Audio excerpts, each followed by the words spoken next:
interpreter, who accompanied the army, interpreted this dream for him by making of the word satyras, Greek letter sigmatros, thine is Tyre, and thus promising him a triumph over the city. Alexander allowed himself to be influenced by this interpretation to continue the siege and finally capture Tyre. The interpretation, which seems artificial enough, was without doubt the correct one. 3. I can imagine that it will make a special impression on you to hear that objections to our conception of the dream have been raised also by persons who, as psychoanalysts, have themselves been interested in the interpretation of dreams. It would have been too extraordinary if so pregnant an opportunity for new errors had remained unutilized, and thus, owing to comprehensible confusions and unjustified generalizations, there have been assertions made which, in point of incorrectness, are not far behind the medical conception of dreams. One of these you already know. It is the declaration that the dream is occupied with the dreamer's attempts at adaptation to his present environment,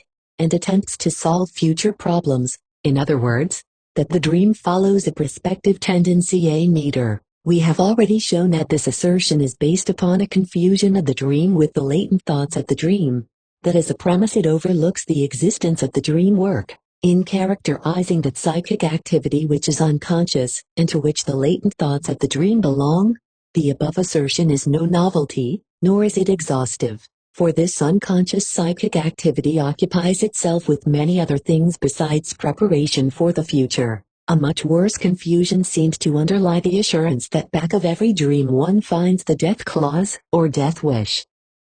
I am not quite certain what this formula is meant to indicate, but I suppose that back of it is a confusion of the dream with the whole personality of the dreamer. An unjustified generalization, based on few good examples, is the pronouncement that every dream permits of two interpretations. One such as we have explained, the so-called psychoanalytic, and another, the so-called anagogical or mystical, which ignores the instinctive impulses and aims at a representation of the higher psychic functions. V. Silberer. There are such dreams, but you will try in vain to extend this conception to even a majority of the dreams. But after everything you have heard, the statement will seem very incomprehensible that all dreams can be interpreted bisexually, that is, as the concurrence of two tendencies which may be designated as male and female. A. Adler. To be sure, there are a few such dreams, and you may learn later that these are built up in the manner of certain hysterical symptoms. I mention all these newly discovered general characteristics of the dream in order to warn you against them, or at least, in order not to leave you in doubt as to how I judge them, for, at one time, the objective value of dream research was called into question by the observation that patients undergoing analysis accommodate the content of their dreams to the favorite theories of their physicians, so that some dream predominantly of sexual impulses, others of the desire for power, and still others even of rebirth. W. Steckel. The weight of this observation is diminished by the consideration that people dreamed before there was such a thing as a psychoanalytic treatment to influence their dreams, and that those who are now undergoing treatment were also in the habit of dreaming before the treatment was commenced. The meaning of this novel discovery can soon be recognized as a matter of course, and as of no consequence for the theory of the dream. Those day remnants which give rise to the dream are the overflow from the strong interest of the waking life. If the remarks of the physician and the stimuli which he gives have become significant to the patient under analysis, then they become a part of the day's remnants, can serve as psychic stimuli for the formation of a dream along with other, emotionally charged, unsolved interests of the day, and operate much as do the somatic stimuli which act upon the sleeper during his sleep. Just like these other insiders of the dream, the sequence of ideas which the physician sets in motion may appear in the manifest content, or may be traced in the latent content of the dream. Indeed, we know that one can produce dreams experimentally, or to speak more accurately, one can insert into the dream a part of the dream material. Thus the analyst, in influencing his patients, merely plays the role of an experimenter in the manner of Morley Vold, who places the limbs of his subjects in certain positions. One can often influence the dreamer as to the subject matter of his dream, but one can never influence what he will dream about it. The mechanism of the dream work, and the unconscious wish that is hidden in the dream, are beyond the reach of all foreign influences. We already realized, when we evaluated the dreams caused by bodily stimuli, that the peculiarity and self-sufficiency of the dream life shows itself in the reaction with which the dream retorts to the bodily or physical stimuli which are presented. The statement here discussed, which aims to throw doubt upon the objectivity of dream research, is again based on a confusion, this time of the whole dream with the dream material. This much, ladies and gentlemen, I wanted to tell you concerning the problems of the dream. You will suspect that I have omitted a great deal, and have yourselves discovered that I had to be inconclusive on almost all points, but that is due to the relation which the phenomena of the dream have to those of the neuroses. We studied the dream by way of introduction to the study of the neuroses, and that was surely more correct than the reverse would have been. But just as the dream prepares us for the understanding of the neuroses, so in turn the correct evaluation of the dream can only be gained after a knowledge of neurotic phenomena has been won. I do not know what you will think about this, but I must assure you that I do not regret having taken so much of your interest and of your available time for the problems of the dream. There is no other field in which one can so quickly become convinced of the correctness of the assertions by which psychoanalysis stands or falls. It will take the strenuous labor of many months, even years, to show that the symptoms in a case of neurotic breakdown had their meaning, serve a purpose, and result from the fortunes of the patient. On the other hand, the efforts of a few hours suffice in proving the same content in a dream product which at first seems incomprehensibly confused, and thereby to confirm all the hypotheses of psychoanalysis. The unconsciousness of psychic processes, the special mechanism which they follow, and the motive forces which manifest themselves in them. And if we associate the thorough analogy in the construction of the dream, and the neurotic symptom with the rapidity of transformation, which makes of the dreamer an alert and reasonable individual, we gain the certainty that the neurosis also is based only on a change in the balance of the forces of psychic life. Part 3. General Theory of the Neuroses. 16th Lecture, General Theory of the Neuroses, Psychoanalysis and Psychiatry. I am very glad to welcome you back to continue our discussions. I last lectured to you on the psychoanalytic treatment of errors and of the dream. Today I should like to introduce you to an understanding of neurotic phenomena, which, as you soon will discover, have much in common with both of those topics. But I shall tell you in advance that I cannot leave you to take the same attitude toward me that you had before. At that time I was anxious to take no step without complete reference to your judgment. I discussed much with you, I listened to your objections, in short, I defer to you and to your normal common sense. That is no longer possible, and for a very simple reason. As phenomena, the dream and errors were not strange to you.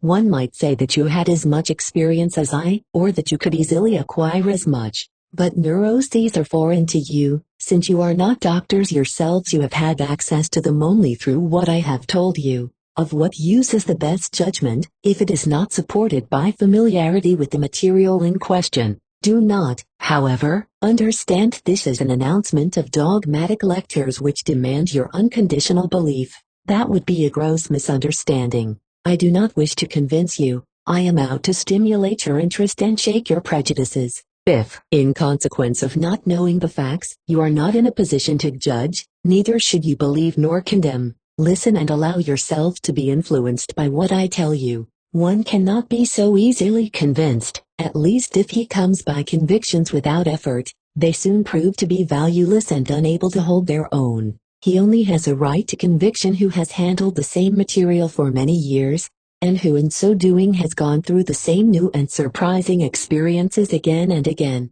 Why, in matters of intellect, these lightning conversions, these momentary repulsions? Do you not feel that a coup de foudre, that love at first sight, originates in quite a different field, namely, in that of the emotions?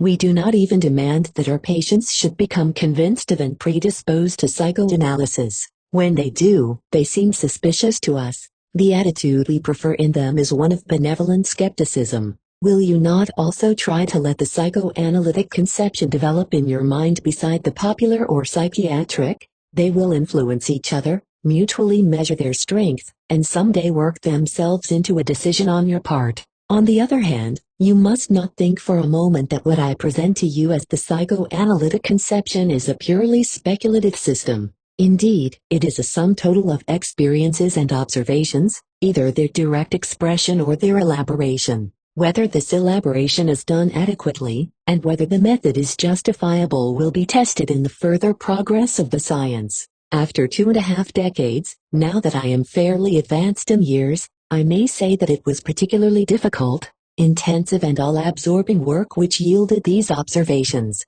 I have often had the impression that our opponents were unwilling to take into consideration this objective origin of our statements, as if they thought it were only a question of subjective ideas arising haphazard, ideas to which another may oppose his every passing whim. This antagonistic behavior is not entirely comprehensible to me. Perhaps the physician's habit of steering clear of his neurotic patients, and listening so very casually to what they have to say allows him to lose sight of the possibility of deriving anything valuable from his patients' communications, and therefore, of making penetrating observations on them. I take this opportunity of promising you that I shall carry on little controversy in the course of my lectures, least of all with individual controversialists. I have never been able to convince myself of the truth of the saying that controversy is the father of all things. I believe that it comes down to us from the Greek sophist philosophy and resist as the latter through the overvaluation of dialectics. To me, on the contrary, it seems as if the so-called scientific criticism were on the whole unfruitful, quite apart from the fact that it is almost always carried on in a most personal spirit. For my part, up to a few years ago, I could even boast that I had entered into a regular scientific dispute with only one scholar, Lowenfeld, of Munich. The end of this was that we became friends and have remained friends to this day. But I did not repeat this attempt for a long time, because I was not certain that the outcome would be the same. Now you will surely judge that so to reject the discussion of literature must evidence stubbornness, a very special obtuseness against objections, or, as the kindly colloquialisms of science have it, a complete personal bias. In answer, I would say that should you attain to a conviction by such hard labor, you would thereby derive a certain right to sustain it with some tenacity. Furthermore, I should like to emphasize the fact that I have modified my views on certain important points in the course of my researches, changed them and replaced them by new ones, and that I naturally made a public statement of that fact each time. What has been the result of this frankness? Some paid no attention at all to my self-corrections, and even today criticize me for assertions which have long since ceased to have the same meaning for me. Others reproach me for just this deviation, and on account of it declare me unreliable. For is anyone who has changed his opinions several times still trustworthy? Is not his latest assertion, as well, open to error? At the same time, he who holds unswervingly to what he has once said, or cannot be made to give it up quickly enough, is called stubborn and biased. In the face of these contradictory criticisms, what else can one do but be himself and act according to his own dictates? That is what I have decided to do, and I will not allow myself to be restrained from modifying and adapting my theories as the progress of my experience demands. In the basic ideas I have hitherto found nothing to change, and I hope that such will continue to be the case. Now I shall present to you the psychoanalytic conception of neurotic manifestations. The natural thing for me to do is to connect them to the phenomena we have previously treated, for the sake of their analogy as well as their contrast. I will select as symptomatic an act of frequent occurrence in my office hour. Of course, the analyst cannot do much for those who seek him in his medical capacity, and lay the woes of a lifetime before him in 15 minutes. His deeper knowledge makes it difficult for him to deliver a snap decision as do other physicians. There is nothing wrong with you.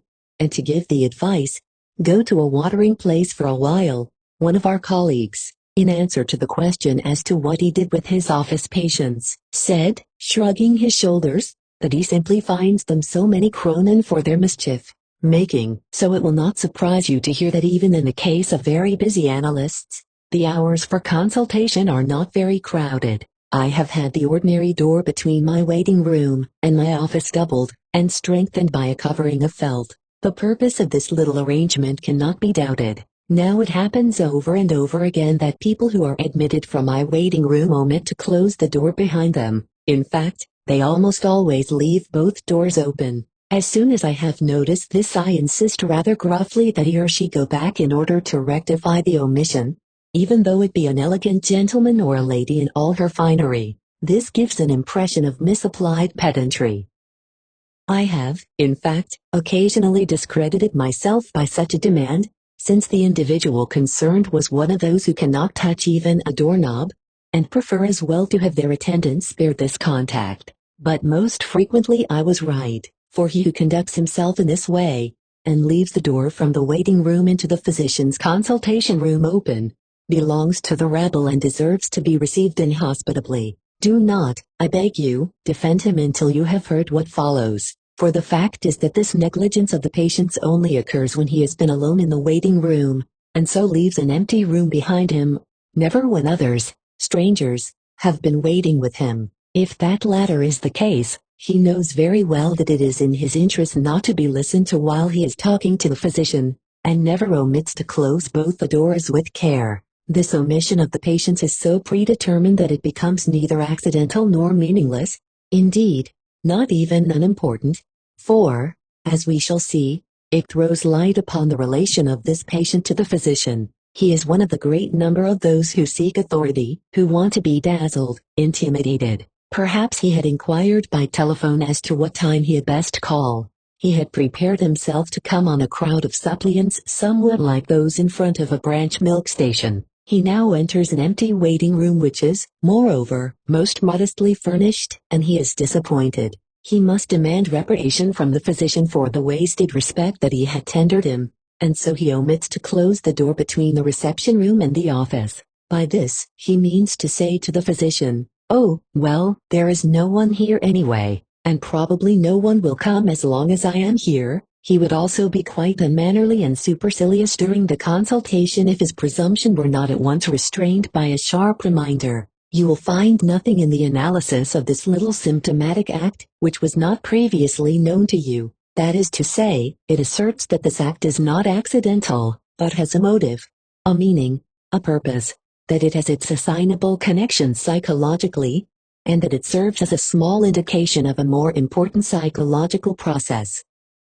But above all, it implies that the process thus intimated is not known to the consciousness of the individual in whom it takes place, for none of the patients who left the two doors open would have admitted that they meant by this omission to show me their contempt. Some could probably recall a slight sense of disappointment at entering an empty waiting room, but the connection between this impression and the symptomatic act which followed, of these, his consciousness was surely not aware. Now let us place, side by side with this small analysis of a symptomatic act, an observation on a pathological case. I choose one which is fresh in my mind, and which can also be described with relative brevity. A certain measure of minuteness of detail is unavoidable in any such account. A young officer, home on a short leave of absence, asked me to see his mother-in-law who, in spite of the happiest circumstances, was embittering her own and her people's existence by a senseless idea. I am introduced to a well-preserved lady of 53 with pleasant, simple manners, who gives the following account without any hesitation.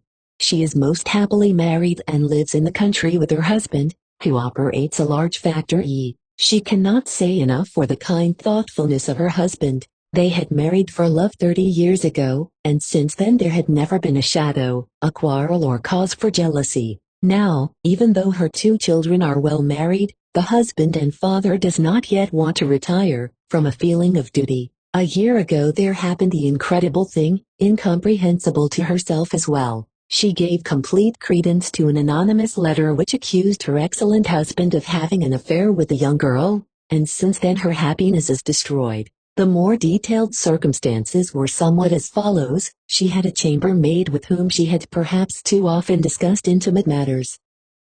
This girl pursued another young woman with positively malicious enmity, because the latter had progressed so much further in life, despite the fact that she was of no better origin. Instead of going into domestic service, the girl had obtained a business training, had entered the factory, and in consequence of the short-handedness, due to the drafting of the clerks into the army, had advanced to a good position. She now lives in the factory itself, meets all the gentlemen socially, and is even addressed as Miss. The girl who had remained behind in life was of course ready to speak all possible evil of her one-time schoolmate. One day her patient and her chambermaid were talking of an old gentleman who had been visiting at the house, and of whom it was known that he did not live with his wife, but kept another woman as his mistress. She does not know how it happened that she suddenly remarked, "That would be the most awful thing that could happen to me, if I should ever hear that my good husband also had a mistress." The next day she received an anonymous letter through the mail which, in a disguised handwriting, carried this very communication which she had conjured up. She concluded, it seems justifiably, that the letter was the handiwork of her malignant chambermaid, for the letter named as the husband's mistress, the self-same woman whom the maid persecuted with her hatred.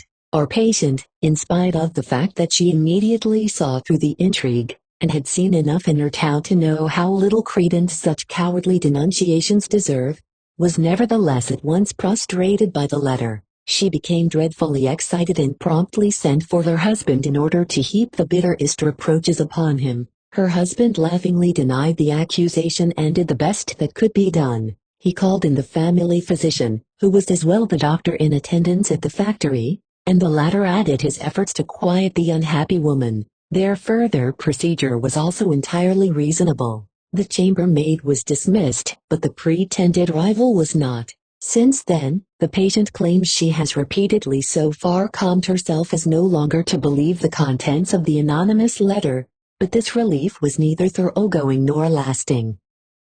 It was enough to hear the name of the young lady spoken or to meet her on the street, in order to precipitate a new attack of suspicion, pain and reproach. This, now, is the case history of this good woman. It does not need much psychiatric experience to understand that her portrayal of her own case was, if anything, rather too mild in contrast to other nervous patients. The picture, we say, was dissimulated. In reality she had never overcome her belief in the accusation of the anonymous letter. Now what position does a psychiatrist take towards such a case? We already know what he would do in the case of the symptomatic act of a patient, who does not close the doors to the waiting room. He declares it an accident without psychological interest, with which he need not concern himself. But this attitude cannot be maintained toward the pathological case of the jealous woman. The symptomatic act seems no great matter, but the symptom itself claims attention by reason of its gravity. It is bound up with intense subjective suffering while objectively it threatens to break up a home. Therefore its claim to psychiatric interest cannot be put aside. The first endeavor of the psychiatrist is to characterize the symptom by some distinctive feature. The idea with which this woman torments herself cannot in itself be called nonsensical, for it has happened that elderly married men have affairs with young girls, but there is something else about it that is nonsensical and incredible.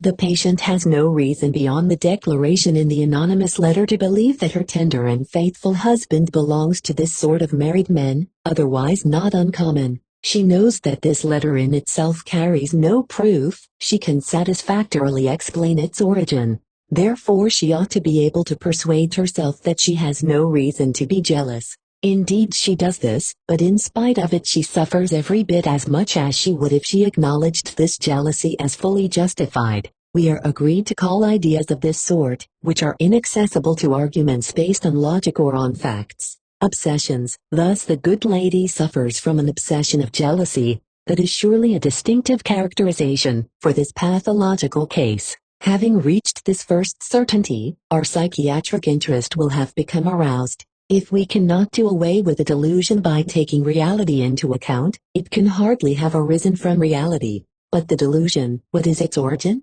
There are delusions of the most widely varied content. Why is it that in our case the content should be jealousy? In what types of persons are obsessions liable to occur? And, in particular, obsessions of jealousy. We would like to turn to the psychiatrist with such questions, but here he leaves us in the lurch. There is only one of our queries which he heeds. He will examine the family history of this woman and perhaps will give us the answer. The people who develop obsessions are those in whose families similar and other psychic disturbances have repeatedly occurred. In other words, if this lady develops an obsession, she does so because she was predisposed to it by reason of her heredity. That is certainly something, but is it all that we want to know? Is it all that was effective in causing this breakdown? Shall we be content to assume that it is immaterial, accidental and inexplicable why the obsession of jealousy develops rather than any other? And may we also accept this sentence about the dominance of the influence of heredity in its negative meaning? That is, that no matter what experiences came to this human being, she was predestined to develop some kind of obsession? You will want to know why scientific psychiatry will give no further explanation. And I reply, he is a rascal who gives more than he owns. The psychiatrist does not know of any path that leads him further in the explanation of such a case. He must content himself with a diagnosis and a prognosis which, despite a wealth of experience, is uncertain. Yet, can psychoanalysis do more at this point? Indeed, yes. I hope to show you that even in so inaccessible a case as this it can discover something which makes the further understanding possible. May I ask you first to note the apparently insignificant fact that the patient actually provoked the anonymous letter, which now supports her delusion. The day before, she announces to the intriguing chambermaid that if your husband were to have an affair with a young girl, it would be the worst misfortune that could befall her. By so doing, she really gave the maid the idea of sending her the anonymous letter. The obsession thus attains a certain independence from the letter. It existed in the patient beforehand, perhaps as a dread, or was it a wish? Consider, moreover, these additional details yielded by an analysis of only 2 hours. The patient was indeed most helpful when, after telling her story, she was urged to communicate her further thoughts, ideas and recollections. She declared that nothing came to her mind, that she had already told everything. After 2 hours the undertaking had really to be given up, because she announced that she already felt cured, and was sure that the morbid idea would not return. Of course, she said this because of this resistance and her fear of continuing the analysis. In these 2 hours, however, she had let fall certain remarks which made possible definite interpretation. Indeed made it incontestable, and this interpretation throws a clear light on the origin of her obsession of jealousy. Namely, she herself was very much infatuated with a certain young man, the very same son-in-law upon whose urging she had come to consult me professionally. She knew nothing of this infatuation, or at least only a very little. Because of the existing relationship, it was very easy for this infatuation to masquerade under the guise of harmless tenderness. With all our further experience, it is not difficult to feel our way toward an understanding of the psychic life of this honest woman and good mother. Such an infatuation, a monstrous, impossible thing, could not be allowed to become conscious, but it continued to exist and unconsciously exerted a heavy pressure. Something had to happen, some sort of relief had to be found, and the mechanism of displacement, which so constantly takes part in the origin of obsessional jealousy, offered the most immediate mitigation.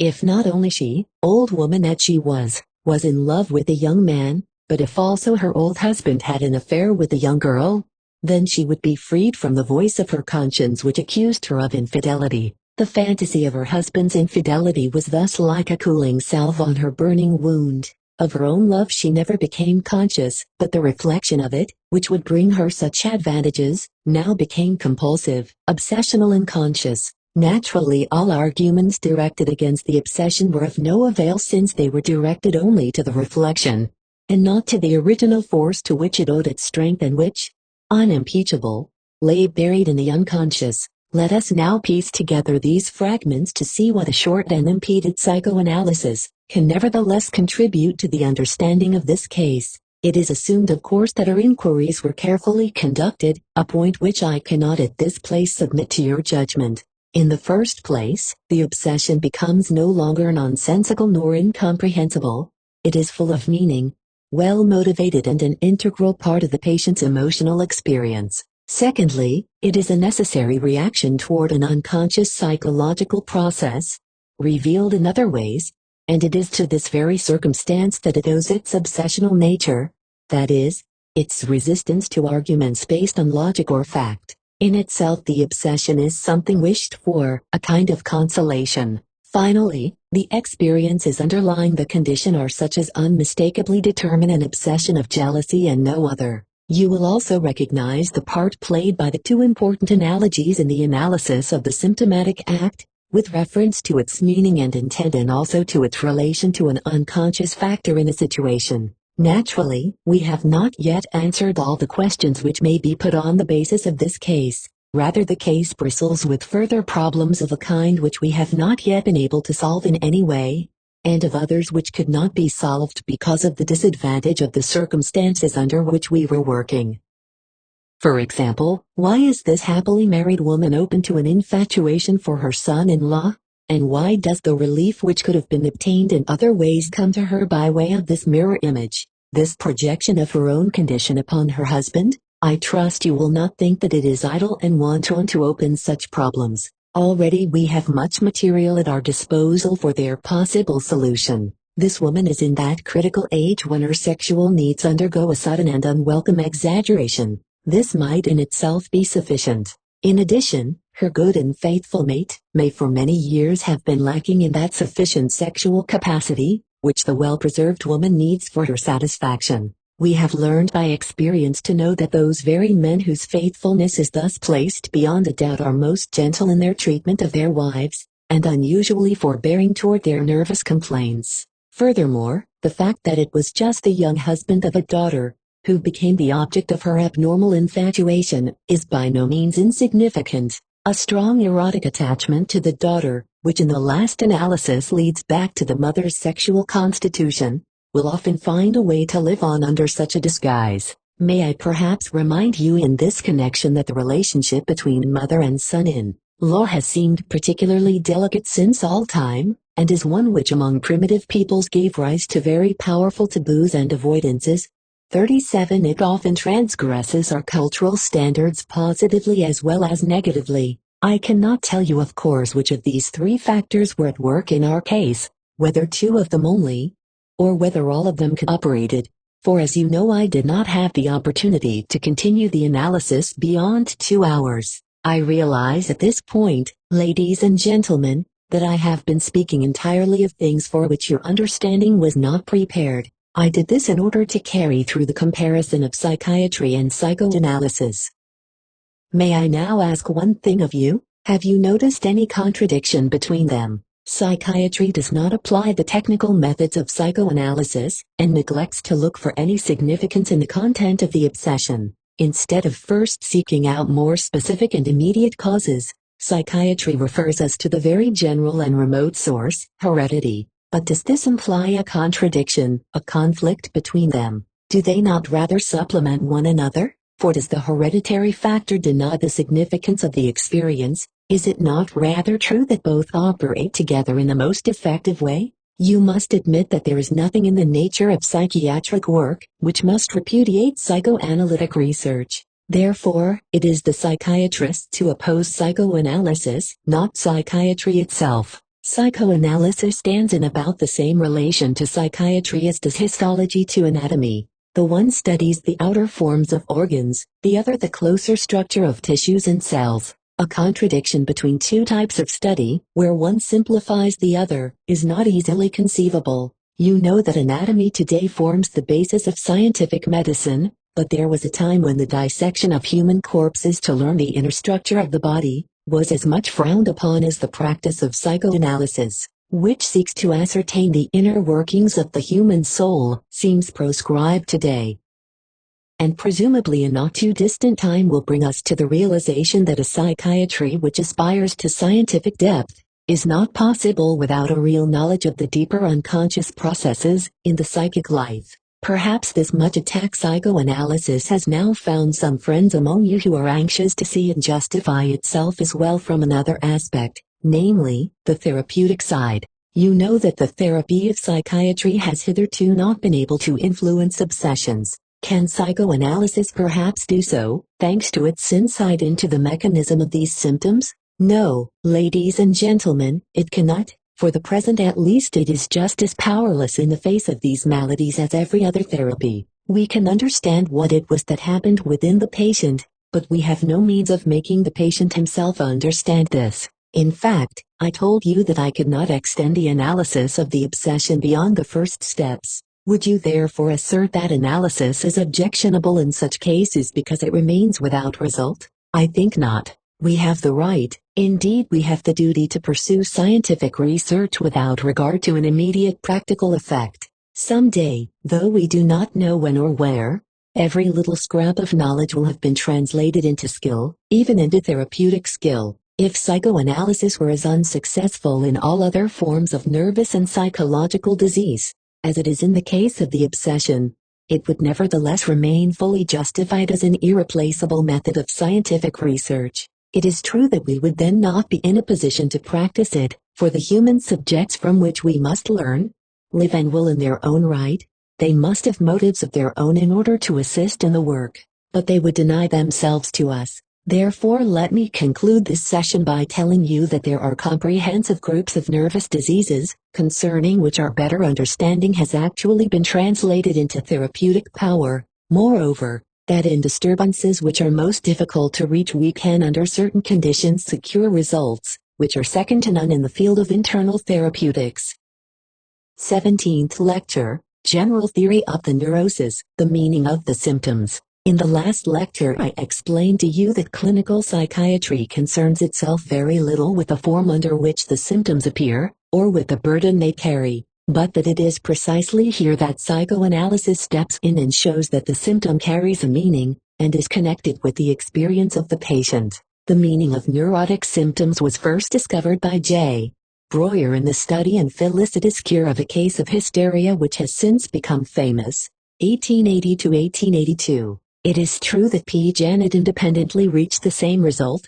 Literary priority must in fact be accorded to the French scholar, since Breuer published his observations more than a decade later, 1893 to 1895, during his period of collaboration with me. On the whole, it may be of small importance to us who is responsible for this discovery, for you know that every discovery is made more than once, that none is made all at once, and that success is not meted out according to deserts. America is not named after Columbus. Before Breuer and Janet, the great psychiatrist Lerith expressed the opinion that even for the deliria of the insane, if we only understood how to interpret them, a meaning could be found. I confess that for a considerable period of time, I was willing to estimate very highly the credit due to P. Janet in the explanation of neurotic symptoms, because he saw in them the expression of subconscious ideas, ideas inconscientes, with which the patients were obsessed. But since then Janet has expressed himself most conservatively, as though he wanted to confess that the term subconscious had been for him nothing more than a mode of speech, a shift, unfastened a parlor, by the use of which he had nothing definite in mind. I now no longer understand Janet's discussions, but I believe that he has needlessly deprived himself of high credit. The neurotic symptoms then have their meaning just like errors and the dream, and like these they are related to the lives of the persons in whom they appear. The importance of this insight into the nature of the symptom can best be brought home to you by way of examples. That it is borne out always and in all cases, I can only assert, not prove. He who gathers his own experience will be convinced of it. For certain reasons, however, I shall draw my instances not from hysteria, but from another fundamentally related and very curious neurosis concerning which I wish to say a few introductory words to you. This so-called compulsion neurosis is not so popular as the widely known hysteria. It is, if I may use the expression, not so noisily ostentatious, behaves more as a private concern of the patient, renounces bodily manifestations almost entirely and creates all its symptoms psychologically. Compulsion neurosis and hysteria are those forms of neurotic disease by the study of which psychoanalysis has been built up, and in whose treatment as well the therapy celebrates its triumphs. Of these the compulsion neurosis, which does not take that mysterious leap from the psychic to the physical, has through psychoanalytic research become more intimately comprehensible and transparent to us than hysteria, and we have come to understand that it reveals far more vividly certain extreme characteristics of the neuroses. The chief manifestations of compulsion neurosis are these: the patient is occupied by thoughts that in reality do not interest him, is moved by impulses that appear alien to him, and is impelled to actions which, to be sure, afford him no pleasure, but the performance of which he cannot possibly resist. The thoughts may be absurd in themselves or thoroughly indifferent to the individual. Often they are absolutely childish, and in all cases they are the result of strange thinking, which exhausts the patient, who surrenders himself to them most unwillingly. Against his will he is forced to brood and speculate as though it were a matter of life or death to him. The impulses which the patient feels within himself may also give a childish or ridiculous impression, but for the most part they bear the terrifying aspect of temptations to fearful crimes, so that the patient not only denies them, but flees from them in horror, and protects himself from actual execution of his desires through inhibitory renunciations and restrictions upon his personal liberty. As a matter of fact, he never, not a single time, carries any of these impulses into effect. The result is always that his evasion and precaution triumph. The patient really carries out only very harmless trivial acts, so-called compulsive acts, for the most part repetitions and ceremonious additions to the occupations of everyday life, through which its necessary performances, going to bed, washing, dressing, walking, become long-winded problems of almost insuperable difficulty. The abnormal ideas, impulses and actions are in no wise equally potent in individual forms and cases of compulsion neurosis. It is the rule, rather, that one or the other of these manifestations is the dominating factor, and gives the name to the disease. That all these forms, however, have a great deal in common is quite undeniable. Surely this means violent suffering. I believe that the wildest psychiatric fantasy could not have succeeded in deriving anything comparable, and if one did not actually see it every day, one could hardly bring oneself to believe it.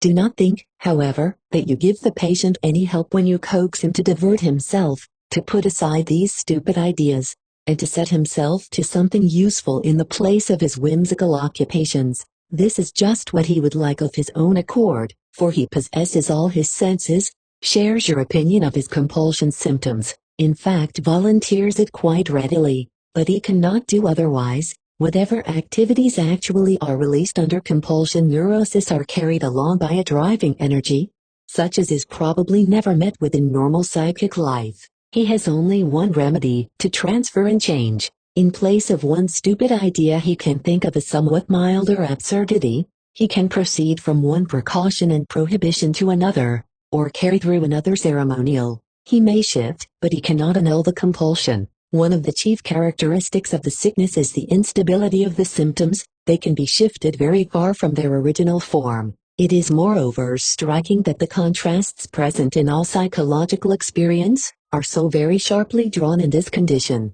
In addition to the compulsion of positive and negative content, an intellectual doubt makes itself felt that gradually attacks the most ordinary and assured certainties.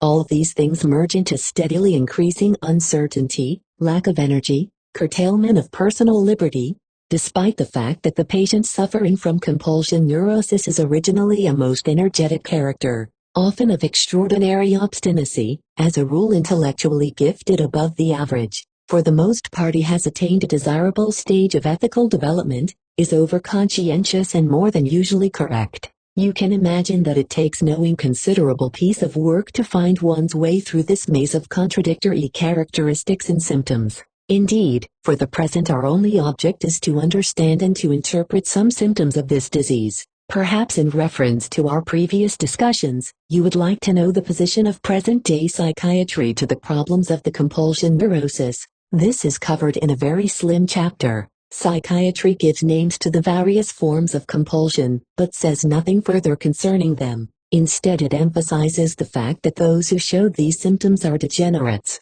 That yields slight satisfaction. It is an ethical judgment, a condemnation rather than an explanation. We are led to suppose that it is in the unsound that all these peculiarities may be found. Now we do believe that persons who develop such symptoms must differ fundamentally from other people. But we would like to ask, are they more degenerate than other nervous patients, those suffering, for instance, from hysteria or other diseases of the mind? The characterization is obviously too general. One may even doubt whether it is at all justified, when one learns that such symptoms occur in excellent men and women of especially great and universally recognized ability. In general we glean very little intimate knowledge of the great men who serve us as models. This is due both to their own discretion and to the lying propensities of their biographers. Sometimes, however, a man is a fanatic disciple of truth, such as Émile Zola, and then we hear from him the strange compulsion habits from which he suffered all his life. 38 Psychiatry has resorted to the expedient of speaking of superior degenerates. Very well. But through psychoanalysis we have learned that these peculiar compulsion symptoms may be permanently removed just like any other disease of normal persons. I myself have frequently succeeded in doing this. I will give you 2 examples only of the analysis of compulsion symptoms. 1. An old observation, which cannot be replaced by anything more complete, and 1. A recent study. I am limiting myself to such a small number, because in an account of this nature, it is necessary to be very explicit and to enter into every detail. A lady about 30 years old suffered from the most severe compulsions. I might indeed have helped her if caprice of fortune had not destroyed my work. Perhaps I will yet have occasion to tell you about it. In the course of each day the patient often executed, among others, the following strange compulsive act. She ran from her room into an adjoining one, placed herself in a definite spot beside a table which stood in the middle of the room, rang for her maid, gave her a trivial errand to do, or dismissed her without more ado, and then ran back again. This was certainly not a severe symptom of disease, but it still deserved to arouse curiosity.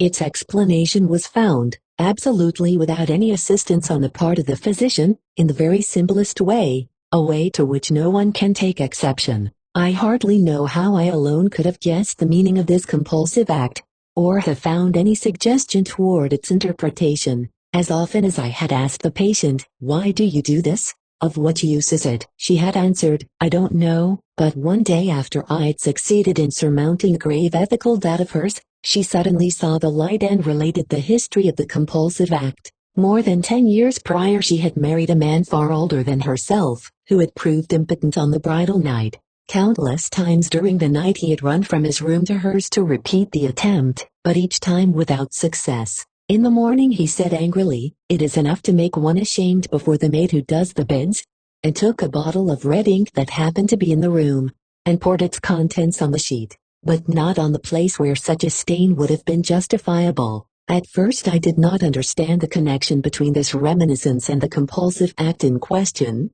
for the only agreement I could find between them was in the running from one room into another, possibly also in the appearance of the maid. Then the patient led me to the table in the second room and let me discover a large spot on the cover. She explained also that she placed herself at the table in such a way that the maid could not miss seeing the stain. Now it was no longer possible to doubt the intimate relation of the scene after her bridal night and her present compulsive act. But there were still a number of things to be learned about it. In the first place, it is obvious that the patient identifies herself with her husband. She is acting his part in her imitation of his running from one room into the other. We must then admit, if she holds to this role, that she replaces the bed and sheet by table and cover.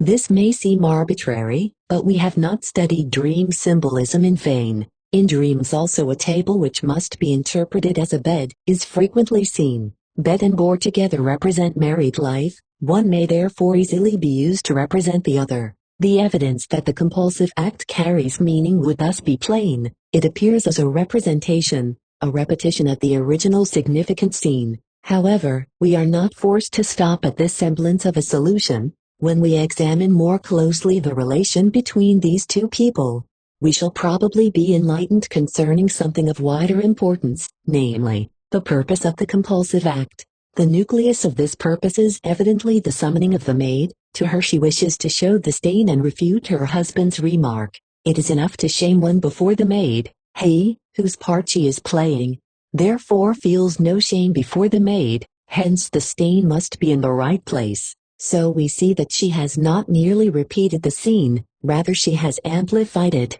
corrected it and turned it to the good.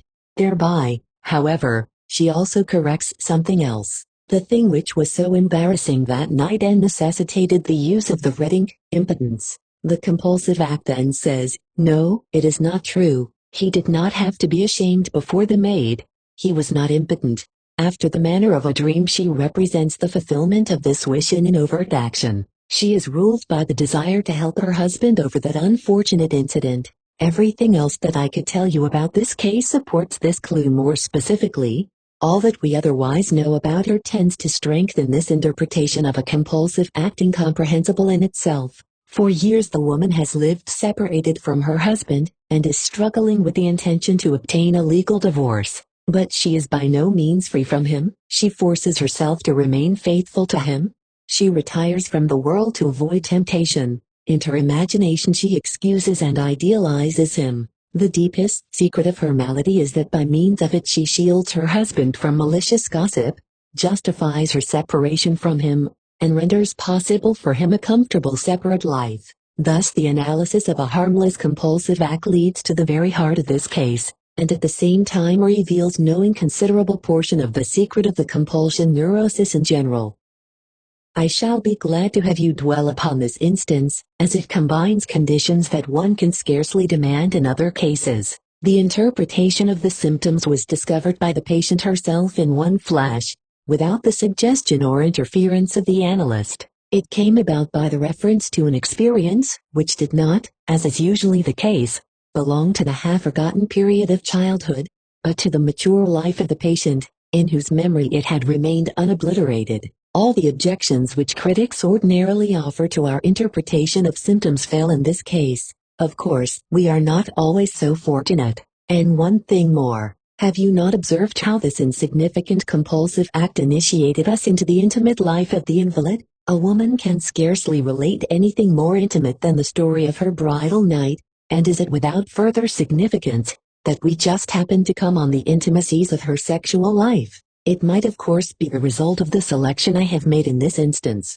Let us not judge too quickly and turn our attention to the second instance, one of an entirely different kind, a sample of a frequently occurring variety, namely, the sleep ritual. A 19-year-old, well-developed, gifted girl, an only child, who was superior to her parents in education and intellectual activity, had been wild and mischievous in her childhood, but has become very nervous during the last years without any apparent outward cause. She is especially irritable with her mother, always discontented, depressed, has a tendency toward indecision and doubt, and is finally forced to confess that she can no longer walk alone on public squares, or wide thoroughfares. We shall not consider at length her complicated condition, which requires at least two diagnoses, agoraphobia and compulsion neurosis. We will dwell only upon the fact that this girl has also developed a sleep ritual, under which she allows her parents to suffer much discomfort. In a certain sense, we may say that every normal person has a sleep ritual, in other words that he insists on certain conditions, the absence of which hinders him from falling asleep. He has created certain observances by which he bridges the transition from waking to sleeping, and these he repeats every evening in the same manner. But everything that the healthy person demands in order to obtain sleep is easily understandable and, above all, when external conditions necessitate a change, he adapts himself easily and without loss of time. But the pathological ritual is rigid, it persists by virtue of the greatest sacrifices, it also masks itself with a reasonable justification and seems, in the light of superficial observation, to differ from the normal only by exaggerated pedantry. But under closer observation we notice that the mask is transparent, for the ritual covers intentions that go far beyond this reasonable justification, and other intentions as well that are in direct contradiction to this reasonable justification. Our patient cites as the motive of her nightly precautions that she must have quiet in order to sleep, therefore she excludes all sources of noise. To accomplish this, she does two things: the large clock in her room is stopped, all other clocks are removed. Not even the wristwatch on her night table is suffered to remain. Flower pots and vases are placed on her desk so that they cannot fall down during the night, and in breaking disturb her sleep. She knows that these precautions are scarcely justifiable for the sake of quiet. The ticking of the small watch could not be heard even if it should remain on the night table, and moreover we all know that the regular ticking of a clock is conducive to sleep rather than disturbing. She does admit that there is not the least probability that flower pots and vases left in place might of their own accord fall and break during the night. She drops the pretense of quiet for the other practice of this sleep ritual. She seems on the contrary to release a source of disturbing noises by the demand that the door between her own room and that of her parents remain half open, and she ensures this condition by placing various objects in front of the open door. The most important observances concern the bed itself. The large pillow at the head of the bed may not touch the wooden back of the bed. The small pillow for her head must lie on the large pillow to form a rhomb. She then places her head exactly upon the diagonal of the rhomb. Before covering herself, the featherbed must be shaken so that its foot end becomes quite flat, but she never omits to press this down and redistribute the thickness. Allow me to pass over the other trivial incidents of this ritual. They would teach us nothing new and cause too great digression from our purpose. Do not overlook, however, the fact that all this does not run its course quite smoothly. Everything is pervaded by the anxiety that things have not been done properly. They must be examined, repeated. Her doubts seize first on one, then on another precaution, and the result is that 1 or 2 hours elapse during which the girl cannot and the intimidated parents dare not sleep. These torments were not so easily analyzed as the compulsive act of our former patient. In the working out of the interpretations I had to hint and suggest to the girl, and was met on her part either by positive denial or mocking doubt. This first reaction of denial, however, was followed by a time when she occupied herself of her own accord with the possibilities that had been suggested, noted the associations they called out, produced reminiscences, and established connections, until through her own efforts she had reached and accepted all interpretations. In so far as she did this, she desisted as well from the performance of her compulsive rules, and even before the treatment had ended she had given up the entire ritual. You must also know that the nature of present-day analysis by no means enables us to follow out each individual symptom until its meaning becomes clear. Rather, it is necessary to abandon a given theme again and again, yet with the certainty that we will be led back to it in some other connection. The interpretation of the symptoms in this case, which I am about to give you, is a synthesis of results, which, with the interruptions of other work, needed weeks and months for their compilation. Our patient gradually learns to understand that she has banished clocks and watches from her room during the night, because the clock is the symbol of the female genital. The clock, which we have learned to interpret as a symbol for other things also, receives this role of the genital organ through its relation to periodic occurrences at equal intervals. A woman may for instance be found to boast that her menstruation is as regular as clockwork. The special fear of our patient, however, was that the ticking of the clock would disturb her in her sleep. The ticking of the clock may be compared to the throbbing of the clitoris during sexual excitement. Frequently, she had actually been awakened by this painful sensation, and now this fear of an erection of the clitoris caused her to remove all ticking clocks during the night. Flower pots and vases are, as are all vessels, also female symbols. The precaution, therefore, that they should not fall and break at night, was not without meaning. We know the widespread custom of breaking a plate or dish when an engagement is celebrated, the fragment of which each guest possesses himself symbolizes his renunciation of his claim to the bride, a renunciation which we may assume as based on the monogamous marriage law. Furthermore, to this part of her ceremonial our patient adds a reminiscence and several associations. As a child she had slipped once and fallen with a bowl of glass or clay, had cut her finger, and bled violently. As she grew up and learned the facts of sexual intercourse, she developed the fear that she might not bleed during her bridal night and so not prove to be a virgin. Her precaution against the breaking of vases was a rejection of the entire virginity complex, including the bleeding connected with the first cohabitation. She rejected both the fear to bleed and the contradictory fear not to bleed. Indeed, her precautions had very little to do with the prevention of noise. One day she guessed the central idea of her ceremonial, when she suddenly understood her rule not to let the pillow come in contact with the bed.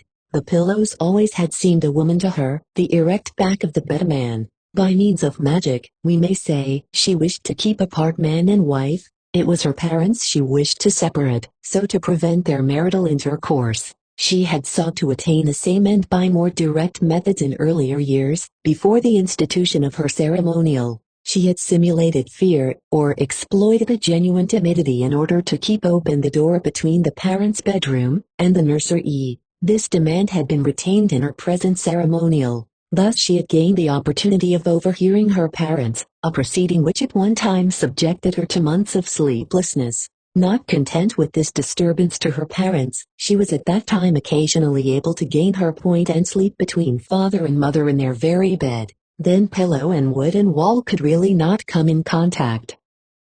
Finally, when she became so big that her presence between the parents could not longer be borne comfortably, she consciously simulated fear, and actually succeeded in changing places with her mother and taking her place at her father's side. This situation was undoubtedly the starting point for the fantasies, whose after effects made themselves felt in her ritual. If a pillow represented a woman, then the shaking of the feather bed till all the feathers were lumped at one end, rounding it into a prominence, must have its meaning also. It meant the impregnation of the wife. The ceremonial, however, never failed to provide for the annulment of this pregnancy by the flattening down of the feathers. Indeed, for years our patient had feared that the intercourse between her parents might result in another child, which would be her rival. Now, where the large pillow represents a woman, the mother, then the small pillow could be nothing but the daughter. Why did this pillow have to be placed so as to form a rhomb, and why did the girl's head have to rest exactly upon the diagonal?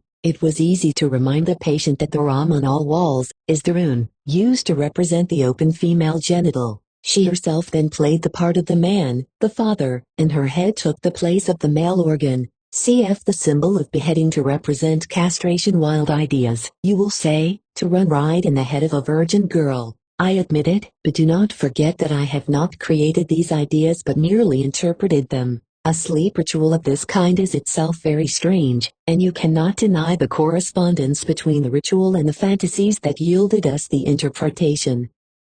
For my part, I am most anxious that you observe in this connection that no single fantasy was projected in the ceremonial, but a number of them had to be integrated. They must have their nodal point somewhere in space. Observe also that the observance of the ritual reproduced the sexual desire now positively, now negatively, and serve in part as their rejection, again as their representation. It would be possible to make a better analysis of this ritual by relating it to other symptoms of the patient, but we cannot digress in that direction. Let the suggestion suffice that the girl is subject to an erotic attachment to her father, the beginning of which goes back to her earliest childhood. That perhaps is the reason for her unfriendly attitude toward her mother. Also, we cannot escape the fact that the analysis of this symptom again points to the sexual life of the patient. The more we penetrate to the meaning and purpose of neurotic symptoms, the less surprising will this seem to us. By means of two selected illustrations, I have demonstrated to you that neurotic symptoms carry just as much meaning as do errors and the dream, and that they are intimately connected with the experience of the patient. Can I expect you to believe this vitally significant statement on the strength of two examples? No. But can you expect me to cite further illustrations until you declare yourself convinced? That too is impossible, since considering the explicitness with which I treat each individual case, I would require a 5-hour full semester course for the explanation of this one point in the theory of the neuroses. I must content myself then with having given you one proof for my assertion and refer you for the rest to the literature of the subject, above all to the classical interpretation of symptoms in Brewer's first case, hysteria, as well as to the striking clarification of obscure symptoms in the so-called dementia praecox by C. G. Jung, dating from the time when this scholar was still content to be a mere psychoanalyst, and did not yet want to be a prophet, and to all the articles that have subsequently appeared in our periodicals. It is precisely investigations of this sort which are plentiful. Psychoanalysts have felt themselves so much attracted by the analysis, interpretation and translation of neurotic symptoms, that by contrast they seem temporarily to have neglected other problems of neurosis. Whoever among you takes the trouble to look into the matter will undoubtedly be deeply impressed by the wealth of evidential material. But he will also encounter difficulties. We have learned that the meaning of a symptom is found in its relation to the experience of the patient. The more highly individualized the symptom is, the sooner we may hope to establish these relations. Therefore, the task resolves itself specifically into the discovery for every nonsensical idea and useless action of a past situation, wherein the idea had been justified, and the action purposeful. A perfect example for this kind of symptom is the compulsive act of our patient, who ran to the table and rang for the maid. But there are symptoms of a very different nature which are by no means rare. They must be called typical symptoms of the disease, for they are approximately alike in all cases. in which the individual differences disappear or shrivel to such an extent that it is difficult to connect them with the specific experiences of the patient and to relate them to the particular situations of his past. Let us again direct our attention to the compulsion neurosis. The sleep ritual of our second patient is already quite typical, but bears enough individual features to render possible what may be called an historic interpretation. But all compulsive patients tend to repeat, to isolate their actions from others and to subject them to a rhythmic sequence. Most of them watch too much. Agoraphobia, topophobia, fear of spaces, a malady which is no longer grouped with the compulsion neurosis, but is now called anxiety hysteria, invariably shows the same pathological picture.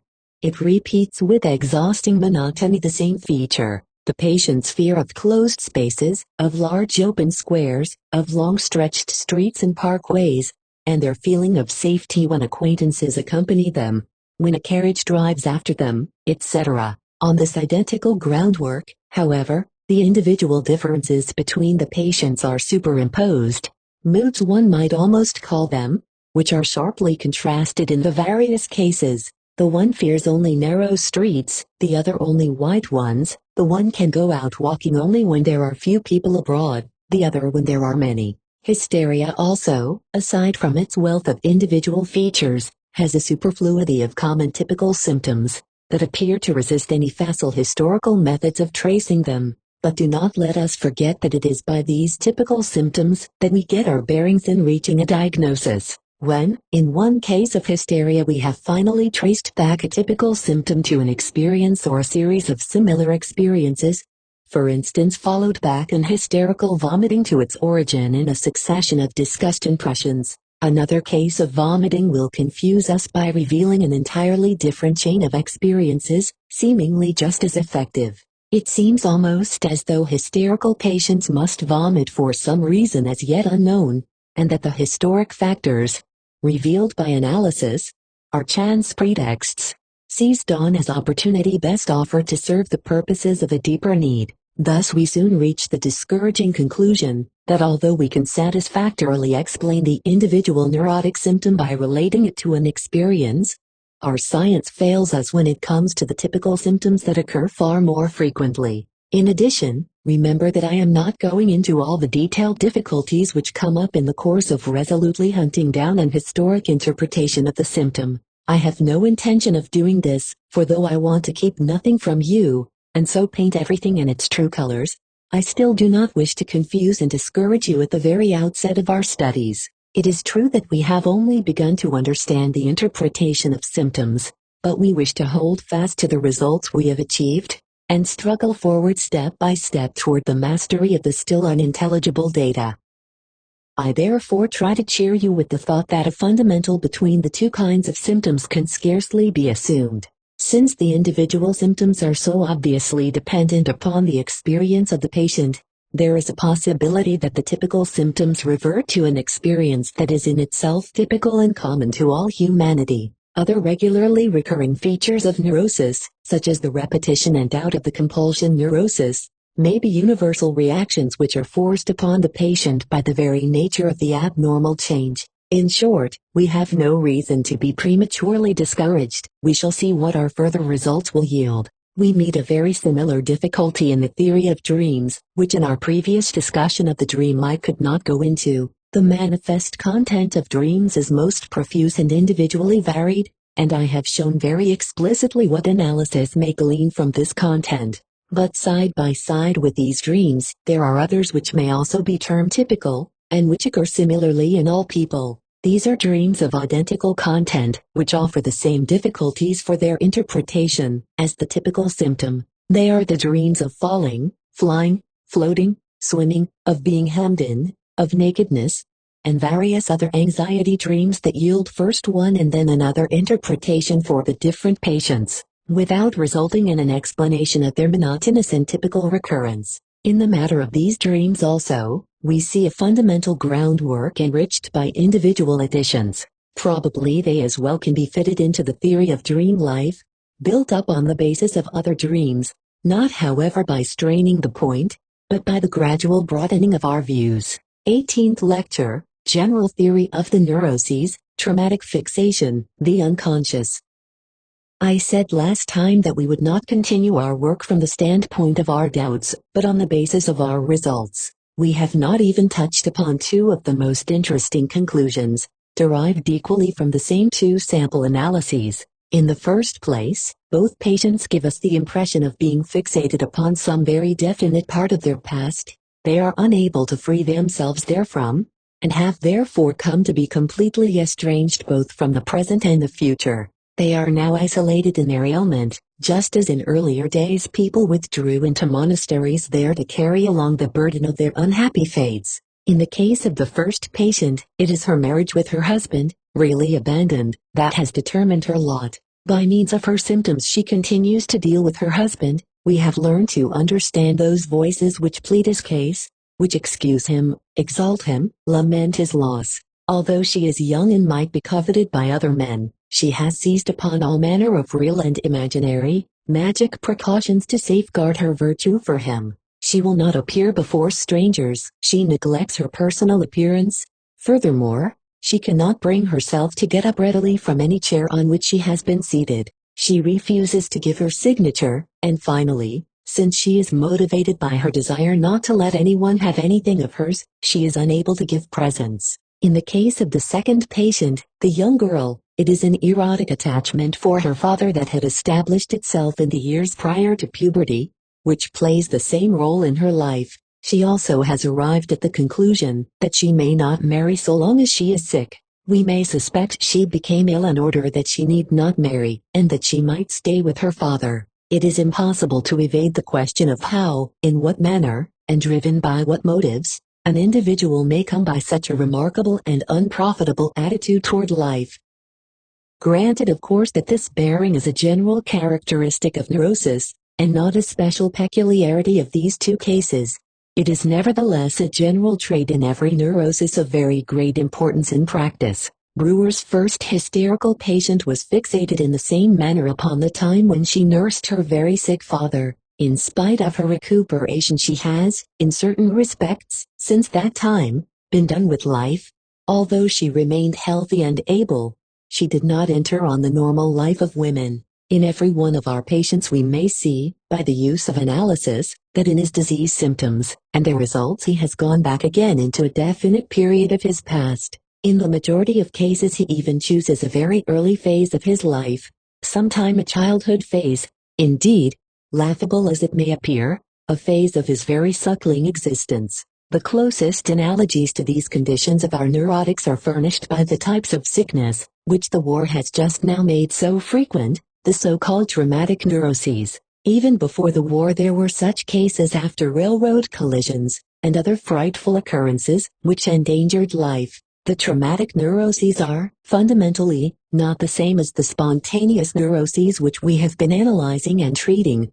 Moreover, we have not yet succeeded in bringing them within our hypotheses, and I hope to be able to make clear to you wherein this limitation lies. Yet on one point we may emphasize the existence of a complete agreement between the two forms. The traumatic neuroses show clear indications that they are grounded in a fixation upon the moment of the traumatic disaster. In their dreams these patients regularly live over the traumatic situation, where there are attacks of an hysterical type, which permit of an analysis.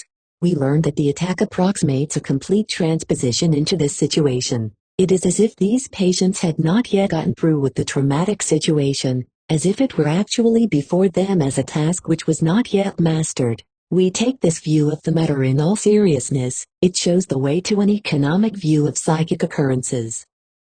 For the expression traumatic has no other than an economic meaning, and the disturbance permanently attacks the management of available energy. The traumatic experience is one which, in a very short space of time, is able to increase the strength of a given stimulus so enormously that its assimilation, or rather its elaboration, can no longer be effected by normal means. This analogy tempts us to classify as traumatic those experiences as well upon which our neurotics appear to be fixated. Thus, the possibility is held out to us of having found a simple determining factor for the neurosis. It would then be comparable to a traumatic disease, and would arise from the inability to meet an overpowering emotional experience. As a matter of fact, this reads like the first formula, by which Breuer and I, in 1893 to 1895, accounted theoretically for our new observations. A case such as that of our first patient, the young woman separated from her husband, is very well explained by this conception.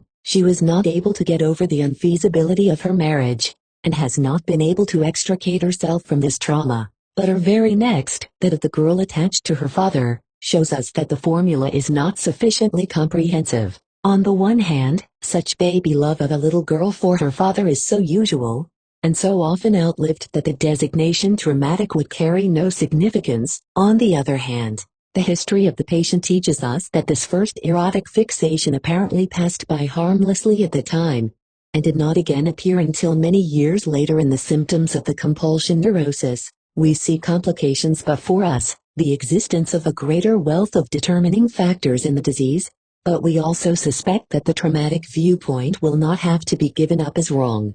Rather, it will have to subordinate itself when it is fitted into a different context. Here again we must leave the road we have been traveling. For the time being, it leads us no further, and we have many other things to find out before we can go on again. But before we leave this subject, let us note that the fixation on some particular phase of the past has bearings, which extend far beyond the neurosis. Every neurosis contains such a fixation, but every fixation does not lead to a neurosis, nor fall into the same class with neurosis, nor even set the conditions for the development of a neurosis. Mourning is a type of emotional fixation on a theory of the past, which also brings with it the most complete alienation from the present and the future. But mourning is sharply distinguished from neuroses that may be designated as pathological forms of mourning. It also happens that men are brought to complete deadlock by a traumatic experience that has so completely shaken the foundations on which they have built their lives that they give up all interest in the present and future, and become completely absorbed in their retrospections. But these unhappy persons are not necessarily neurotic. We must not overestimate this one feature as a diagnostic for a neurosis, no matter how invariable and potent it may be. Now let us turn to the second conclusion of our analysis, which however we will hardly need to limit subsequently. We have spoken of the senseless compulsive activities of our first patient, and what intimate memories she disclosed as belonging to them. Later, we also investigated the connection between experience and symptom, and thus discovered the purpose hidden behind the compulsive activity. But we have entirely omitted one factor that deserves our whole attention. As long as the patient kept repeating the compulsive activity, she did not know that it was in any way related with the experience in question. The connection between the two was hidden from her. She truthfully answered that she did not know what compelled her to do this. Once, suddenly, under the influence of the cure, she hit upon the connection and was able to tell it to us. But still, she did not know of the end in the service of which she performed the compulsive activities, the purpose to correct the painful part of the past and to place the husband, still loved by her, upon a higher level.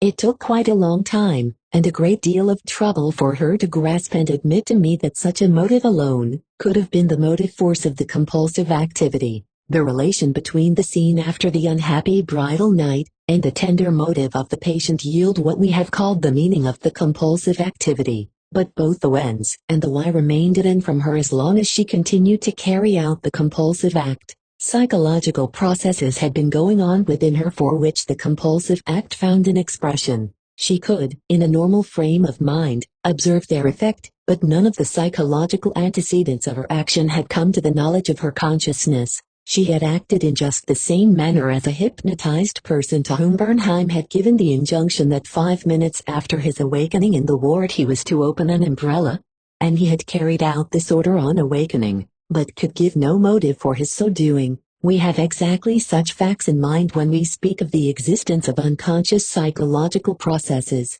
Let anyone in the world account for these facts in a more correct scientific manner, and we will gladly withdraw completely our assumption of unconscious psychological processes. Until then, however, we shall continue to use this assumption, and when anyone wants to bring forward the objection that the unconscious can have no reality for science, and is a mere makeshift, unfastened parlor, we must simply shrug our shoulders and reject his incomprehensible statement resignedly. a strange unreality which can call out such real and palpable effects as a compulsion symptom. In our second patient we meet with fundamentally the same thing. She had created a decree which she must follow: the pillow must not touch the head of the bed.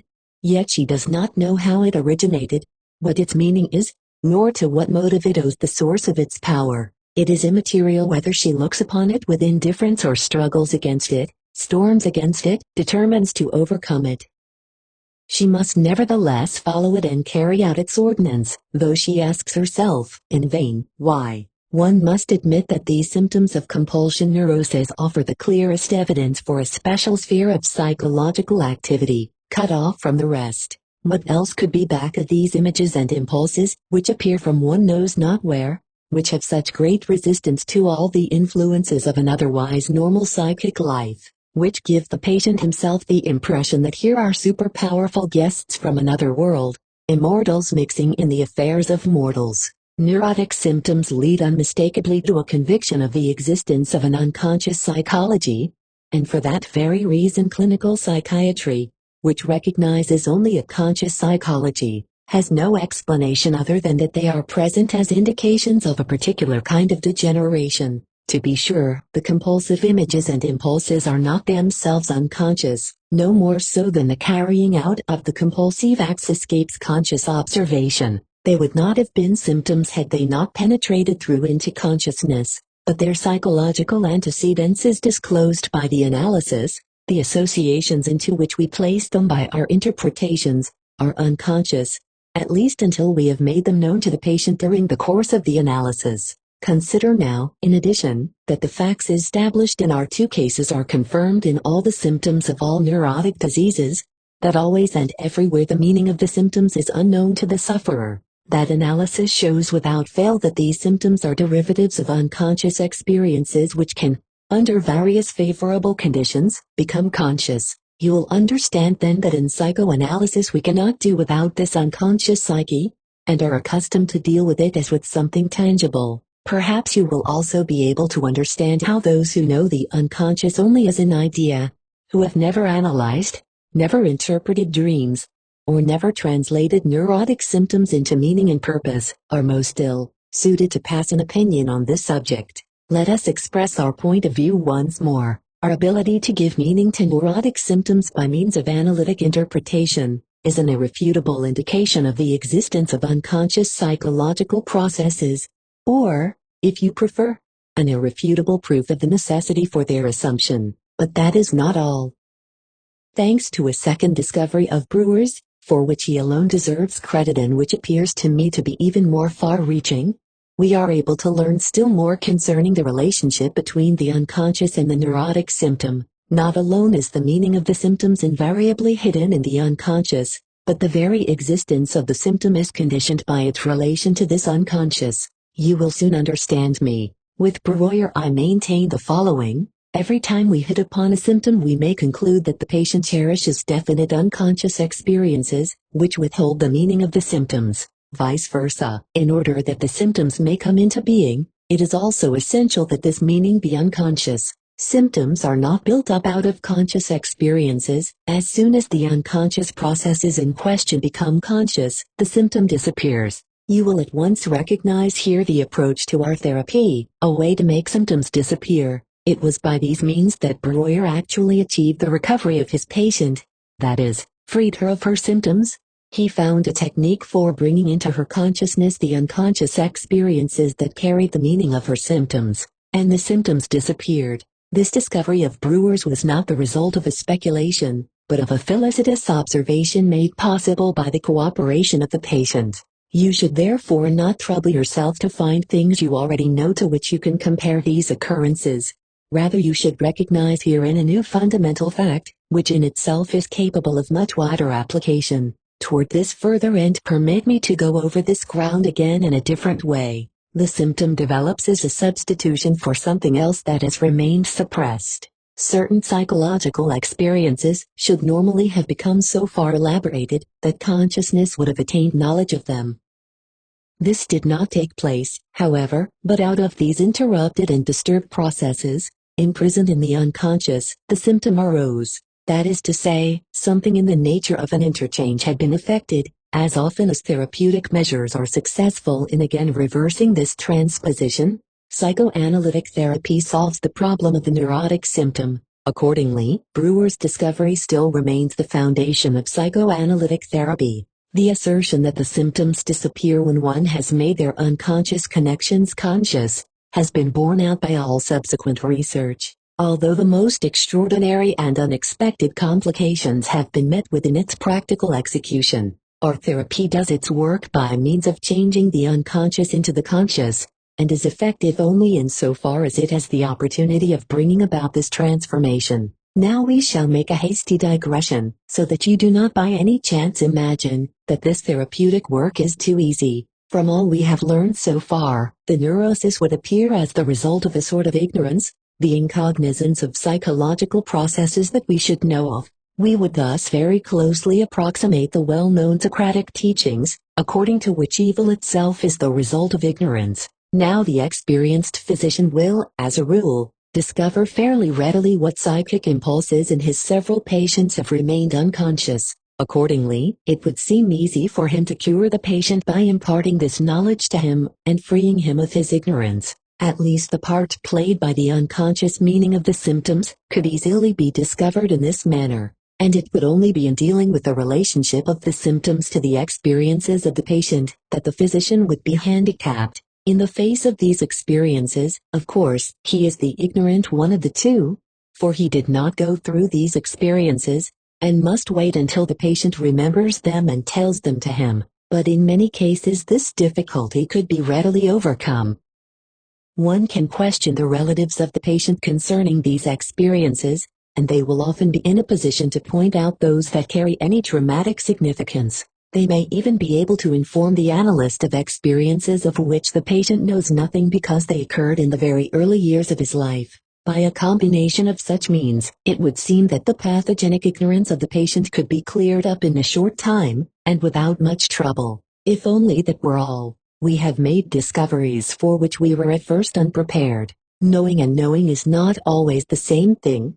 There are various kinds of knowing that are psychologically by no means comparable. Ely faggots a faggots, 39. As Moliere says, the knowledge of the physician is not the same as that of the patient and cannot bring about the same results. The physician can gain no results by transferring his knowledge to the patient in so many words. This is perhaps putting it incorrectly, for though the transference does not result in dissolving the symptoms, it does set the analysis in motion, and calls out an energetic denial. The first sign usually that this has taken place. The patient has learned something that he did not know up to that time, the meaning of his symptoms, and yet he knows it as little as before. So we discover there is more than one kind of ignorance. It will require a deepening of our psychological insight to make clear to us wherein the difference lies. But our assertion nevertheless remains true that the symptoms disappear with the knowledge of their meaning. For there is only one limiting condition: the knowledge must be founded on an inner change in the patient, which can be attained only through psychic labors directed toward a definite end. We have here been confronted by problems which will soon lead us to the elaboration of a dynamics of symptom formation. I must stop to ask you whether this is not all too vague and too complicated.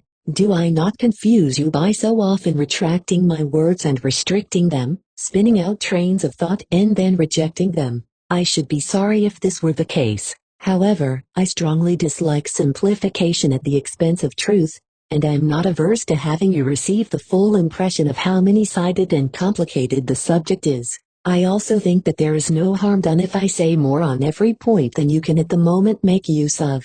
I know that every hearer and reader arranges what is offered him in his own thoughts, shortens it, simplifies it, and extracts what he wishes to retain. Within a given measure it is true that the more we begin with the more we have left. Let me hope that, despite all the byplay, you have clearly grasped the essential parts of my remarks, those about the meaning of symptoms, about the unconscious, and the relation between the two. You probably have also understood that our further efforts are to take two directions. First, the clinical problem, to discover how persons become sick, how they later on accomplish a neurotic adaptation toward life. Secondly, a problem of psychic dynamics, the evolution of the neurotic symptoms themselves from the prerequisites of the neuroses. We will undoubtedly somewhere come on a point of contact for these two problems. I do not wish to go any further today, but since our time is not yet up, I intend to call your attention to another characteristic of our two analyses,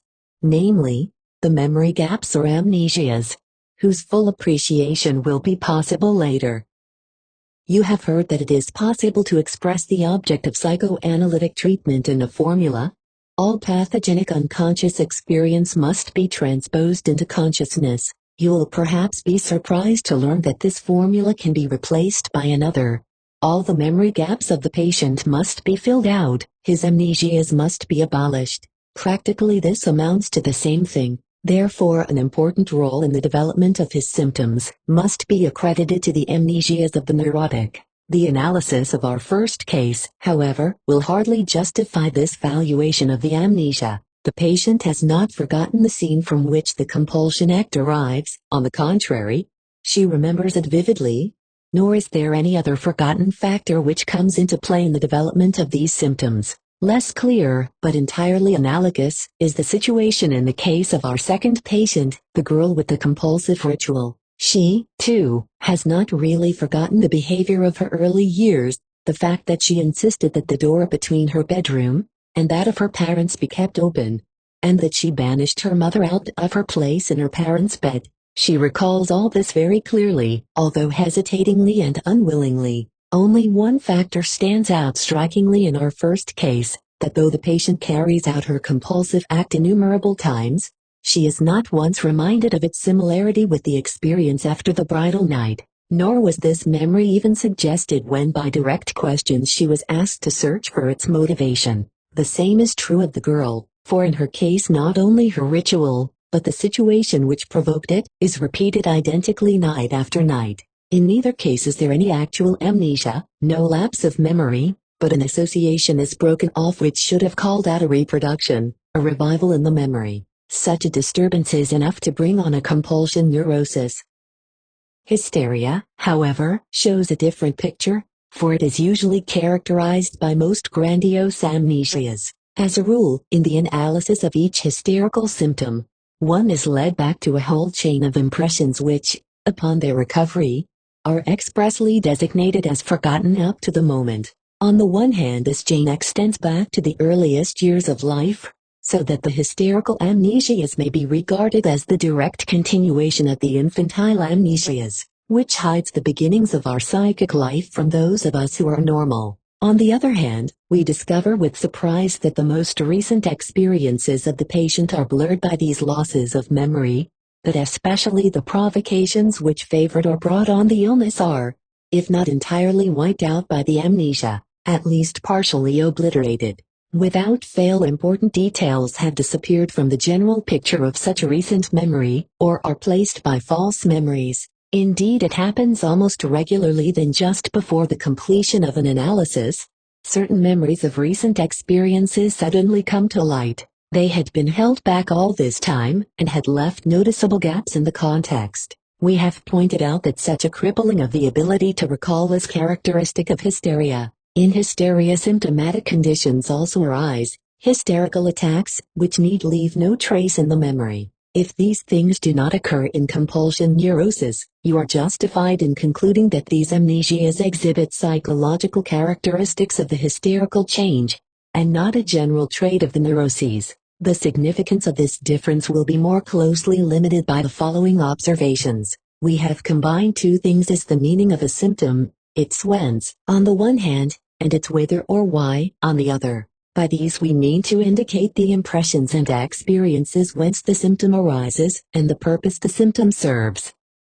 The whence of a symptom is traced back to impressions which have come from without, which have therefore necessarily been conscious at some time, but which may have sunk into the unconscious, that is, have been forgotten. The why of the symptom, its tendency, is in every case an endopsychic process, developed from within, which may or may not have become conscious at first, but could just as readily never have entered consciousness at all, and have been unconscious from its inception. It is, after all, not so very significant that, as happens in the hysterias, Amnesia has covered over the whence of the symptom, the experience upon which it is based, for it is the why, the tendency of the symptom, which establishes its dependence on the unconscious, and indeed no less so in the compulsion neuroses than in hysteria. In both cases the why may have been unconscious from the very first.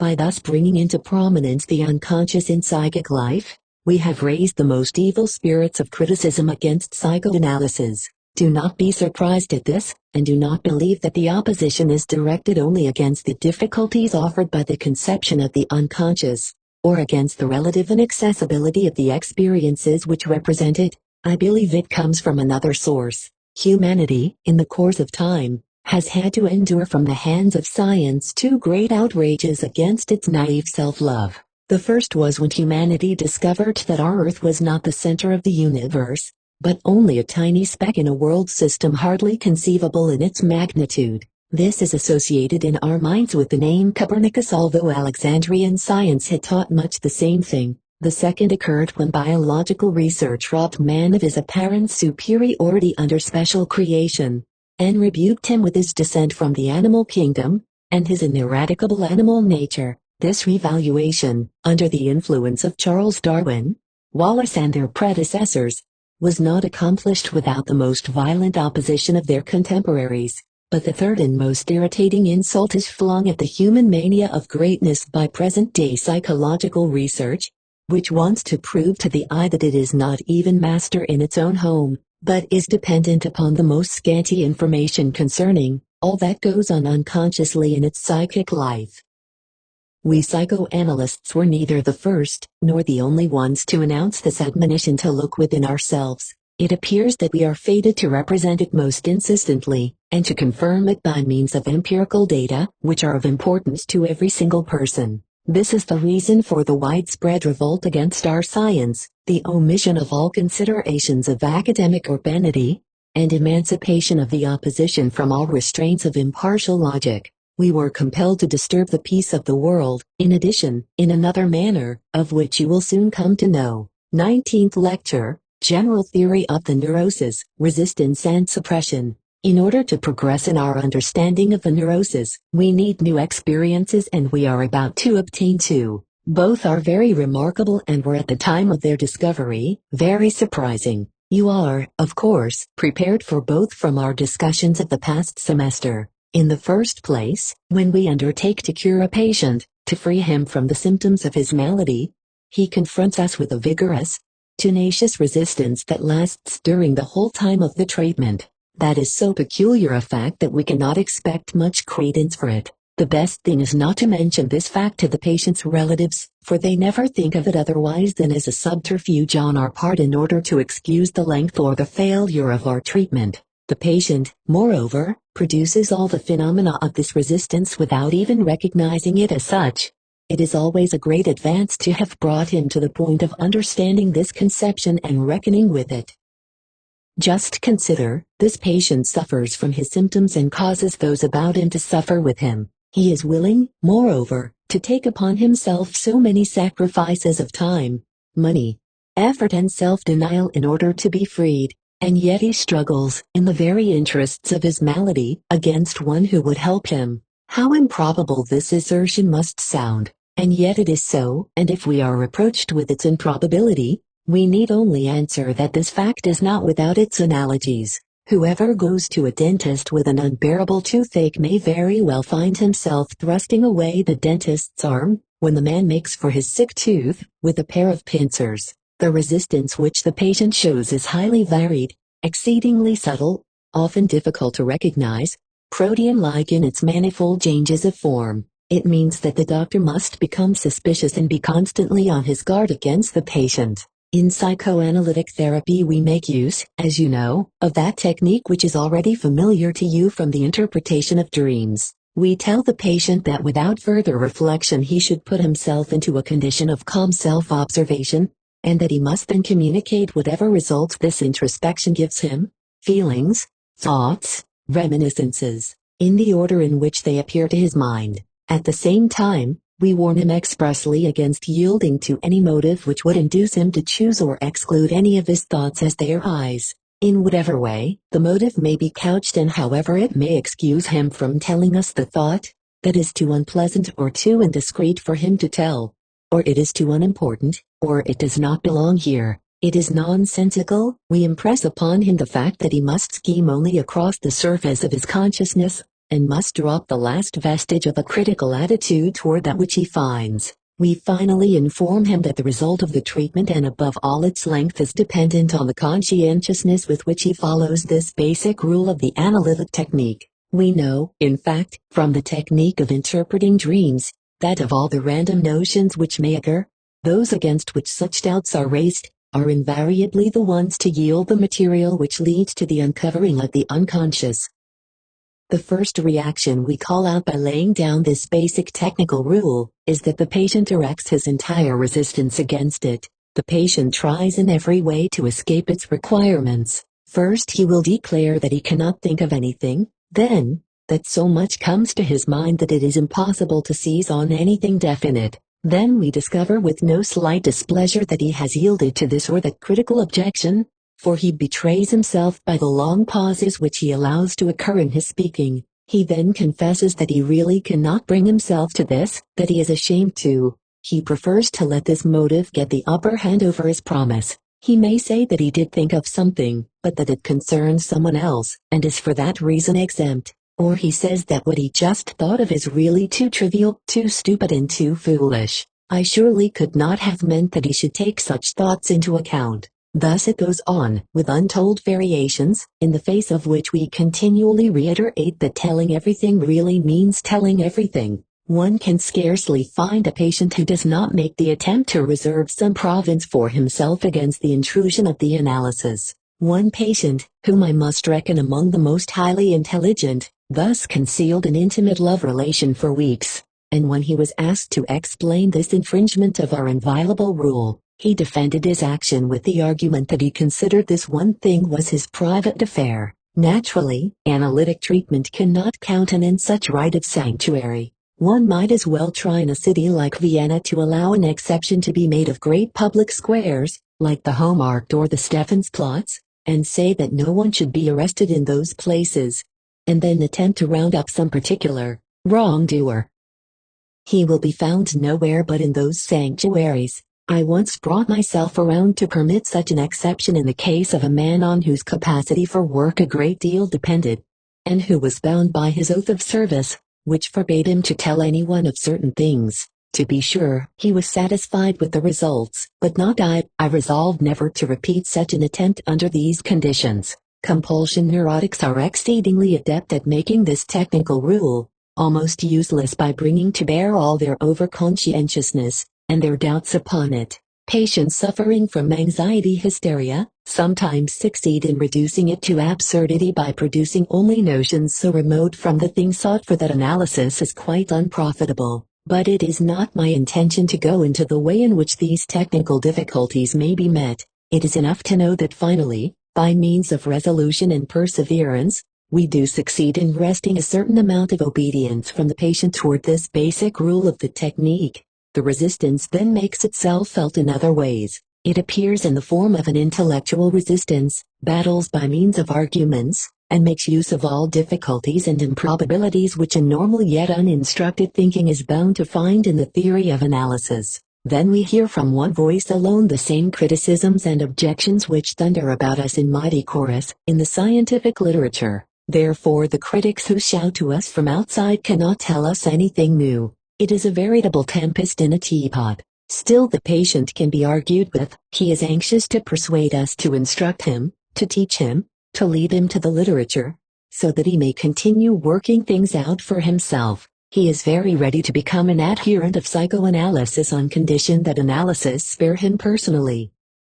But we recognize this curiosity as a resistance, as a diversion from our special objects, and we need it accordingly. In those patients who suffer from compulsion neurosis, we must expect the resistance to display special tactics. They frequently allow the analysis to take its way, so that it may succeed in throwing more and more light on the problems of the case.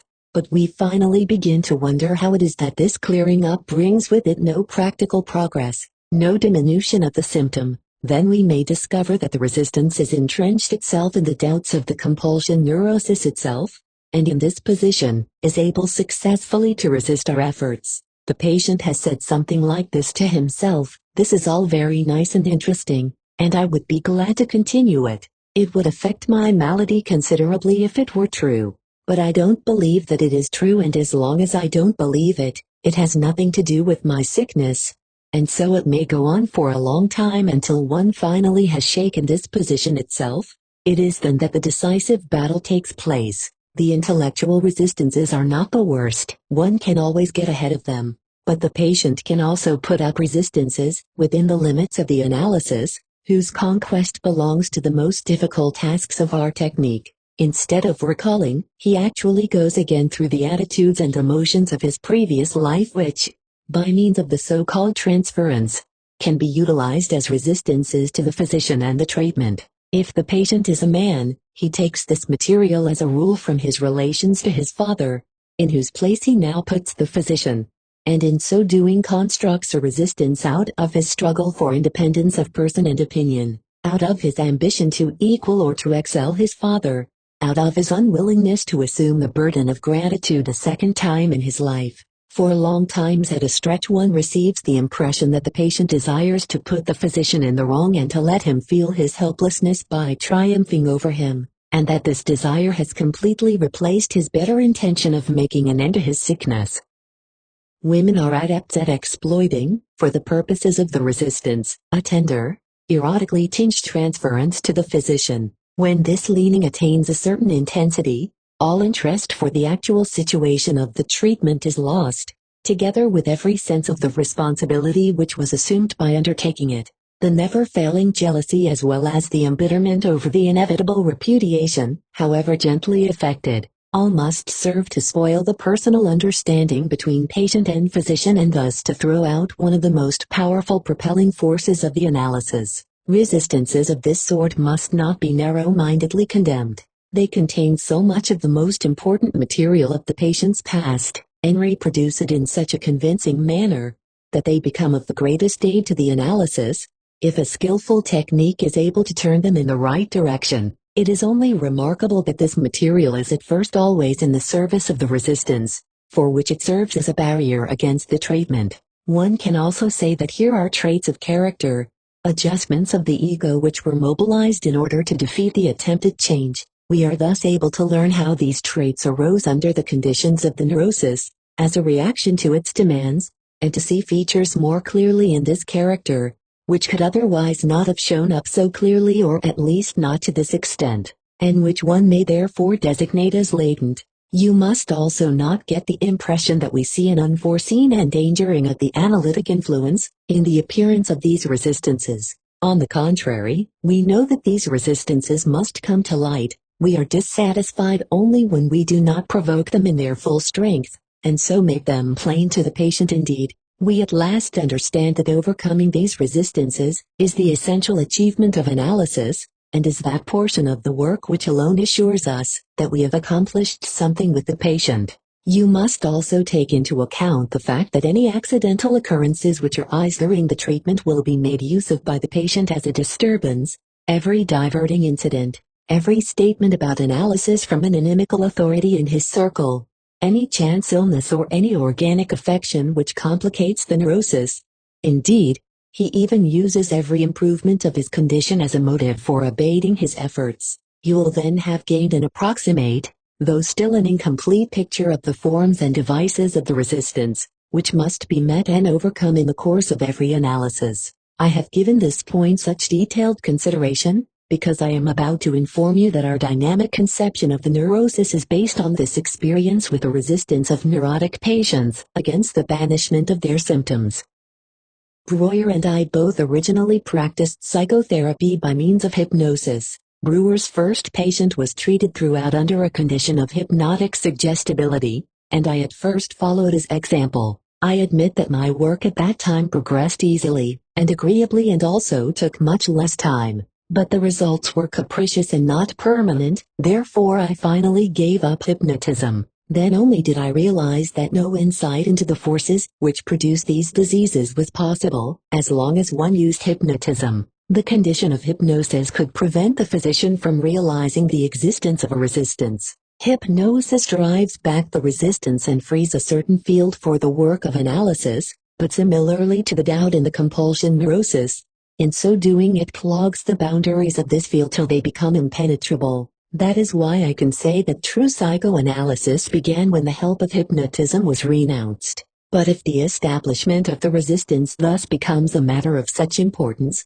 then surely we must give our caution full rein, and follow up any doubts as to whether we are not all too ready in our assumption of their existence. Perhaps there really are neurotic cases in which associations appear for other reasons. Perhaps the arguments against our hypothesis really deserve more consideration, and we are unjustified in conveniently rejecting all intellectual criticisms of analysis as a resistance. Indeed, ladies and gentlemen, but our judgment was by no means readily arrived at. We had opportunity to observe every critical patient from the first sign of the resistance till after its disappearance. In the course of the treatment, the resistance is moreover constantly changing in intensity.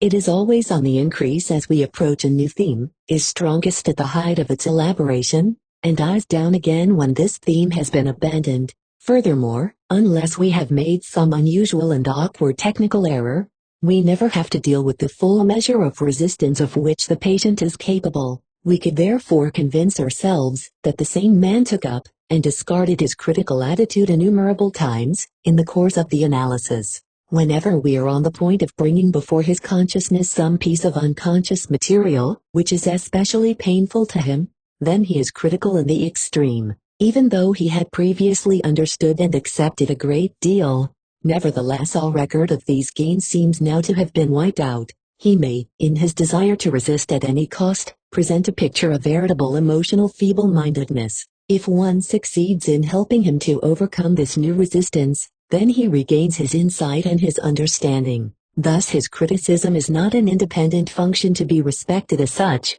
It plays the role of handyman to his emotional attitude and is guided by his resistance. If something displeases him, he can defend himself against it very ingeniously and appear most critical. But if something strikes his fancy, then he may show himself easily convinced. Perhaps none of us are very different, and the patient under analysis shows this dependence of the intellect on the emotional life so plainly only because, under the analysis, he is so hard-pressed. In what way shall we now account for the observation that the patient so energetically resists our attempt to rid him of his symptoms, and to make his psychic processes function in a normal way? We tell ourselves that we have here come up against strong forces which oppose any change in the condition.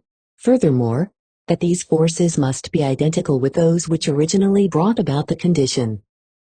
Some process must have been functional in the building up of these symptoms.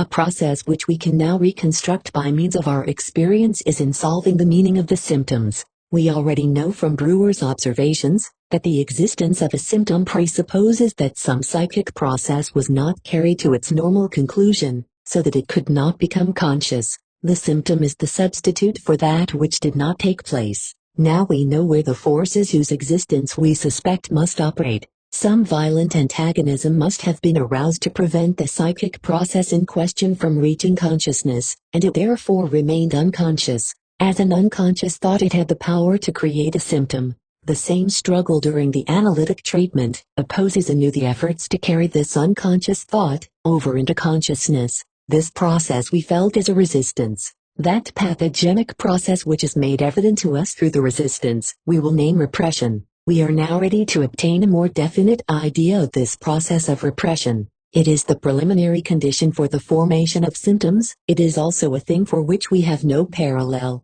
If we take as prototype an impulse, a psychological process which is striving to convert itself into action, we know that it may succumb before a rejection, which we call repudiation or condemnation. In the course of this struggle, the energy which the impulse had at its disposal was withdrawn from it. It becomes powerless, yet it may subsist in the form of a memory. The whole process of decision occurs with the full knowledge of the ego.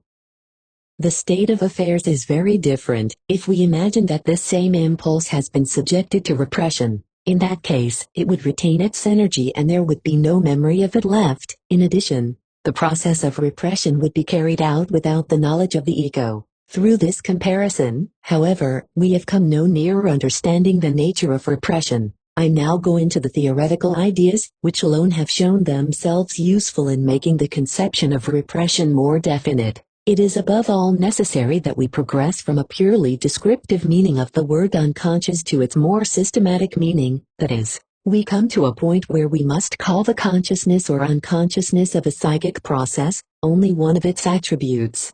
An attribute which is, moreover, not necessarily unequivocal. If such a process remained unconscious, then this separation from consciousness is perhaps only an indication of the fate to which it has submitted, and not this fate itself. To bring this home to us more vividly, let us assume that every psychological process, with one exception, which I will go into later, first exists in an unconscious state or phase, and only goes over from this into a conscious phase. Much as a photographic picture is first a negative and then becomes a picture by being printed, but not every negative need become a positive, and just as little is it necessary that every unconscious psychological process should be changed into a conscious one. We find it advantageous to express ourselves as follows: any particular process belongs in the first place to the psychological system of the unconscious. From this system it can under certain conditions go over into the system of the conscious. The crudest conception of these systems is the one which is most convenient for us, namely, a representation in space. We will compare the system of the unconscious to a large antechamber, in which the psychic impulses rub elbows with one another. As separate beings, there opens out of this antechamber another, a smaller room, a sort of parlor, which consciousness occupies. But on the threshold between the two rooms there stands a watchman. He passes on the individual psychic impulses, centers them, and will not let them into the parlor if they do not meet with his approval. You see at once that it makes little difference whether the watchman brushes a single impulse away from the threshold, or whether he drives it out again after it has already entered the parlor. It is a question here only of the extent of his watchfulness and the timeliness of his judgment. Still working with this simile, we proceed to a further elaboration of our nomenclature. The impulses in the antechamber of the unconscious cannot be seen by the conscious, which is in the other room. Therefore for the time being they must remain unconscious. When they have succeeded in pressing forward to the threshold, and have been sent back by the watchman, then they are unsuitable for consciousness and we call them suppressed. Those impulses, however, which the watchman has permitted to cross the threshold have not necessarily become conscious, for this can happen only if they have been successful in attracting to themselves the glance of the conscious. We therefore justifiably call this second room the system of the foreconscious. In this way the process of becoming conscious retains its purely descriptive sense. Suppression then, for any individual impulse, consists in not being able to get past the watchman from the system of the unconscious to that of the foreconscious. The watchman himself is long since known to us. We have met him as the resistance which opposed us when we attempted to release the suppression through analytic treatment. Now I know you will say that these conceptions are as crude as they are fantastic, and not at all permissible in a scientific discussion. I know they are crude, indeed, we even know that they are incorrect, and if we are not very much mistaken we have a better substitute for them in readiness. Whether they will continue then to appear so fantastic to you I do not know. For the time being, they are useful conceptions, similar to the mannequin ampere who swims in the stream of the electric current. Insofar as they are helpful in the understanding of our observation, they are by no means to be despised. I should like to assure you that these crude assumptions go far in approximating the actual situation. The two rooms, the watchman on the threshold between the two, and consciousness at the end of the second room in the role of an onlooker. I should also like to hear you admit that our designations, unconscious, foreconscious, and conscious are much less likely to arouse prejudice, and are easier to justify than others that have been used or suggested, such as subconscious, conscious, between conscious, etc. This becomes all the more important to me if you should warn me that this arrangement of the psychic apparatus, such as I have assumed in the explanation of neurotic symptoms, must be generally applicable and must hold for normal functioning as well. In that, of course, you are right. We cannot follow this up at present. But our interest in the psychology of the development of the symptom must be enormously increased if through the study of pathological conditions, we have the prospect of finding a key to the normal psychic occurrences, which have been so well concealed. You will probably recognize what it is that supports our assumptions concerning these two systems and their relation to consciousness. The watchman between the unconscious and the foreconscious is none other than the censor under whose control we found the manifest dream to obtain its form. The residue of the day's experiences, which we found were the stimuli which set off the dream, are foreconscious materials which at night, during sleep, had come under the influence of unconscious and suppressed wishes. Borne along by the energy of the wish, these stimuli were able to build the latent dream. Under the control of the unconscious system, this material was worked over, went through an elaboration and displacement such as the normal psychic life, or, better said, the foreconscious system, either does not know at all or tolerates only exceptionally. In our eyes, the characteristics of each of the two systems were betrayed by this difference in their functioning. The dependent relation between the foreconscious and the conscious was to us only an indication that it must belong to one of the two systems. The dream is by no means a pathological phenomenon. It may appear in every healthy person under the conditions of sleep. Any assumption as to the structure of the psychic apparatus, which covers the development of both the dream and the neurotic symptom, has also an undeniable claim to be taken into consideration in any theory of normal psychic life. So much, then, for suppression. It is, however, only a prerequisite for the evolution of the symptom. We know that the symptom serves as a substitute for a process kept back by suppression. Yet it is no simple matter to bridge this gap between the suppression and the evolution of the substitute. We have first to answer several questions on other aspects of the problem concerning the suppression and its substantiation. What kind of psychological stimuli are at the basis of the suppression? By what forces is it achieved? For what motives? On these matters we have only one insight that we can go by. We learned in the investigation of resistance that it grows out of the forces of the I. In other words, from obvious and latent traits of character. It must be from the same traits also that suppression derived support, at least they played a part in its development. All further knowledge is still withheld from us. A second observation, for which I have already prepared, will help us further at this point. By means of analysis we can assign one very general purpose to the neurotic symptom. This is of course nothing new to you. I have already shown it to you in the two cases of neuroses. But, to be sure, what is the significance of two cases? You have the right to demand that it be shown to you innumerable times, but I am unable to do this. Here again your own experience must step in, or your belief, which may in this matter rely upon the unanimous account of all psychoanalysts. You will remember that in these two cases, whose symptoms we subjected to searching investigation, the analysis introduced us to the most intimate sexual life of these patients. In the first case, moreover, we could identify with unusual clearness the purpose or tendency of the symptoms under investigation. Perhaps in the second case it was slightly covered by another factor, one we will consider later. Now, the same thing that we saw in these two examples, we would see in all other cases that we subjected to analysis. Each time, through analysis, we would be introduced to the sexual wishes and experiences of the patient. And every time we would have to conclude that their symptoms served the same purpose. This purpose shows itself to be the satisfaction of sexual wishes. The symptoms serve as a sexual satisfaction for the patient. They are a substitute for such satisfactions as they miss in reality. Recall the compulsive act of our first patient. The woman longs for her intensely beloved husband, with whom she cannot share her life because of his shortcoming and weaknesses. She feels she must remain true to him. She can give his place to no one else. Her compulsive symptom affords her that for which she pines, ennobles her husband, denies and corrects his weaknesses, above all, his impotence. This symptom is fundamentally a wish fulfillment, exactly as is a dream.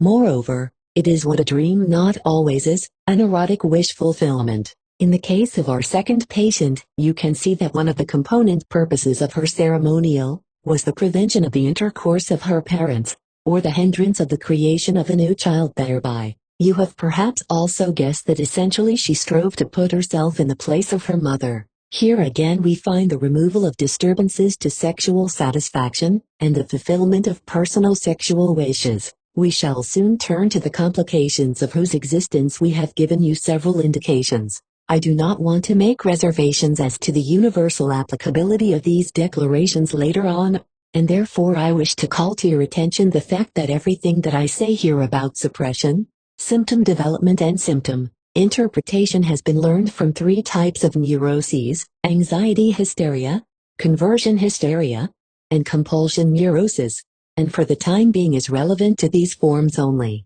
These three conditions, which we are in the habit of combining into one group under the name of transference neuroses, also limit the field open to psychoanalytic therapy. The other neuroses have not been nearly so well studied by psychoanalysis. In one group, in fact, the impossibility of therapeutic influence has been the reason for the neglect. But you must not forget that psychoanalysis is still a very young science, that it demands much time and care in preparation for it, that not long ago it was still in the cradle, so to speak. Yet at all points, we are about to penetrate into the understanding of those other conditions, which are not transference neuroses.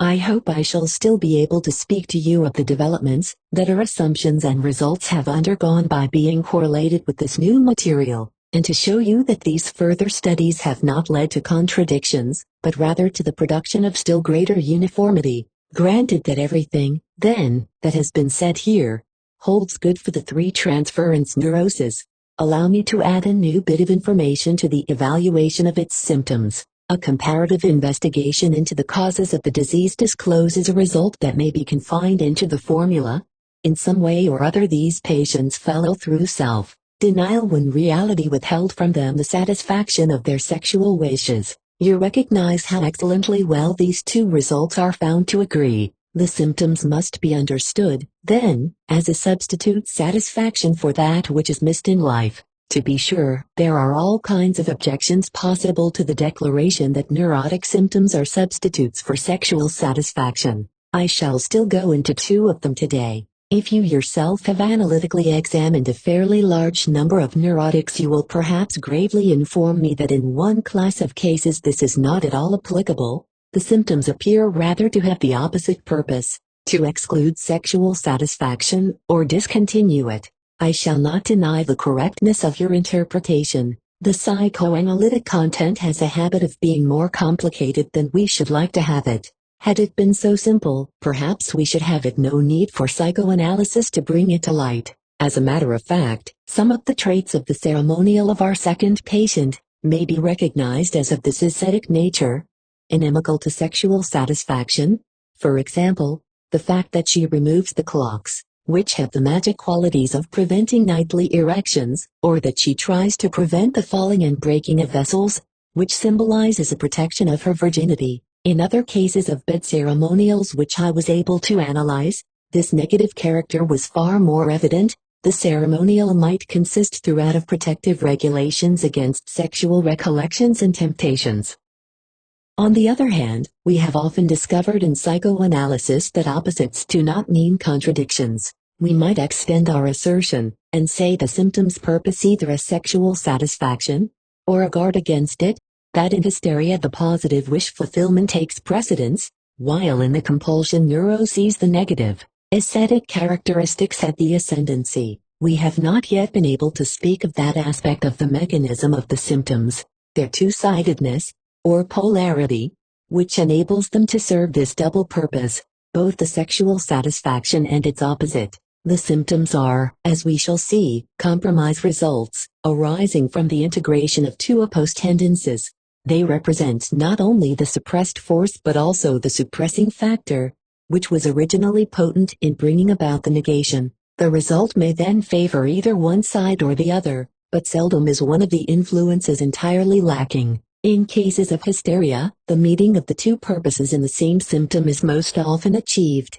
In compulsion neurosis, the two parts often become distinct. The symptom then has a double meaning. It consists of two actions, one following the other, one releasing the other. It will not be so easy to put aside a further misgiving. If you should look over a large number of symptom interpretations, you would probably judge offhand that the conception of a sexual substitute satisfaction has been stretched to its utmost limits in these cases. You will not hesitate to emphasize that these symptoms offer nothing in the way of actual satisfaction, that often enough they are limited to giving fresh life to sensations or fantasies from some sexual complex. Further, you will declare that the apparent sexual satisfaction so often shows a childish and unworthy character, perhaps approximates an act of onanism, or is reminiscent of filthy naughtiness, habits that are already forbidden and broken in childhood. Finally, you will express your surprise that one should designate as a sexual satisfaction appetites which can only be described as horrible or ghastly, even unnatural. As to these last points, we shall come to no agreement until we have submitted man's sexual life to a thorough investigation, and thus ascertained what one is justified in calling sexual. 20th Lecture, General Theory of the Neurosis, the Sexual Life of Man. One might think we could take for granted what we are to understand by the term sexual. Of course, the sexual is the indecent, which we must not talk about.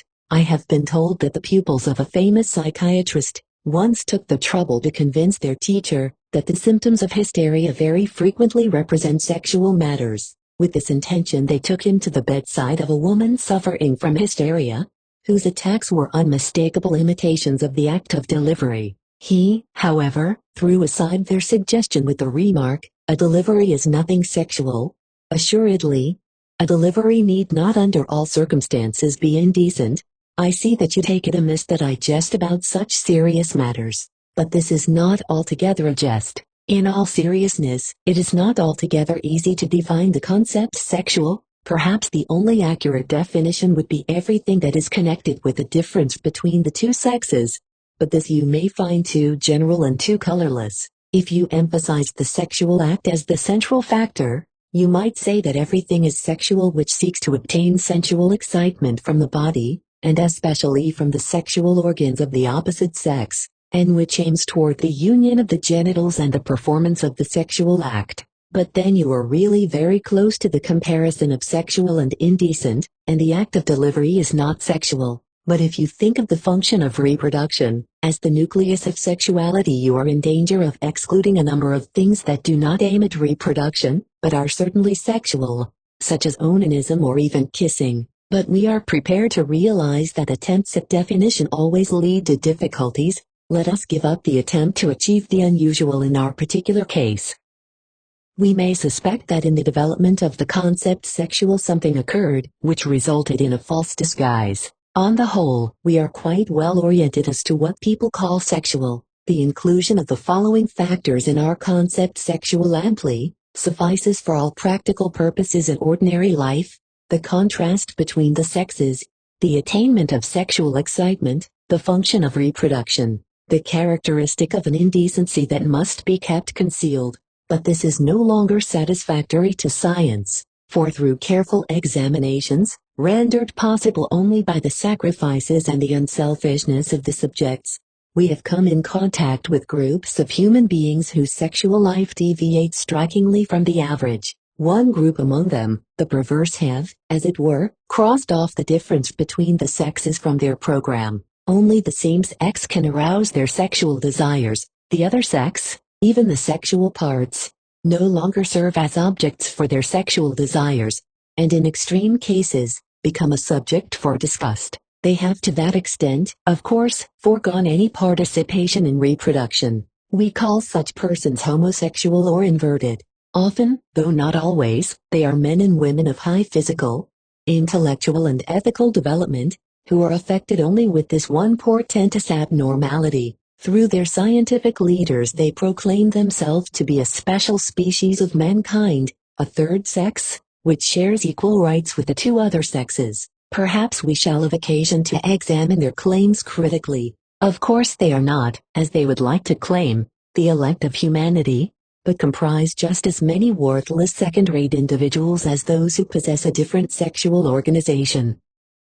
At any rate, this type among the perverse seek to achieve the same ends with the object of their desires as do normal people, but in the same group there exists a long succession of abnormal individuals, whose sexual activities are more and more alien to what seems desirable to the sensible person. In their manifold strangeness they seem comparable only to the grotesque freaks that P. Bruegel painted as the temptation of Saint Anthony, or the forgotten gods and believers that G.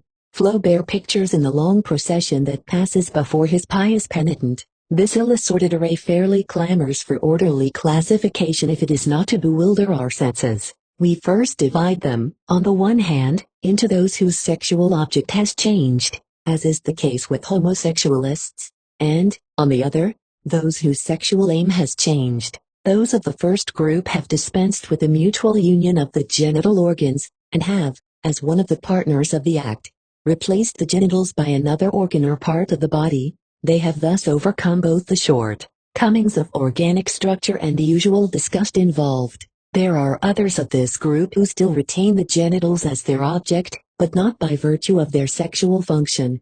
They participate for anatomic reasons, or rather by reason of their proximity. By means of these individuals we realize that the functions of excretion, which in the education of the child are hushed away as indecent, still remain capable of drawing complete sexual interest on themselves. There are still others who have relinquished the genitals entirely as an objective, have raised another part of the body to serve as the goal of their desire, the woman's breast, the foot, the tress of hair. There are also the fetishists, to whom the body part means nothing, who are gratified by a garment, a piece of white linen, a shoe. And finally there are persons who seek the whole object but with certain peculiar or horrible demands, even those who covet a defenseless corpse for instance, which they themselves must criminally compel to satisfy their desire. But enough of these horrors. Foremost in the second grouping are those perverted ones who have placed as the end of their sexual desire performances normally introductory or preparatory to it. They satisfy their desire by their eyes and hands. They watch or attempt to watch the other individual in his most intimate doings, or uncover those portions of their own bodies which they should conceal in the vague expectation of being rewarded by a similar procedure on the other person's part. Here also belong the enigmatic sadists, whose affectionate strivings know no other goal than to cause their object pain and agony, varying all the way from humiliating suggestions to the harshest physical ill-treatment. As if to balance the scale, we have on the other hand the masochists, whose sole satisfaction consists in suffering every variety of humiliation and torture, symbolic and real, at the hands of the beloved one. There are still others who combine and confuse a number of these abnormal conditions. Moreover, in both these groups there are those who seek sexual satisfaction in reality, and others who are content merely to imagine such gratification, who need no actual object at all, but can supplant it by their own fantastic creations. There can be not the least doubt that the sexual activities of these individuals are actually found in the absurdities, caprices and horrors that we have examined. Not only do they themselves conceive them as adequate substitutes, but we must recognize that they take the same place in their lives that normal sex gratification occupies in ours, and for which they bring the same sacrifices, often incommensurate with their ends. It is perfectly possible to trace along broad lines as well as in detail in what way these abnormalities follow the normal procedure, and how they diverge from it. You will also find the characteristic of indecency which belongs to the sexual act in these vagaries, only that it is very magnified to the disreputable. Ladies and gentlemen, what attitude are we to assume to these unusual varieties of sex gratification? Nothing at all is achieved by the mere expression of indignation and personal disgust, and by the assurance that we do not share these lusts. That is not our concern. We have here a field of observation like any other. Moreover, the evasion that these persons are merely rarities, curiosities, is easily refuted. On the contrary, we are dealing with very frequent and widespread phenomena. If, however, we are told that we must not permit them to influence our views on sexual life, since they are all aberrations of the sexual instinct, we must meet this with a serious answer. If we fail to understand these abnormal manifestations of sexuality, and are unable to relate them to the normal sexual life, then we cannot understand normal sexuality. It is, in short, our unavoidable task to account theoretically for all the potentialities of the perversions we have gone over, and to explain their relation to the so-called normal sexuality. A penetrating insight due to Ivan Bloch, and 2 new experimental results, will help us in this task. Bloch takes exception to the point of view which sees in a perversion a sign of degeneration. He proves that such deviations from the aim of the sexual instinct, such loose relations to the object of sexuality, have occurred at all times, among the most primitive and the most highly civilized peoples, and have occasionally achieved toleration and general recognition. The two experimental results were obtained in the course of psychoanalytic investigations of neurotics. They will undoubtedly exert a decided influence on our conceptions of sexual perversion. We have stated that the neurotic symptoms are substitutions for sexual satisfactions, and I have given you to understand that the proof of this assertion by means of the analysis of symptoms encounters many difficulties, for this statement is only justifiable if, under the term sexual satisfactions, we include the so-called perverse sexual ends, since with surprising frequency we find symptoms which can be interpreted only in the light of their activity. The claim of rareness made by the homosexualists, or the inverted, immediately collapses when we learn that in the case of no single neurotic, do we fail to obtain evidence of homosexual tendencies, and that in a considerable number of symptoms we find the expression of this latent inversion. Those who call themselves homosexualists are the conscious and manifest inverts, but their number is as nothing before the latent homosexualists. We are forced to regard the desire for an object of one's own sex as a universal aberration of erotic life, and to cede increasing importance to it. Of course, the differences between manifest homosexuality and the normal attitudes are not thus erased. Their practical importance persists, but their theoretic value is greatly decreased. Paranoia, a disturbance which cannot be counted among the transference neuroses, must in fact be assumed as arising regularly from the attempt to ward off powerful homosexual tendencies. Perhaps you will recall that one of our patients under her compulsive symptoms acted the part of a man, namely that of her own estranged husband. The production of such symptoms, impersonating the actions of men, is very common to neurotic women. Though this cannot be ascribed directly to homosexuality, it is certainly concerned with its prerequisites. You are probably acquainted with the fact that the neurosis of hysteria may manifest its symptoms in all organic systems, and may therefore disturb all functions. Analysis shows that in these symptoms there are expressed all those tendencies termed perverse, which seek to represent the genitals through other organs. These organs behave as substitute genitals. Through the study of hysteric symptoms, we have come to the conclusion that aside from their functional activities, the organs of the body have a sexual significance, and that the performance of their functions is disturbed if the sexual factor claims too much attention. Countless sensations and innervations, which appear as symptoms of hysteria, in organs apparently not concerned with sexuality, are thus discovered as bound up with the fulfillment of perverse sexual desires,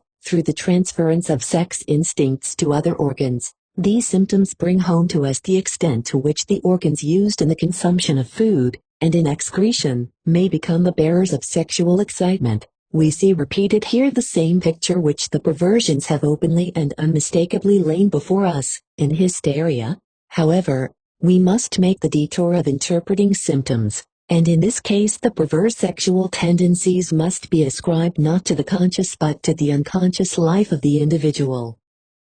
Among the many symptoms manifested in compulsion neurosis, the most important are those produced by two powerful sadistic tendencies, i.e., sexual tendencies with perverted aim. These symptoms, in accordance with the structure of compulsion neurosis, serve primarily as a rejection of these desires, or they express a struggle between satisfaction and rejection. In this struggle, the satisfaction is never excessively curtailed. It achieves its results in the patient's behavior in a roundabout way, by preference turning against his own person in self-inflicted torture. Other forms of neurosis, characterized by intensive worry, are the expression of an exaggerated sexualization of acts that are ordinarily only preparatory to sexual satisfactions.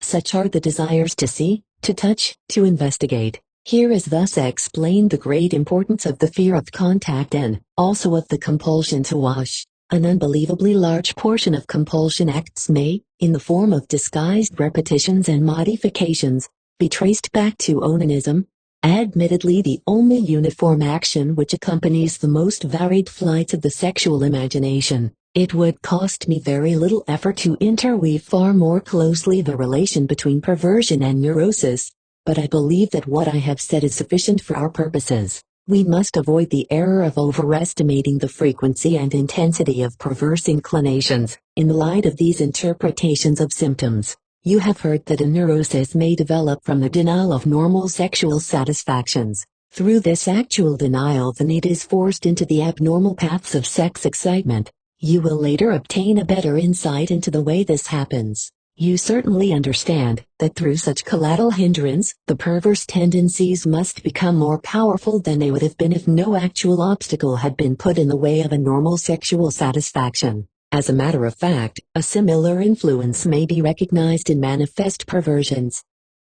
In many cases, they are provoked or motivated by the fact that two great difficulties stand in the way of normal sexual satisfactions, owing to temporary circumstances or to the permanent institutions of society. In other cases, to be sure, the perverse tendencies are entirely independent of such conditions. They are, as it were, the normal kind of sexual life for the individual in question. Perhaps you are momentarily under the impression that we have confused rather than clarified the relation between normal and perverse sexuality, but keep in mind this consideration. If it is true that a hindrance or withholding of normal sexual satisfaction will bring out perverse tendencies in persons who have not previously shown them, we must assume that these persons must have harbored tendencies akin to perversities, or, if you will, perversities in latent form. This brings us to the second experimental conclusion of which I spoke, namely, that psychoanalytic investigation found it necessary to concern itself with the sexual life of the child, since, in the analysis of symptoms, reminiscences and ideas reverted to the early years of childhood. Whatever we revealed in this manner was corroborated point by point through the direct observation of children. The result was the recognition that all inclinations to perversion have their origin in childhood, that children have tendencies toward them all and practice them in a measure corresponding to their immaturity. Perverse sexuality, in brief, is nothing more than magnified infantile sexuality divided into its separate tendencies. Now you will certainly see these perversions in another light and no longer ignore their relation to the sexual life of man, at the cost, I do not doubt, of surprises and incongruities painful to your emotions. At first you will undoubtedly be disposed to deny everything, the fact that children have something which may be termed sexual life, the truth of our observations, and the justification of our claim to see in the behavior of children any relation to what is condemned in later years as perversity. Permit me first to explain to you the cause of your reluctance, and then to present to you the sum of our observations. It is biologically improbable, even absurd, to assume that children have no sexual life, sexual excitements, desires, and some sort of satisfaction, but that they develop it suddenly between the ages of 12 and 14. This would be just as improbable from the viewpoint of biology, as to say that they were not born with genitals, but developed them only in the period of puberty. The new factor which becomes active in them at the time is the function of reproduction, which avails itself for its own purposes of all the physical and psychic material already present. You commit the error of confusing sexuality with reproduction, and thereby block the road to the understanding of sexuality, and of perversions and neuroses as well. This error is a prejudice. Oddly enough, its source is the fact that you yourselves were children, and as children succumbed to the influence of education. One of the most important educational tasks which society must assume is the control, the restriction of the sexual instinct when it breaks forth as an impulse toward reproduction. It must be subdued to an individual will that is identical with the mandates of society. In its own interests, accordingly, society would postpone full development until the child has reached a certain stage of intellectual maturity, for education practically ceases with the complete emergence of the sexual impulse. Otherwise the instinct would burst all bounds and the work of culture, achieved with such difficulty, would be shattered. The task of restraining this sexuality is never easy. It succeeds here too poorly and there too well. The motivating force of human society is fundamentally economic, since there is not sufficient nourishment to support its members without work on their part. The number of these members must be limited and their energies diverted from sexual activity to labor. Here, again, we have the eternal struggle for life that has persisted from prehistoric times to the present. Experience must have shown educators that the task of guiding the sexual will of the new generation can be solved only by influencing the early sexual life of the child, the period preparatory to puberty, not by awaiting the storm of puberty. With this intention, almost all infantile sex activities are forbidden to the child or made distasteful to him. The ideal goal has been to render the life of the child asexual.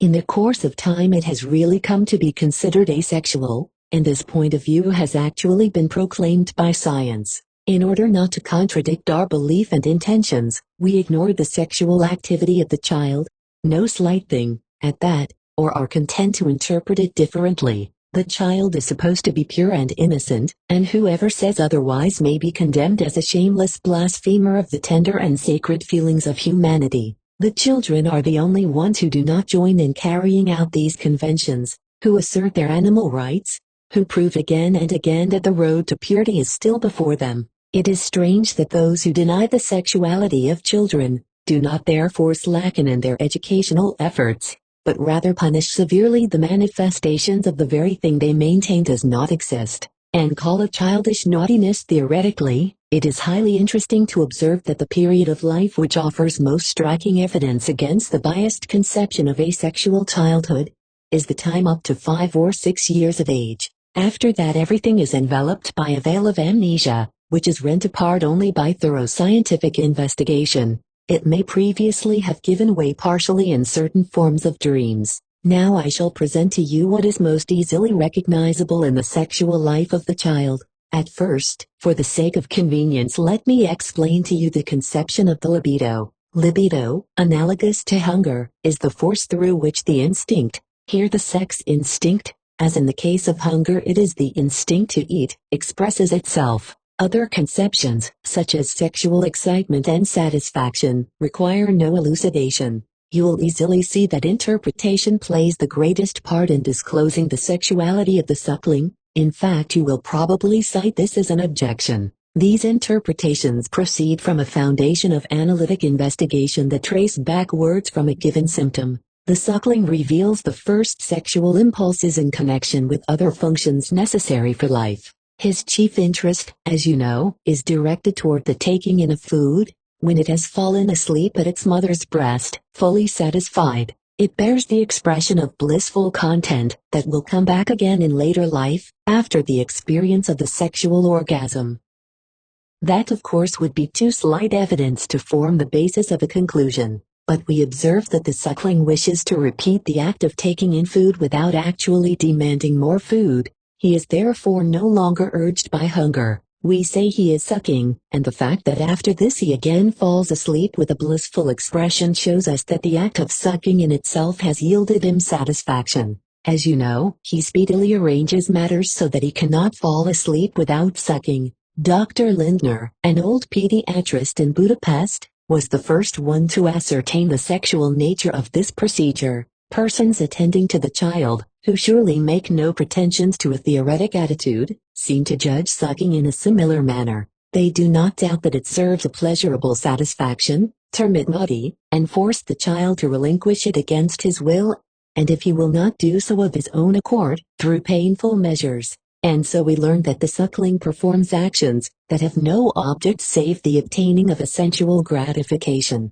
We believe that this gratification is first experienced during the taking in of food, but that he speedily learns to separate it from this condition. The gratification can only be attributed to the excitation of the mouth and lips, hence we call these parts of the body erogenous zones, and the pleasure derived from sucking, sexual. Probably we shall have to discuss the justification of this name. If the suckling could express himself, he would probably recognize the act of sucking at his mother's breast as the most important thing in life. He is not so far wrong, for in this one act he satisfies two great needs of life.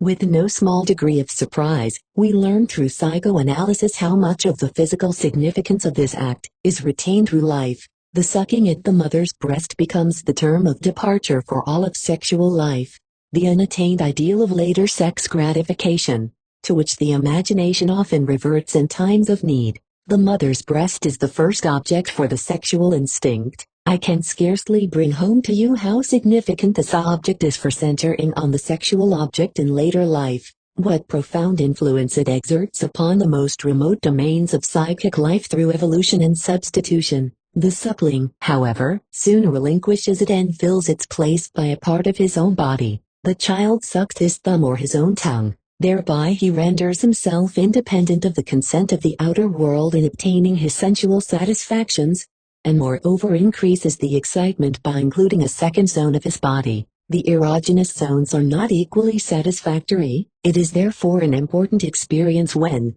as Dr. Lindner puts it, the child while touching his own body discovers the especially excitable genitals, and so finds the way from sucking to onanism. Through the evaluation of sucking we become acquainted with two decisive characteristics of infantile sexuality. It arises in connection with the satisfaction of great organic needs and behaves autoerotically, that is to say, it seeks and finds it objects on its own body. What is most clearly discernible during the taking in of food is partially repeated during excretion. We conclude that the nursling experiences pleasure during the excretion of urine, and the contents of the intestine, and that he soon strives to arrange these acts in a way to secure the greatest possible amount of satisfaction by the corresponding excitement of the erogenous membrane zones. Lou Andreas, with her delicate perceptions, has shown how at this point the outer world first intervenes as a hindrance, hostile to the child's desire for satisfaction,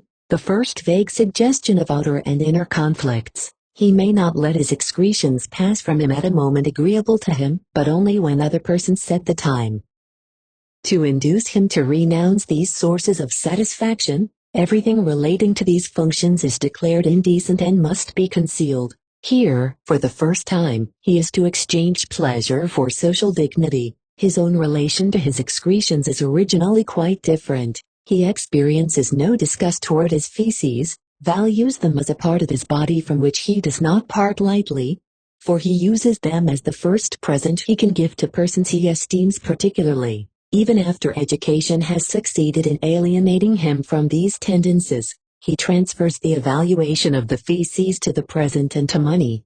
On the other hand, he appears to regard his achievements in urination with especial pride. I know that you have been wanting to interrupt me for a long time and to cry, enough of these monstrosities. Excretion a source of sexual gratification that even the suckling exploits. Feces a valuable substance. The anus a sort of genital. We do not believe it, but we understand why children's physicians and pedagogues have decidedly rejected psychoanalysis and its results. No. You have merely forgotten that it was my intention to present to you infantile sexuality in connection with the facts of sexual perversion. Why should you not know that in the case of many grown-ups, homosexuals as well as heterosexuals, the locus of intercourse is transferred from the normal to a more remote portion of the body, and that there are many individuals who confess to a pleasurable sensation of no slight degree, in the emptying of the bowels during their entire lives. Children themselves will confirm their interest in the act of defecation, and the pleasure in watching the defecation of another, when they are a few years older and capable of giving expression to their feelings.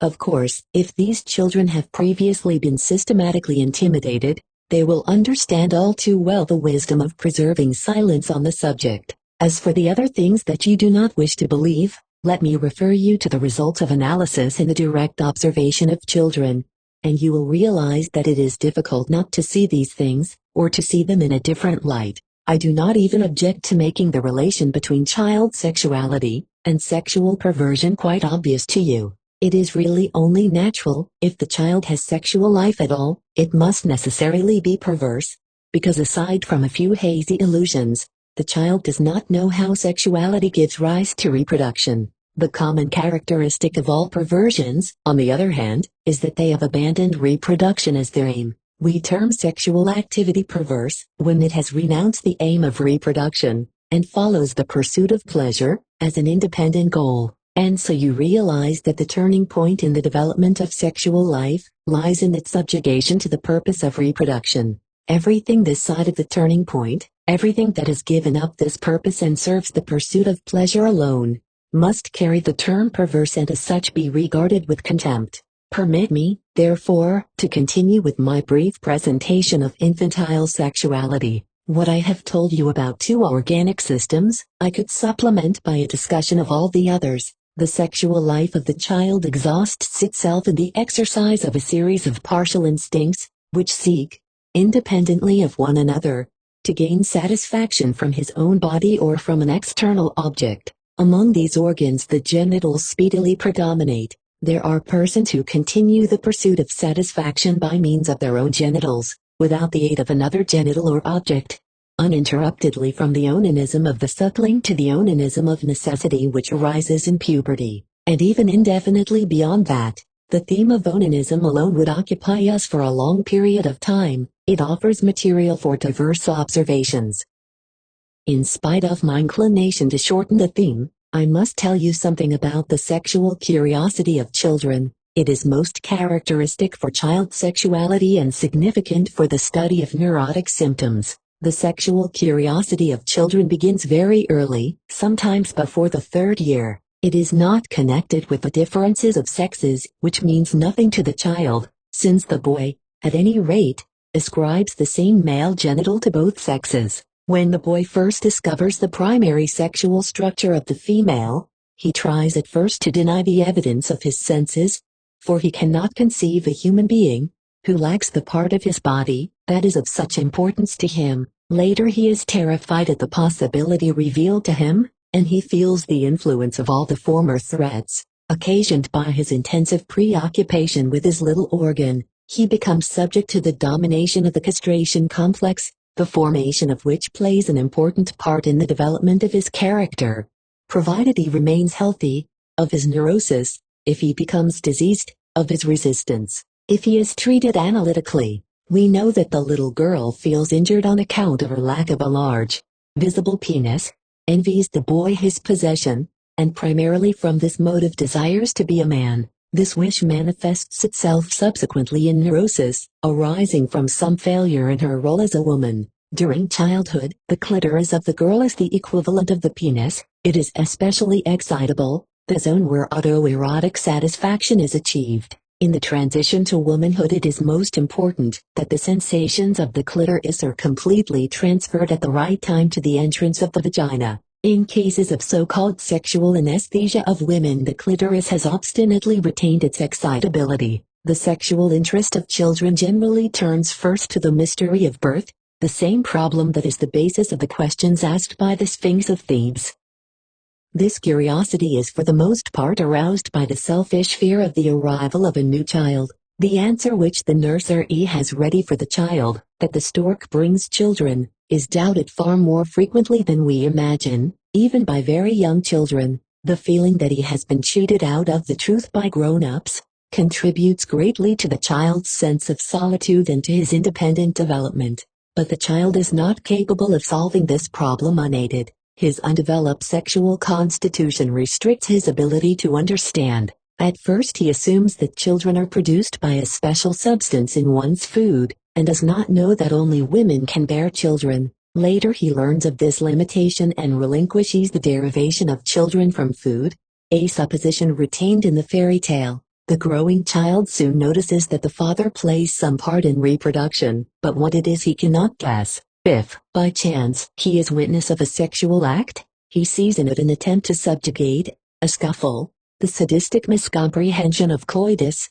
He does not, however, relate this act immediately to the evolution of the child. When he discovers traces of blood on the bedsheets or on the clothing of his mother, he considers them the proof of an injury inflicted by the father. During the latter part of childhood, he imagines that the sexual organ of the man plays an important part in the evolution of children, but can ascribe only the function of urination to that part of his body. From the very outset children unite in believing that the birth of the child takes place through the anus, that the child therefore appears as a ball of feces. After anal interests have been proven valueless, he abandons this theory, and assumes that the navel opens, or that the region between the two breasts is the birthplace of the child.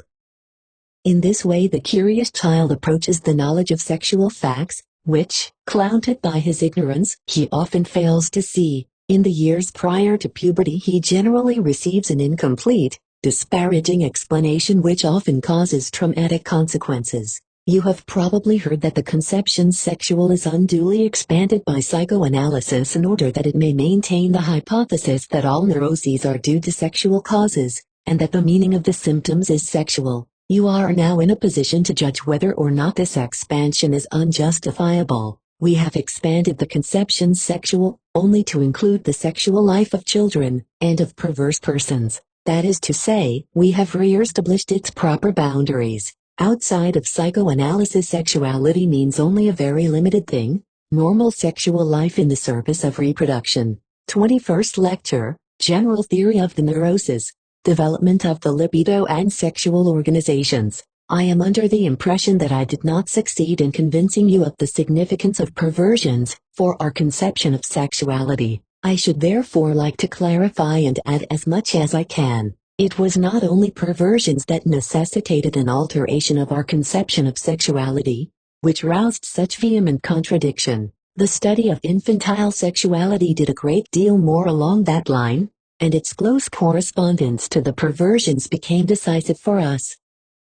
But the origin of the expressions of infantile sexuality, unmistakable as they are in later years of childhood, seem to be lost in obscurity. Those who disregard the history of evolution and analytic coherence will dispute the potency of the sexual factor and will infer the agency of generalized forces. Do not forget that as yet we have no generally acknowledged criterion for identifying the sexual nature of an occurrence, unless we assume that we can find it in a relation to the functions of reproduction, and this we must reject as too narrow. The biological criteria, such as the periodicities of 23 and 28 days, suggested by W. Fliss, are by no means established. The specific chemical nature which we can possibly assume for sexual occurrences is still to be discovered. The sexual perversions of adults, on the other hand, are tangible and unambiguous. As their generally accepted nomenclature shows, they are undoubtedly sexual in character,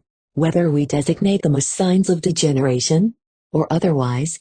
No one has yet had the courage to place them outside the phenomena of sex. They alone justify the assertion that sexuality and reproduction are not coincident, for it is clear that all of them disavow the goal of reproduction. This brings me to an interesting parallel. While conscious and psychic were generally considered to be identical, we had to make an essay to widen our conception of the psychic to recognize as psychic something that was not conscious. Analogously, when sexual and related to reproduction, or, in shorter form, genital has been generally considered identical, psychoanalysis must admit as sexual such things as are not genital, things which have nothing to do with reproduction. It is only a formal analogy, but it does not lack a deeper basis. But if the existence of sexual perversions is such a compelling argument, why has it not long ago had its effect and settled the question?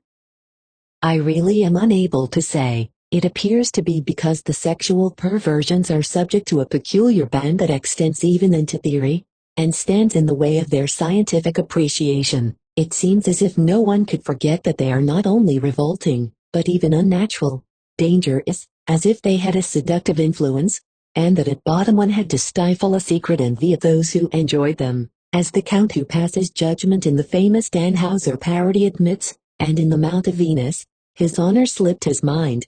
It's odd that never happens to people of our kind. Truthfully speaking, the perverts are rather poor devils who atone most bitterly for the satisfaction they attain with such difficulty. What makes the perverse activity unmistakably sexual, despite all the strangeness of its object, is that the act in perverse satisfaction most frequently is accompanied by a complete orgasm, and by an ejaculation of the genital product. Of course, this is only true in the case of adults. With children, orgasms and genital excretions are hardly possible. They are replaced by rudiments which, again, are not recognized as truly sexual. In order to complete the appreciation of sexual perversions, I have something to add. Condemned as they are, sharply as they are contrasted with the normal sexual activity, simple observation shows that rarely is normal sex life entirely free from one or another of the perverse traits. Even the kiss can be claimed to be perverse, for it consists in the union of two erogenous mouth zones in place of the respective genitals. But no one outlaws it as perverse. It is, on the contrary, admitted in theatrical performances as a modified suggestion of the sexual act. This very kissing may easily become a complete perversion, if it results in such intensity that it is immediately followed by an emission and orgasm, a thing that is not at all unusual. Further, we can learn that handling and gazing upon the object becomes an essential prerequisite to sexual pleasure, that some, in the height of sexual excitation, pinch and bite, that the greatest excitation is not always called forth in lovers by the genitals, but rather by other parts of the body, and so forth. There is no sense in considering persons with single traits of this kind abnormal, and counting them among the perverts. Rather, we recognize more and more clearly that the essential nature of perversion does not consist in overstepping the sexual aim, nor in a substitution for the genitals, not even in the variety of objects, but simply in the exclusiveness with which these deviations are carried out and by means of which the sexual act that serves reproduction is pushed aside. When the perverse activities serve to prepare or heighten the normal sexual act, they are really no longer perversions. To be sure, the chasm between normal and perverse sexuality is practically bridged by such facts. The natural result is that normal sexuality takes its origin from something existing prior to it, since certain components of this material are thrown out and others are combined in order to make them subject to a new aim, that of reproduction. Before we make use of our knowledge of perversions to concentrate anew, and with clearer perspective on the study of infantile sexuality, I must call your attention to an important difference between the two. Perverse sexuality is as a rule extraordinarily centralized, its whole action is directed toward one, usually an isolated, goal. A partial instinct has the upper hand. It is either the only one that can be demonstrated, or it has subjected the others to its purposes. In this respect there is no difference between normal and perverse sexuality other than that the ruling partial instincts, and with them the sexual goals, are different. In the one case as well as in the other there is, so to say, a well-organized tyranny, accepting that here one family and there another has appropriated all the power to itself. Infantile sexuality, on the other hand, is on the whole devoid of such centralization and organization. Its individual component impulses are of equal power, and each independently goes in search of the acquisition of pleasurable excitement. The lack as well as the presence of centralization fit in well with the fact that both the perverse and the normal sexuality originated from the infantile. There are also cases of perverse sexuality that have much more similarity with the infantile, where, independently of one another, numerous partial instincts have forced their way, insisted on their aims, or rather perpetuated them. In these cases it is more correct to speak of infantilism of sexual life than of perversions. Thus prepared we can consider a question which we certainly shall not be spared. People will say to us, why are you so set on including within sexuality those manifestations of childhood, out of which the sexual later develops, but which, according to your own admission, are of uncertain origin? Why are you not satisfied rather with the physiological description, and simply say that even in the suckling one may notice activities, such as sucking objects or holding back excrements, which show us that he strives towards an organic pleasure? In that way you would have avoided the estranging conception of sexual life in the tiniest child. I have nothing to say against organic pleasure. I know that the most extreme excitement of the sexual union is only an organic pleasure derived from the activity of the genitals. But can you tell me when this organic pleasure, originally not differentiated, acquires the sexual character that it undoubtedly does possess in the later phases of development? Do you know more about the organic pleasure than about sexuality? You will answer, the sexual character is acquired when the genitals begin to play their role. Sexual means genital. You will even reject the contrary evidence of the perversions by confronting me with the statement that in most perversions it is a matter of achieving the genital orgasm, although by other means than a union of the genitals. You would really command a much better position if you did not regard as characteristic of the sexual that untenable relation to reproduction seen in the perversions. If you replaced it by activity of the genitals, then we no longer differ very widely. The genital organs merely replace other organs. What do you make of the numerous practices which show you that the genitals may be represented by other organs in the attainment of gratification? As is the case in the normal kiss, or the perverse practices of fast life, or the symptoms of hysteria. In these neuroses it is quite usual for stimulations, sensations and innervations, even the process of erection, which is localized in the genitals, to be transferred to other distant parts of the body, so that you have nothing to which you can hold as characteristics of the sexual. You will have to decide to follow my example, and expand the designation sexual to include the strivings of early childhood toward organic pleasure. Now, for my justification, I should like you to give me the time for two more considerations. As you know, we call the doubtful and indefinable pleasure activities of earliest childhood sexual because our analysis of the symptoms leads us to them by way of material that is undeniably sexual. We admit that it need not for that reason in itself be sexual, but take an analogous case. Suppose there were no way to observe the development of two dicotyledonous plants from their seeds, the apple tree and the bean. In both cases, however, imagine it possible to follow their evolution from the fully developed plant backwards to the first seedling with two leaf divisions. The two little leaves are indistinguishable. In both cases they look exactly alike. Shall I conclude from this that they really are the same, and that the specific differences between an apple tree and bean plant do not appear until later in the history of the plant? Or is it biologically more correct to believe that this difference is already present in the seedling, although the two little leaves show no differences? We do the same thing when we term as sexual the pleasure derived from the activities of the suckling.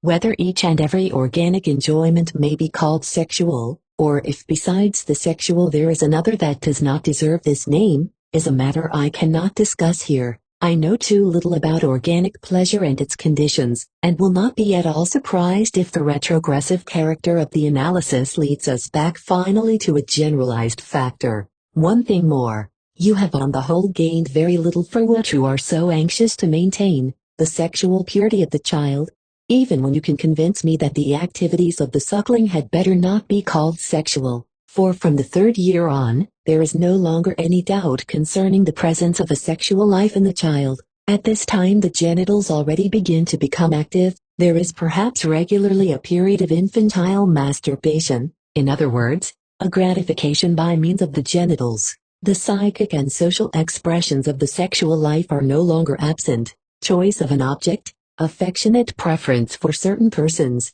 indeed, a leaning toward one of the two sexes, jealousy, all these have been established independently by unprejudiced observation, prior to the advent of psychoanalysis, and confirmed by every careful observer. You will say that you had no doubt as to the early awakening of affection. You will take issue only with its sexual nature. Children between the ages of 3 and 8 have already learned to hide these things, but if you look sharply, you can always gather sufficient evidence of the sexual purpose of this affection. What escapes you will be amply supplied by investigation. The sexual goals of this period of life are most intimately connected with the contemporaneous sexual theories, of which I have given you some examples. The perverse nature of some of these goals is the result of the constitutional immaturity of the child, who has not yet discovered the goal of the act of copulation. From about the 6th or the 8th year on the pause in and reversion of sexual development is noticeable, which in the cases that reach the highest cultural standard deserves the name of a latent period.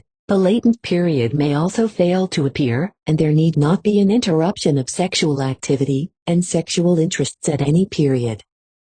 Most of the experiences and impulses prior to the latent period then fall victim to the infantile amnesia, the forgetting we have already discussed, which cloaks our earliest childhood and makes us strangers to it. In every psychoanalysis we are confronted with the task of leading this forgotten period of life back into memory. One cannot resist the supposition that the beginning of sexual life it contains furnishes the motive for this forgetting, namely, that this forgetting is a result of suppression. The sexual life of the child shows from the 3rd year that it has much in common with that of the adult. It is distinguished from the latter, as we already know, by the lack of stable organization under the primacy of the genitals, by the unavoidable traits of perversion, and, naturally, by the far lesser intensity of the whole impulse. Theoretically the most interesting phases of the sexual development or, as we would rather say, the libido development, so far as theory is concerned, lie back this period. This development is so rapidly gone through that perhaps it would never have been possible for direct observation to grasp its fleeting pictures. Psychoanalytic investigation of the neuroses has for the first time made it possible to discover more remote phases of the libido development. These are, to be sure, nothing but constructions, but if you wish to carry on psychoanalysis in a practical way, you will find that they are necessary and valuable constructions. You will soon understand why pathology may disclose conditions which we would have overlooked in the normal object. We can now declare what form the sexual life of the child takes before the primacy of the genitals is established. This primacy is prepared in the first infantile epoch prior to the latent period, and is continuously organized from puberty on. There is in this early period a sort of loose organization, which we shall call pregenital. In the foreground of this phase, however, the partial instincts of the genitals are not prominent, rather the sadistic and anal. The contrast between masculine and feminine plays no part as yet, its place is taken by the contrast between active and passive, which we may designate as the forerunner of sexual polarity, with which it is later fused.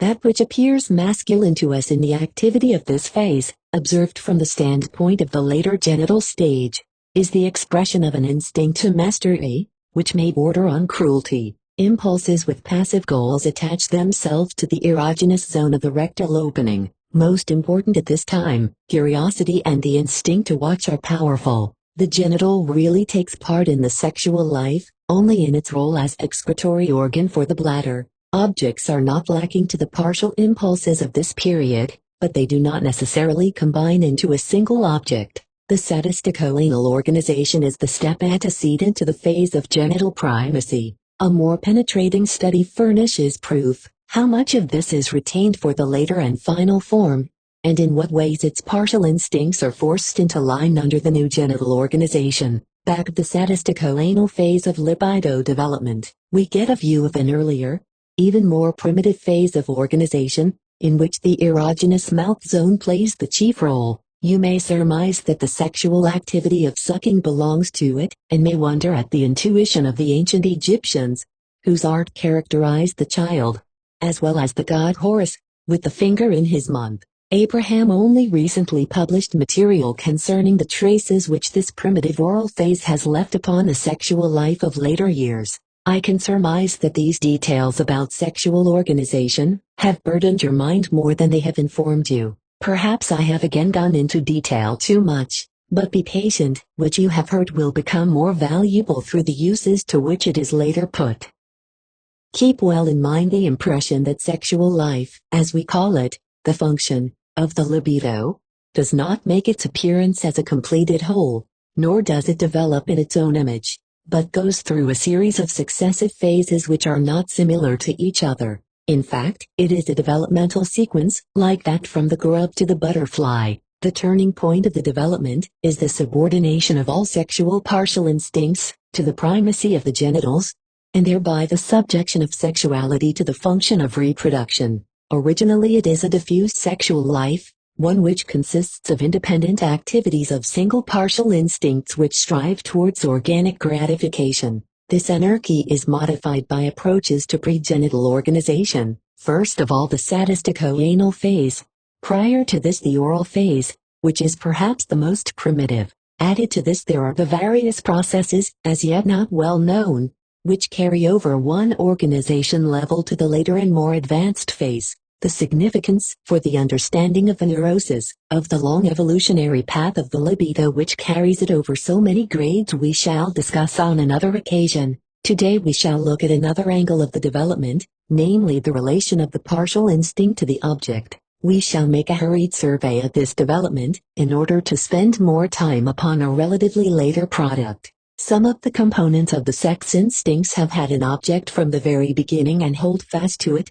Such are the instinct to mastery, sadism, curiosity, and the impulse to watch. Other impulses which are more clearly attached to specific erogenous zones of the body have this object only in the beginning. As long as they adhere to the functions which are not sexual, they release this object when they free themselves from these non-sexual functions. The first object of the oral component of the sexual impulse is the mother's breast, which satisfies the hunger of the infant. By the act of sucking, the erotic component which is also satisfied by the sucking becoming independent, it gives up the foreign object and replaces it by some part of its own body.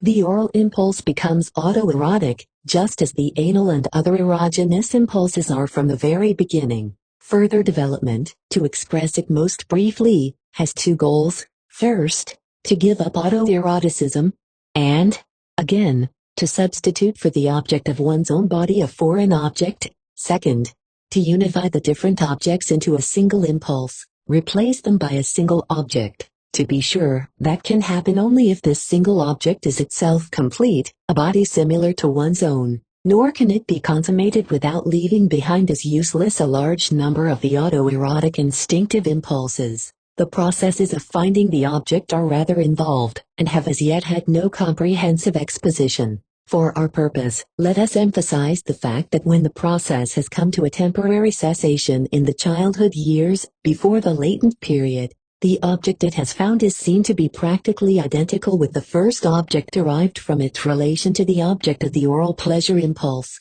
It is, if not the mother's breast, the mother herself. We call the mother the first object of love, for we speak of love when we emphasize the psychic side of sex impulses, and disregard or for a moment wish to forget the fundamental physical or sensual demands of the instincts. At the time when the mother becomes the object of love, the psychic work of suppression which withdraws the knowledge of a part of his sexual goal from his consciousness has already begun in the child. The selection of the mother, as the object of love, involves everything we understand by the Oedipus complex, which has come to have such great significance in the psychoanalytic explanation of neuroses, and which has had no small part in arousing opposition to psychoanalysis. Here is a little experience which took place during the present war. A brave young disciple of psychoanalysis is a doctor at the German front somewhere in Poland, and attracts the attention of his colleagues by the fact that he occasionally exercises an unexpected influence in the case of a patient. Upon being questioned, he admits that he works by means of psychoanalysis, and is finally induced to impart his knowledge to his colleagues. Every evening the physicians of the corps, colleagues and superiors, gather in order to listen to the inmost secrets of analysis. For a while this goes on nicely, but after he has told his audience of the Oedipus complex, a superior rises and says he does not believe it, that it is shameful for the lecturer to tell such things to them, brave men who are fighting for their fatherland, and who are the fathers of families, and he forbade the continuation of the lectures. This was the end. Now you will be impatient to discover what this frightful Oedipus complex consists of. The name tells you. You all know the Greek myth of King Oedipus, who is destined by the fates to kill his father, and take his mother to wife, who does everything to escape the oracle, and then does penance by blinding himself when he discovers that he has, unknowingly, committed these two sins. I trust many of you have yourselves experienced the profound effect of the tragedy, in which Sophocles handles this material. The work of the Attic poet presents the manner in which the deed of Oedipus, long since accomplished, is finally brought to light by an artistically prolonged investigation, continuously fed with new evidence. Thus far it has a certain similarity to the process of psychoanalysis. In the course of the dialogue it happens that the infatuated mother-wife, Jocasta, opposes the continuation of the investigation. She recalls that many men have dreamed that they have cohabited with their mothers, but one should lay little stress on dreams. We do not lay little stress on dreams, least of all typical dreams such as occur to many men, and we do not doubt that this dream mentioned by Jocasta is intimately connected with the strange and frightful content of the myth.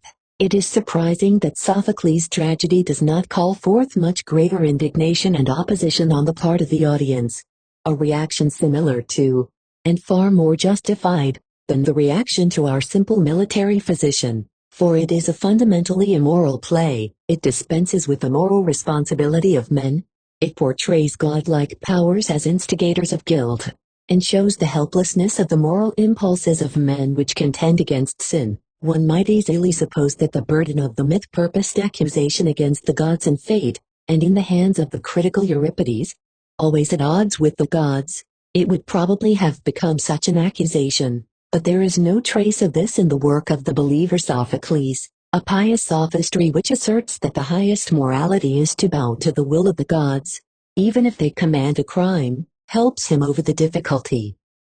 I do not think that this moral constitutes the power of the drama, but so far as the effect goes, that is unimportant. The listener does not react to it, but to the secret meaning and content of the myth. He reacts as though through self-analysis he had recognized in himself the Oedipus complex, and had unmasked the will of the gods, as well as the oracle, as sublime disguises of his own unconsciousness. It is as though he remembered the wish to remove his father, and in his place to take his mother to wife, and must be horrified at his own desires. He also understands the voice of the poet as if it were telling him, "You revolt in vain against your responsibility, and proclaim in vain the efforts you have made to resist these criminal purposes. In spite of these efforts, you are guilty, for you have not been able to destroy the criminal purposes. They will persist unconsciously in you, and in that there is psychological truth. Even if man has relegated his evil impulses to the unconscious, and would tell himself that he is no longer answerable for them, he will still be compelled to experience this responsibility as a feeling of guilt, which he cannot trace to its source." It is not to be doubted for a moment that one may recognize in the Oedipus complex one of the most important sources for the consciousness of guilt, with which neurotics are so often harassed. But furthermore, in a study of the origins of religion and morality of mankind, which I published in 1913, under the title of Totem and Taboo, the idea was brought home to me that perhaps mankind as a whole has, at the beginning of its history, come by its consciousness of guilt, the final source of religion and morality, through the Oedipus complex. I should like to say more on this subject, but perhaps I had better not. It is difficult to turn away from this subject now that I have begun speaking of it, but we must return to individual psychology. What does direct observation of the child at the time of the selection of its object, before the latent period, show us concerning the Oedipus complex? One may easily see that the little man would like to have the mother all to himself, that he finds the presence of his father disturbing. He becomes irritated when the latter permits himself to show tenderness towards the mother, and expresses his satisfaction when the father is away or on a journey. Frequently he expresses his feelings directly in words, promises the mother he will marry her.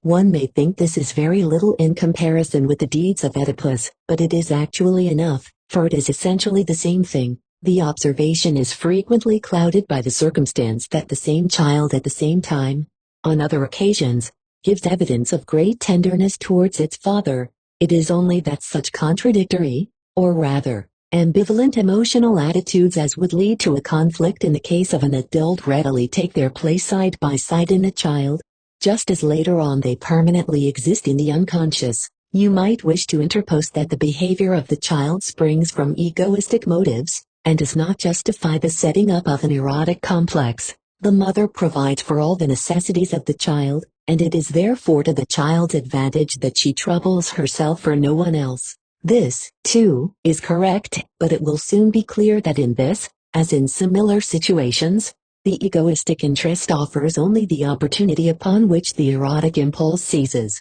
If the little one shows the most undisguised sexual curiosity about his mother, if he wants to sleep with her at night, insists upon being present while she is dressing, or attempts to caress her, as the mother can so often ascertain and laughingly relates, it is undoubtedly due to the erotic nature of the attachment to his mother. We must not forget that the mother shows the same care for her little daughter without achieving the same effect, and that the father often vies with her in caring for the boy, without being able to win the same importance in his eyes as the mother. In short, it is clear that the factor of sex preference cannot be eliminated from the situation by any kind of criticism. From the standpoint of egoistic interest, it would merely be stupid of the little fellow not to tolerate two persons in his services, rather than only one. I have, as you will have noticed, described only the relation of the boy to his father and mother. As far as the little girl is concerned, the process is the same with the necessary modifications.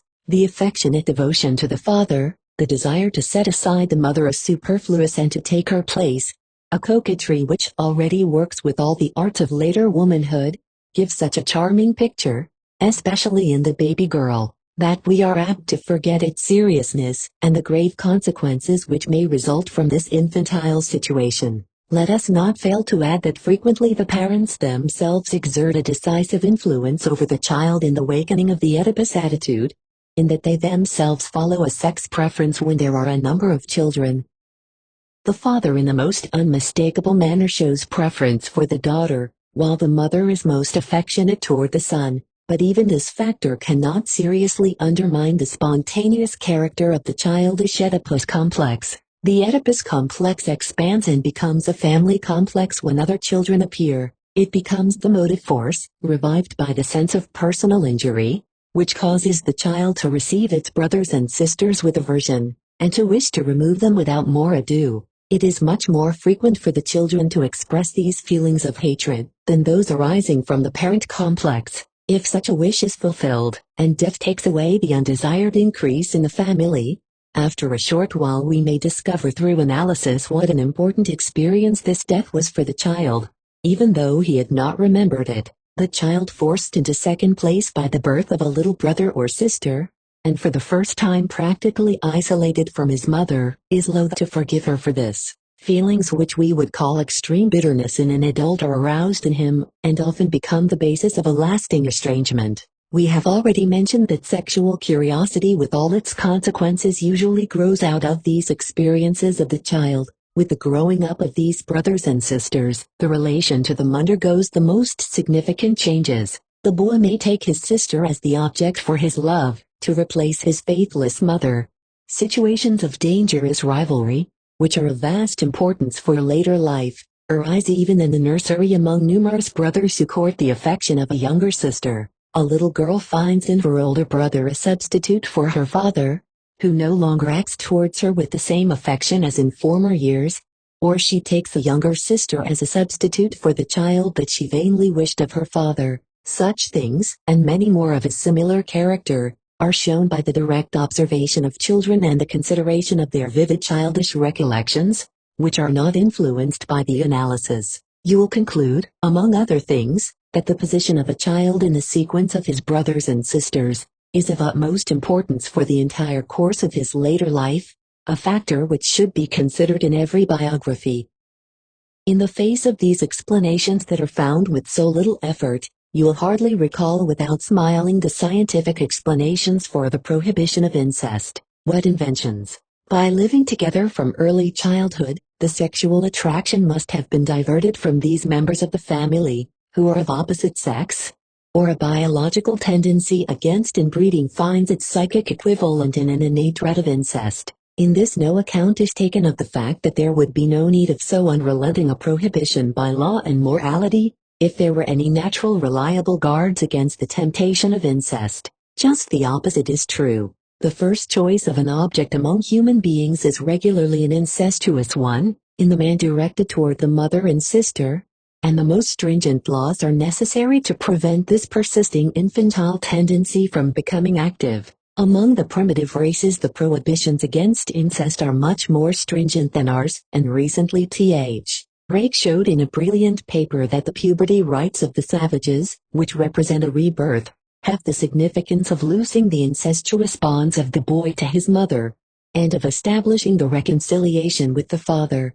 Mythology teaches that incest, apparently so abhorred by men, is permitted to the gods without further thought, and you may learn from ancient history that incestuous marriage with his sister was wholly prescribed for the person of the ruler. Among the ancient pharaohs and the Incas of Peru, we have here a privilege denied the common herd. Incest with his mother is one of the sins of Oedipus, patricide the other. It might also be mentioned that these are the two great sins which the first social religious institution of mankind, totemism, abhors. Let us turn from the direct observation of the child to analytic investigation of the adult neurotic. What does analysis yield to the further knowledge of the Oedipus complex? This is easily told. It shows the patient up in the light of the myth. It shows that each of these neurotics was himself an Oedipus or, what amounts to the same thing, became a Hamlet in the reaction to the complex. To be sure, the analytic representation of the Oedipus complex enlarges upon, and is a coarser edition of the infantile sketch, the hatred of the father, the death wish with regard to him, are no longer timidly suggested. The affection for the mother recognizes the goal of possessing her for a wife. Dare we really accredit these horrible and extreme feelings to those tender childhood years, or does analysis deceive us by bringing in some new element? It is not difficult to discover this. Whenever an account of past events is given, be it written even by a historian, we must take into account the fact that inadvertently something has been interpolated from the present and from intervening times into the past, so that the entire picture is falsified. In the case of the neurotic, it is questionable whether this interpolation is entirely unintentional or not. We shall later come to learn its motives, and must justify the fact of imagining back into the remote past. We also easily discover that hatred of the father is fortified by numerous motives, which originate in later times and circumstances, since the sexual wishes for the mother are cast in forms which are necessarily foreign to the child. But it would be a vain endeavor to explain the whole of the Oedipus complex by imagining back, and as related to later times. The infantile nucleus and more or less of what has been added to it continues to exist and may be verified by the direct observation of the child. The clinical fact which we meet with in penetrating the form of the Oedipus complex, as established by analysis, is of the greatest practical importance. We learn that at the period of puberty, when the sexual instinct first asserts its demands in full strength, the old incestuous and familiar objects are again taken up and seized anew by the libido. The infant's choice of an object was feeble, but it nevertheless set the direction for the choice of an object in puberty. At that time very intense emotional experiences are brought into play and directed towards the Oedipus complex, or utilized in the reaction to it. However, since their presuppositions have become unsupportable, they must in large part remain outside of consciousness. From this time on, the human individual must devote himself to the great task of freeing himself from his parents, and only after he has freed himself can he cease to be a child, and become a member of the social community. The task confronting the son consists of freeing himself from his libidinous wishes towards his mother and utilizing them in the quest for a really foreign object for his love. He must also effect a reconciliation with his father, if he has stayed hostile to him, or if in the reaction to his infantile opposition he has become subject to his domination. He must now free himself from this pressure. These tasks are set for every man. It is noteworthy how seldom their solution is ideally achieved, i.e., how seldom the solution is psychologically as well as socially correct. Neurotics, however, find no solution whatever. The son remains during his whole life subject to the authority of his father, and is not able to transfer his libido to a foreign sexual object. Barring the difference in the specific relation, the same fate may befall the daughter. In this sense, the Oedipus complex is correctly designated as the nucleus of the neurosis. You can imagine how rapidly I am reviewing a great number of conditions, which are associated with the Oedipus complex, of practical as well as of theoretical importance. I cannot enter upon their variations or possible inversions. Of its less immediate relations, I only wish to indicate the influence, which the Oedipus complex has been found to exert on literary production. In a valuable book, Otto Rank has shown that the dramatists of all times have taken their materials principally from the Oedipus and incest complexes, with their variations and disguises. Moreover, we will not forget to mention that the two guilty wishes of Oedipus were recognized long before the time of psychoanalysis, as the true representatives of the unrestrained life of impulses. Among the writings of the Encyclopedist Diderot we find a famous dialogue, the nephew of Ramah, which no less a person than Goethe has translated into German. In this you may read the remarkable sentence, "If the little savage were left to himself he would preserve all his imbecility. He would unite the passions of a man of 30 to the unreasonableness of the child in the cradle. He would twist his father's neck and bed with his mother." There is also one other thing of which I must needs speak. The mother-wife of Oedipus shall not have reminded us of the dream in vain. Do you still remember the result of our dream analysis, that the wishes out of which the dream is constructed so frequently are of a perverse, incestuous nature, or disclose an enmity toward near and beloved relatives the existence of which had never been suspected? At the time we did not trace the sources of these evil impulses. Now you may see them for yourselves. They represent the disposition made in early infancy of the libidinous energy, with the objects, long since given up in conscious life, to which it had once clung, which are now shown at night to be still present and in a certain sense capable of activity. But since all people have such perverse, incestuous and murderous dreams, and not the neurotics alone, we may conclude that even those who are normal have passed through the same evolutionary development,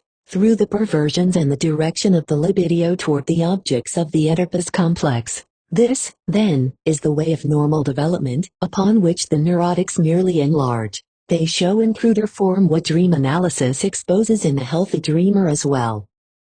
Accordingly, here is one of the motives which led us to deal with the study of the dream, before we considered the neurotic symptom.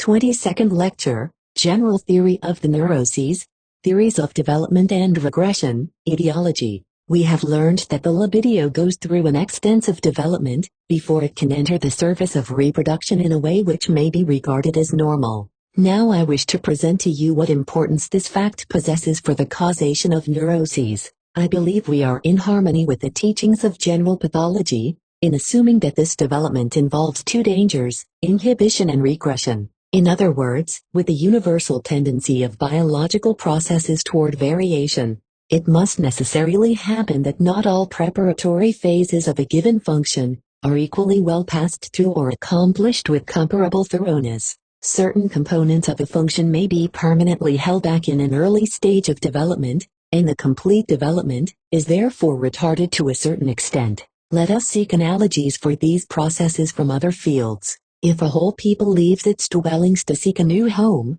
as frequently happened in the early periods of the history of mankind, their entire number will certainly not reach the new destination. Setting aside other losses, small groups or associations of these wandering peoples would stop on the way, and, while the majority passes on, they would settle down at these way stations. Or, to seek a more appropriate comparison, you know that in the most highly evolved mammals, the male seminal glands, which originally are located in the far depths of the abdominal cavity, begin to wander during a certain period of intra-uterine life until they reach a position almost immediately under the skin of the pelvic extremity. In the case of a number of male individuals, one of the paired glands may as a result of this wandering remain in the pelvic cavity, or may be permanently located in the canal through which both glands must pass in their journey, or finally the canal itself may stay open permanently instead of growing together with the seminal glands after the change of position has taken place normally. When, as a young student, I was doing my first piece of scientific research under the direction of von Bruck, I was working on the dorsal nerve roots in the spinal cord of a small fish, very archaic in form. I discovered that the nerve ganglia of these roots grow out from large cells which lie in the gray matter of the dorsal column, a condition no longer true of other vertebrates. But I soon discovered that such nerve cells are found outside the gray matter, all the way to the so-called spinal ganglion of the dorsal root. From this I concluded that the cells of this group of ganglia had traveled from the spinal cord to the roots of the nerves. This same result is attested by embryology. In this little fish, however, the entire path of the journey was traceable by the cells that had remained behind. Closer observation will easily reveal to you the weak points of these comparisons. Therefore, let me simply say that with reference to every single sexual impulse, I consider it possible for several of its components to be held back in the earlier stages of development, while other components have worked themselves out to completion. You will realize that we think of every such impulse as a current continuously driving on from the very beginning of life, and that our resolving it into individual movements, which follow separately one upon the other, is to a certain extent artificial. Your impression that these concepts require further clarification is correct, but an attempt would lead to too great digression. Before we pass on, however, let us agree to call this arrest of a partial impulse in an early stage of development, a fixation of the instinct. Regression is the second danger of this development by stages. Even those components which have achieved a degree of progress may readily turn backward to these earlier stages. Having attained to this later and more highly developed form, the impulse is forced to a regression when it encounters great external difficulties in the exercise of its function, and accordingly cannot reach the goal which will satisfy its strivings. We can obviously assume that fixation and regression are not independent of each other. The stronger the fixations in the process of development prove to be, the more readily will the function evade external difficulties by a regression back to those fixations, and the less capable will the fully developed function be to withstand the hindrances that stand in the way of its exercise.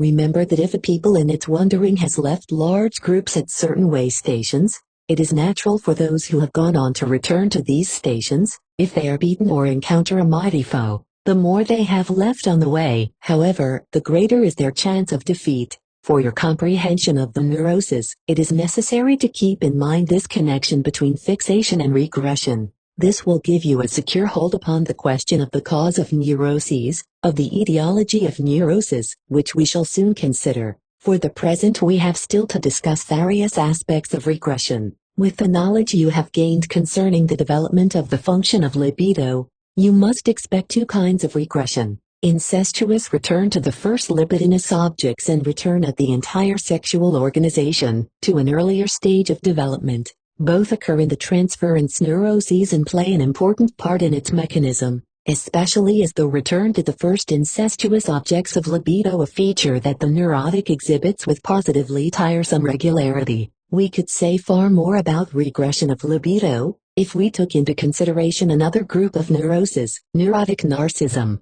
But we cannot do this now. These conditions give us a clue to other stages of development of the function of libido, which have not been mentioned previously, and correspondingly show new kinds of regression. But I think the most important task before me at this point is to warn you not to confuse regression and suppression, and aid you to see clearly the connection between the two processes. Suppression, as you know, is the process by which an act capable of becoming conscious, in other words, an act that belongs to the foreconscious system, is rendered unconscious and accordingly is thrust back into the unconscious system. Similarly, we speak of suppression when the unconscious psychic act never has been admitted into the adjoining foreconscious system, but is arrested by the censor at the threshold. Kindly observe that the conception of suppression has nothing to do with sexuality. It describes a purely psychological process, which could better be characterized by terming it localized. By that we mean that it is concerned with the spatial relationships within the psyche, or if we drop this crude metaphor, with building up the psychological apparatus out of separate, psychic systems. Through these comparisons we observe that up to this point, we have not used the word regression in its general, but in a very special sense. If you accord it the general meaning of return from a higher to a lower stage of development, you must include suppression as a form of regression, for suppression may also be described as the reversion to an earlier and lower stage in the development of a psychic act. Only in regard to suppression, this tendency to revert is not necessarily involved, for when a psychic act is held back in the early unconscious stage, we also term it suppression in a dynamic sense. Suppression is a localized and dynamic conception, regression purely descriptive. What at this point we have called regression and considered in its relation to fixation, was only the return of libido to former stages of its development. The nature of this latter conception is entirely distinct and independent of suppression. We cannot call the libido regressions purely psychical processes, and do not know what localization in the psychological apparatus we should assign to them. Even though the libido exerts a most powerful influence on psychic life, its organic significance is still the most conspicuous. Discussions of this sort, gentlemen, are bound to be somewhat dry. To render them more vivid and impressive, let us return to clinical illustrations. You know that hysteria and compulsion neurosis are the two chief factors in the group of transference neuroses. In hysteria, libidinous return to primary, incestuous sexual objects is quite regular, but regression to a former stage of sexual organization very rare. In the mechanism of hysteria, suppression plays the chief part. If you will permit me to supplement our previous positive knowledge of this neurosis by a constructive suggestion, I could describe the state of affairs in this manner. The union of the partial instincts under the domination of the genitals is accomplished, but its results encounter the opposition of the foreconscious system which, of course, is bound up with consciousness. Genital organization, therefore, may stand for the unconscious but not for the foreconscious. Through this rejection on the part of the foreconscious, A situation arises which in certain aspects is similar to the condition existing before the genitals had attained their primacy. Of the two libido regressions, the regression to a former stage of sexual organization is by far the more conspicuous, since it is lacking in hysteria, and our entire conception of the neuroses is still too much dominated by the study of hysteria, which preceded it in point of time. The meaning of libido regression became clearer to us much later than that of repression. Let us be prepared to widen and change our attitude still more when we consider other narcissistic neuroses, besides compulsion neurosis and hysteria in our discussion. In contrast to this, regression of libido in compulsion neurosis turns back most conspicuously to the earlier sadistico-anal organization, which accordingly becomes the most significant factor expressed by the symptoms. Under these conditions, the love impulse must mask itself as a sadistic impulse. The compulsion idea must therefore be reinterpreted, isolated from other superimposed factors, which though they are not accidental are also indispensable. It no longer reads, "I want to murder you." Rather it says, "I want to enjoy you in love." Add to this, that simultaneously regression of the object has also set in, so that this impulse is invariably directed toward the nearest and dearest persons, and you can imagine with what horror the patient thinks of these compulsion ideas, and how alien they appear to his conscious perception. In the mechanism of these neuroses, suppression, too, assumes an important part, which it is not easy to explain in a superficial discussion of this sort. Regression of the libido without suppression would never result in neurosis but would finally end in perversion. This makes it obvious that suppression is the process most characteristic of neurosis, and typifies it most perfectly. Perhaps I shall at some future time have the opportunity of presenting to you our knowledge of the mechanism of perversions, and then you will see that here also things do not work themselves out as simply as we should best like to construe them. You will most readily reconcile yourself with these elucidations of fixation and regression, when you consider them as a preface to the investigation of the etiology of neuroses. Towards this I have only advanced a single fact, that people become neurotically ill when the possibility of satisfying their libido is removed, ill with denial as I expressed myself, and that their symptoms are the substitutes for the denied gratification. Of course, that does not mean that every denial of libidinous satisfaction makes every person neurotic, but merely that in all cases known of neurosis, the factor of denial was traceable. The syllogism therefore cannot be reversed. You also understand, I trust, that this statement is not supposed to reveal the entire secret of the etiology of neurosis, but only emphasizes an important and indispensable condition. Now, we do not know, in the further discussion of this statement, whether to emphasize the nature of denial or the individuality of the person affected by it. Denial is very rarely complete and absolute. To cause a pathological condition, the specific gratification desired by the particular person in question must be withheld, the certain satisfaction of which he alone is capable. On the whole, there are many ways of enduring abstinence from libidinous gratification, without succumbing to a neurosis by reason thereof. Above all, we know of people who are able to endure abstinence without doing themselves injury. They are not happy under the circumstances, they are filled with yearning, but they do not become ill. Furthermore, we must take into consideration that the impulses of the sex instinct are extraordinarily plastic, if I may use that term in this connection. One thing may take the place of the other, one may assume the other's intensity.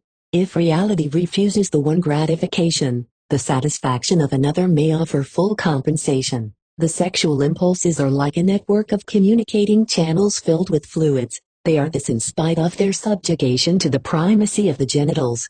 Though I realize it is difficult to unite these two ideas in one conception, the component impulses of sexuality as well as the total sexual desire, which represents their aggregate, show a marked ability to change their object, to exchange it, for instance, for one more easily attainable. This displacement and the readiness to accept substitutes must exert powerful influences in opposition to the pathological effect of abstinence. Among these processes which resist the ill effects of abstinence, one in particular has one cultural significance. Sexual desire relinquishes either its goal of partial gratification of desire, or the goal of desire toward reproduction, and adopts another aim, genetically related to the abandoned one. save that it is no longer sexual but must be termed social. This process is called sublimation, and in adopting this process, we subscribe to the general standard, which places social aims above selfish sexual desires. Sublimation is, as a matter of fact, only a special case of the relation of sexual to non-sexual desires. We shall have occasion to talk more about this later in another connection. Now your impression will be that abstinence has become an insignificant factor, since there are so many methods of enduring it. Yet this is not the case, for its pathological power is unimpaired. The remedies are generally not sufficient. The measure of unsatisfied libido which the average human being can stand is limited. The plasticity and freedom of movement of libido is by no means retained to the same extent by all individuals. Sublimation can, moreover, never account for more than a certain small fraction of the libido. And finally, most people possess the capacity for sublimation only to a very slight degree. The most important of these limitations clearly lies in the adaptability of the libido, as it renders the gratification of the individual dependent upon the attainment of only a very few aims and objects. Kindly recall that incomplete development of the libido leaves extensive, and possibly even numerous libido fixations in earlier developmental phases of the processes of sexual organization and object finding, and that these phases are usually not capable of affording a real gratification. You will then recognize libido fixation as the second powerful factor, which together with abstinence constitutes the causative factors of the illness. We may abbreviate schematically and say that libido fixation represents the internal disposing factor, abstinence the accidental external factor of the etiology of neurosis. I seize the opportunity to warn you of taking sides in the most unnecessary conflict. In scientific affairs, it is a popular proceeding to emphasize a part of the truth in place of the whole truth, and to combat all the rest, which has lost none of its verity, in the name of that fraction. In this way various factions have already separated out from the movement of psychoanalysis. One faction recognizes only the egoistic impulses and denies the sexual. Another appreciates the influence of objective tasks in life, but ignores the part played by the individual past, and so on. Here is occasion for a similar antithesis and subject for dispute. Are neuroses exogenous or endogenous diseases? Are they the inevitable results of a special constitution or the product of certain harmful, traumatic impressions? In particular, are they called forth by libido fixation, and the sexual constitution which goes with this, or through the pressure of forbearance? This dilemma seems to me no whit wiser than another I could present to you.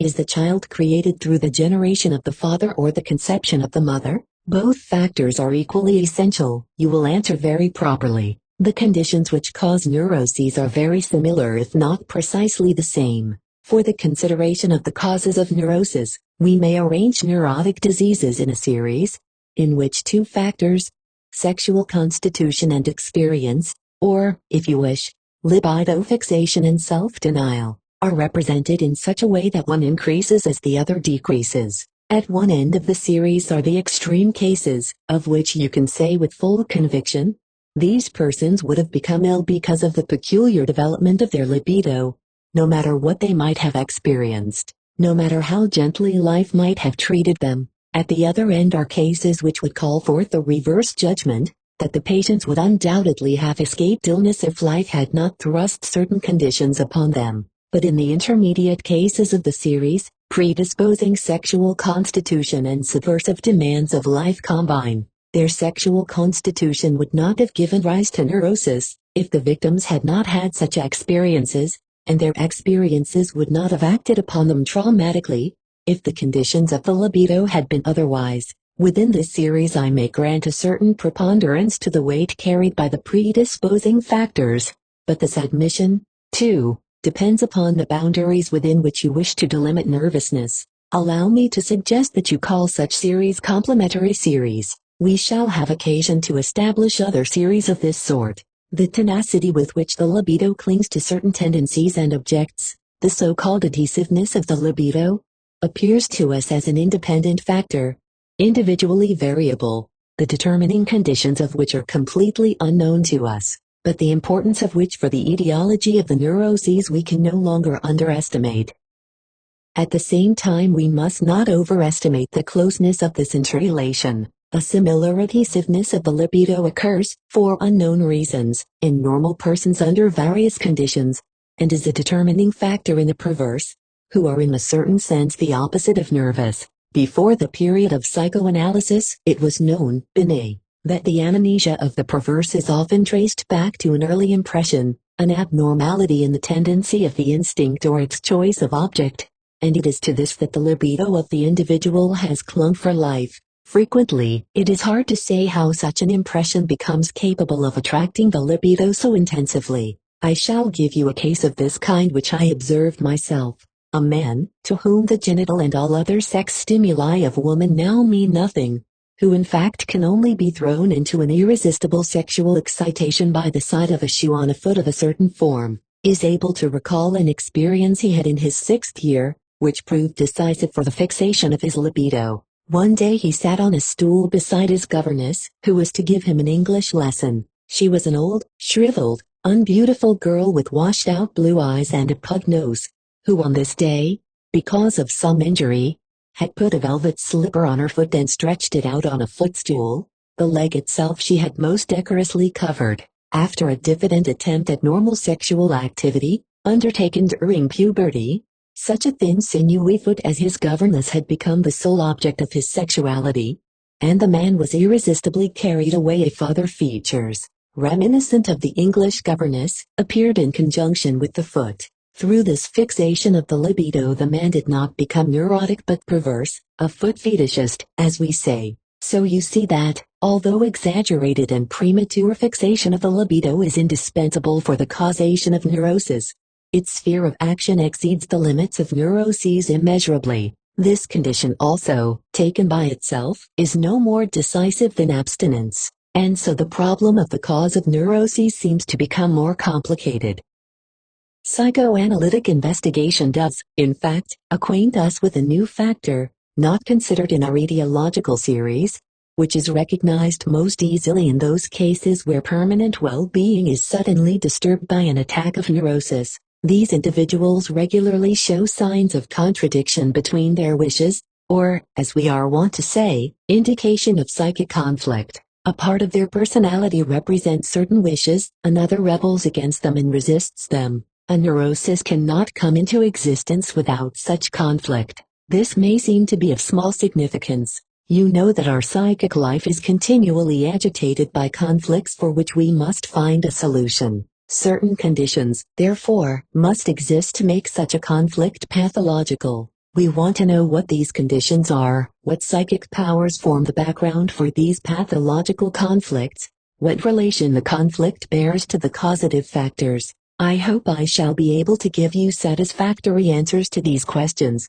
even if I must make them schematically brief. Self-denial gives rise to conflict, for libido deprived of its gratification is forced to seek other means and ends. A pathogenic conflict arises when these other means and ends arouse the disfavor of one part of the personality, and a veto ensues which makes the new mode of gratification impossible for the time being. This is the point of departure for the development of the symptoms, a process which we shall consider later. The rejected libidinous desires manage to have their own way, through circuitous byways, but not without catering to the objections through the observance of certain symptom formation. The symptoms are the new or substitute satisfaction which the condition of self-denial has made necessary.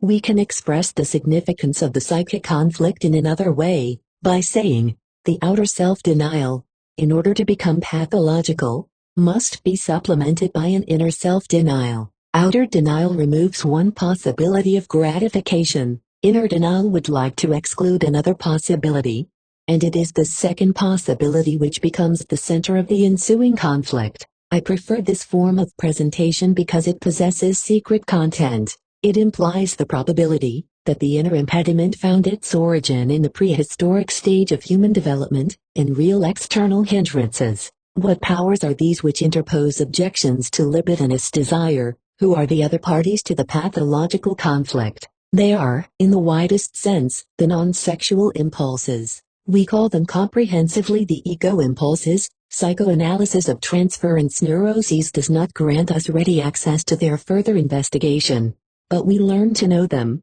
in a measure, through the resistance they offer to analysis. The pathological struggle is waged between ego impulses and sexual impulses. In a series of cases it appears as though conflict could exist between various purely sexual desires, but that is really the same thing, for of the two sexual desires involved in the conflict, one is always considerate of the ego, while the other demands that the ego be denied, and so it remains a conflict between the ego and sexuality. Again and again when psychoanalysis claimed that psychological event was the result of sexual impulses, indignant protest was raised that in psychic life there were other impulses and interests besides the sexual, that everything could not be derived from sexuality, etc. Well, it is a great pleasure to share for once the opinion of one's opponents. Psychoanalysis never forgot that non-sexual impulses exist. It insisted on the decided distinction between sexual and ego impulses, and maintained in the face of every objection not that neuroses arise from sexuality, but that they owe their origin to the conflict between sexuality and the ego. Psychoanalysis can have no reasonable motive for denying the existence or significance of ego impulses, even though it investigates the influence sexual impulses play in illness and in life. Only it has been destined to deal primarily with sexual impulses, because transference neuroses have furnished the readiest access to their investigation, and because it had become obligatory to study what others had neglected. It does not follow, either, that psychoanalysis has never occupied itself at all with the non-sexual side of personality. The very distinction of the ego from sexuality has shown most clearly that the ego impulses also pass through a significant development, which is by no means entirely independent of the development of the libido, nor does it fail to exert a reaction upon it. To be sure, we know much less about the evolution of the ego than about libido development, for so far only the study of narcissistic neuroses has promised to throw light on the structure of the ego. There is extant the notable attempt of Ferenczi to construct theoretically the stages of ego development, and furthermore we already possess two fixed points from which to proceed in our evolution of this development. We do not dream of asserting that the libidinous interests of a person are from the outset opposed to the interests of self-preservation. In every stage, rather, the ego will strive to remain in harmony with its sexual organization at that time, and accommodate itself thereto. The succession of the separate phases of development of libido probably follows a prescribed program, but we cannot deny that this sequence can be influenced by the ego, and that a certain parallelism of the phases of development of the ego and the libido may also be assumed. Indeed, the disturbance of this parallelism could become a pathological factor. One of the most important insights we have to gain is the nature of the attitude which the ego exhibits when an intensive fixation of its libido is left behind in one stage of its development. It may countenance the fixation and accordingly become perverse or, what amounts to the same thing, become infantile, or it may be averse to this attachment of the libido, the result of which is that wherever the libido is subject to fixation, there the ego undergoes suppression. In this way we reach the conclusion that the third factor of the etiology of neurosis is the tendency to conflict, upon which the development both of the ego and libido are dependent. Our insight into the causation of the neuroses has therefore been amplified. First, the most generalized factor, self-denial, then the fixation of the libido, by which it is forced into certain directions, and thirdly, the tendency to conflict in the development of the ego, which has rejected libidinous impulses of this kind. The state of affairs is therefore not so confused and difficult to see through, as you may have imagined it to be in the course of my explanation. But of course we are to discover that we have not, as yet, reached the end. We must add still a new factor and further analyze one we already know, to show you the influence of ego development in the formation of a conflict, and so to give an illustration of the causation of neurosis. I should like to cite an example which, although it is entirely imaginary, is not far removed from probability in any respect. Drawing upon the title of a farce by Nestroy, I shall label this example on the ground floor and in the first story. The janitor lives on the ground floor, while the owner of the house, a rich, distinguished man, occupies the first story. Both have children, and we shall assume that the owner permits his little daughter to play unwatched with the child of the people. then it may easily happen that the games of the children become naughty, that is, they assume a sexual character. They play father and mother, watch each other in the performance of intimate performances and mutually stimulate their genitals. The janitor's daughter, who, in spite of her 5 or 6 years of age, has had occasion to make observations on the sexuality of adults, probably played the part of the seducer. These experiences, even though they be of short duration, are sufficient to set in motion certain sexual impulses in both children, which continue in the form of onanism for several years after the common games have ceased. So far the consequences are similar, the final result will be very different. The janitor's daughter will continue onanism possibly to the commencement of her periods, abandon it then without difficulty, not many years later find a lover, perhaps bear a child, choose this or that path of life, which may likely enough make of her a popular artist who ends as an aristocrat. Perhaps the outcome will be less brilliant, but at any rate she will work out her life, free from neurosis, unharmed by her premature sexual activity. Very different is the effect on the other child. Even while she is very young she will realize vaguely that she has done wrong. In a short while, perhaps only after a violent struggle, she will renounce the gratification of onanism, yet still retain an undercurrent of depression in her attitude. If, during early childhood, she chances to learn something about sexual intercourse, she will turn away in inexplicable disgust and seek to remain innocent. Probably she is at the time subjected anew to an irresistible impulse to onanism, of which she does not dare to complain. When the time arrives for her to find favor in the eyes of a man, a neurosis will suddenly develop and cheat her out of marriage and the joy of life. When analysis succeeds in gaining insight into this neurosis, it will reveal that this well-bred, intelligent girl of high ideals has completely suppressed her sexual desires, but that unconsciously they cling to the meager experiences she had with a friend of her childhood. The difference of these two destinies, arising from the same experience, is due to the fact that one ego has experienced development while the other has not.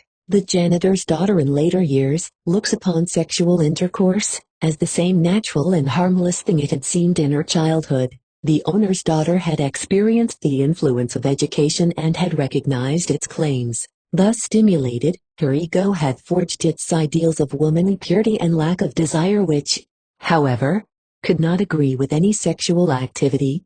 Her intellectual development had made unworthy her interest in the woman's part she was to play. This higher moral and intellectual evolution of her ego was in conflict with the claims of her sexuality. I should like to consider today one more point in the development of the ego, partly because it opens wide vistas, partly because it will justify the sharp, perhaps unnatural line of division we are wont to draw between sexual and ego impulses.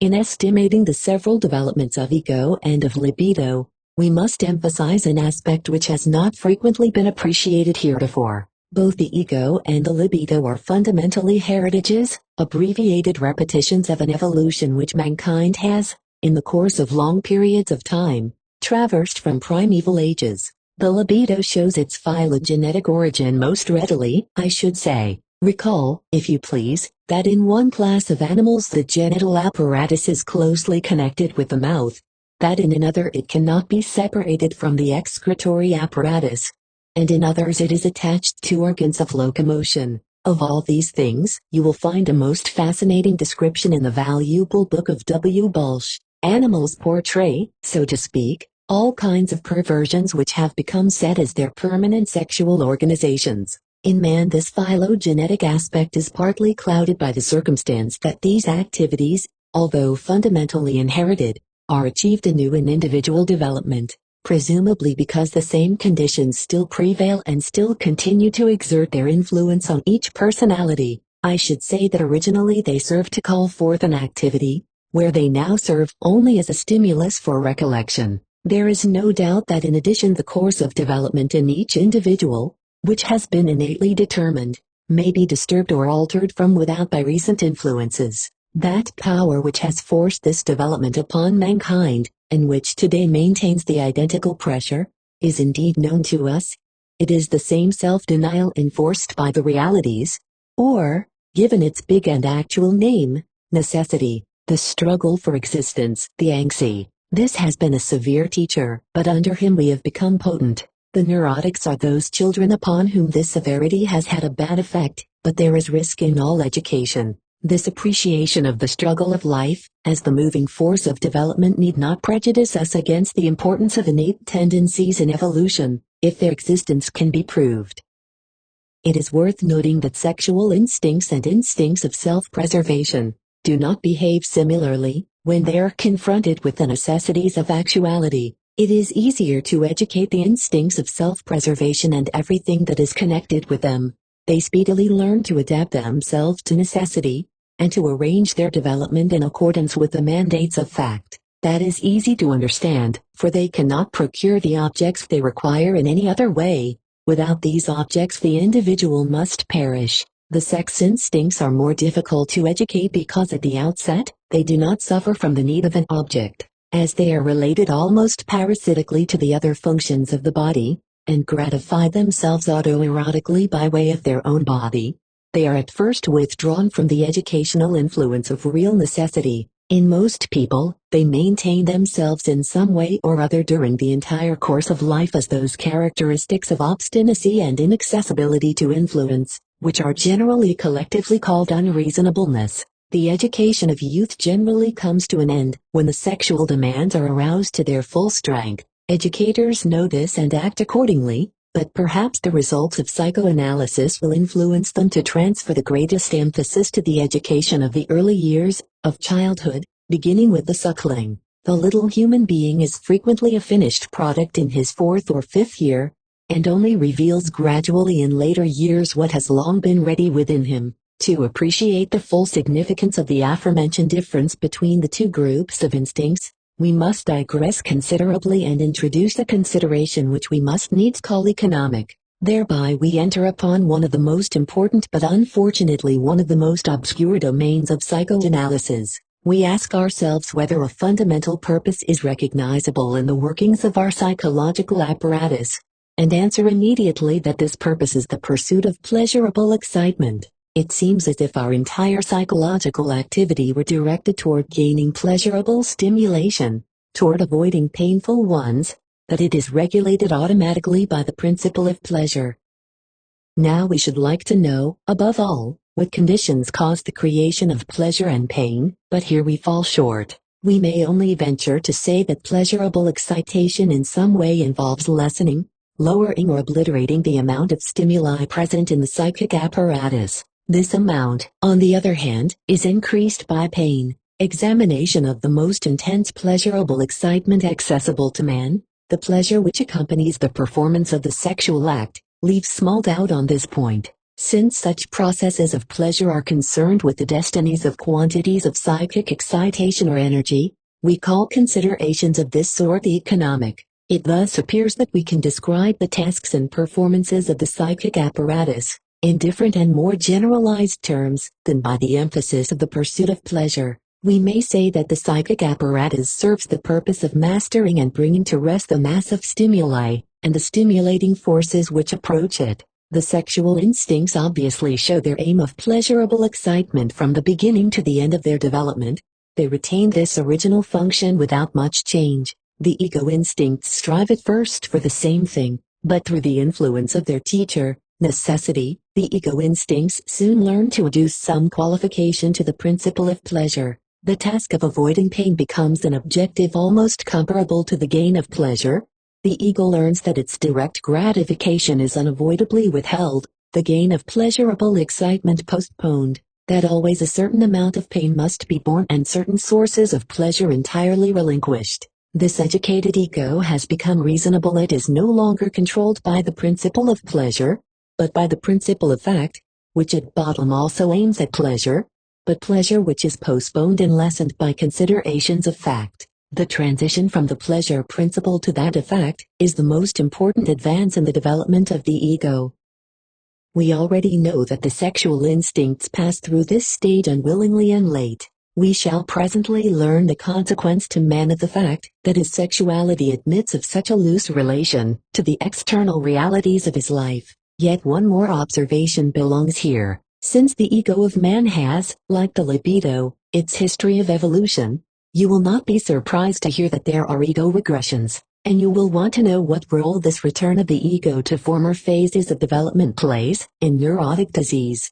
23rd Lecture, General Theory of the Neurosis, the development of the symptoms. In the layman's eyes, the symptom shows the nature of the disease, and cure means removal of symptoms. The physician, however, finds it important to distinguish the symptoms from the disease, and recognizes that doing away with the symptoms is not necessarily curing the disease. Of course, the only tangible thing left over after the removal of the symptoms is the capacity to build new symptoms. Accordingly, for the time being, let us accept the layman's viewpoint, and consider the understanding of the symptoms as equivalent to the understanding of the sickness. The symptoms, of course, we are dealing here with psychic, or psychogenic, symptoms, and psychic illness, are acts which are detrimental to life as a whole, or which are at least useless. Frequently they are obnoxious to the individual who performs them and are accompanied by distaste and suffering. The principal injury lies in the psychic exertion which they cost, and in the further exertion needed to combat them.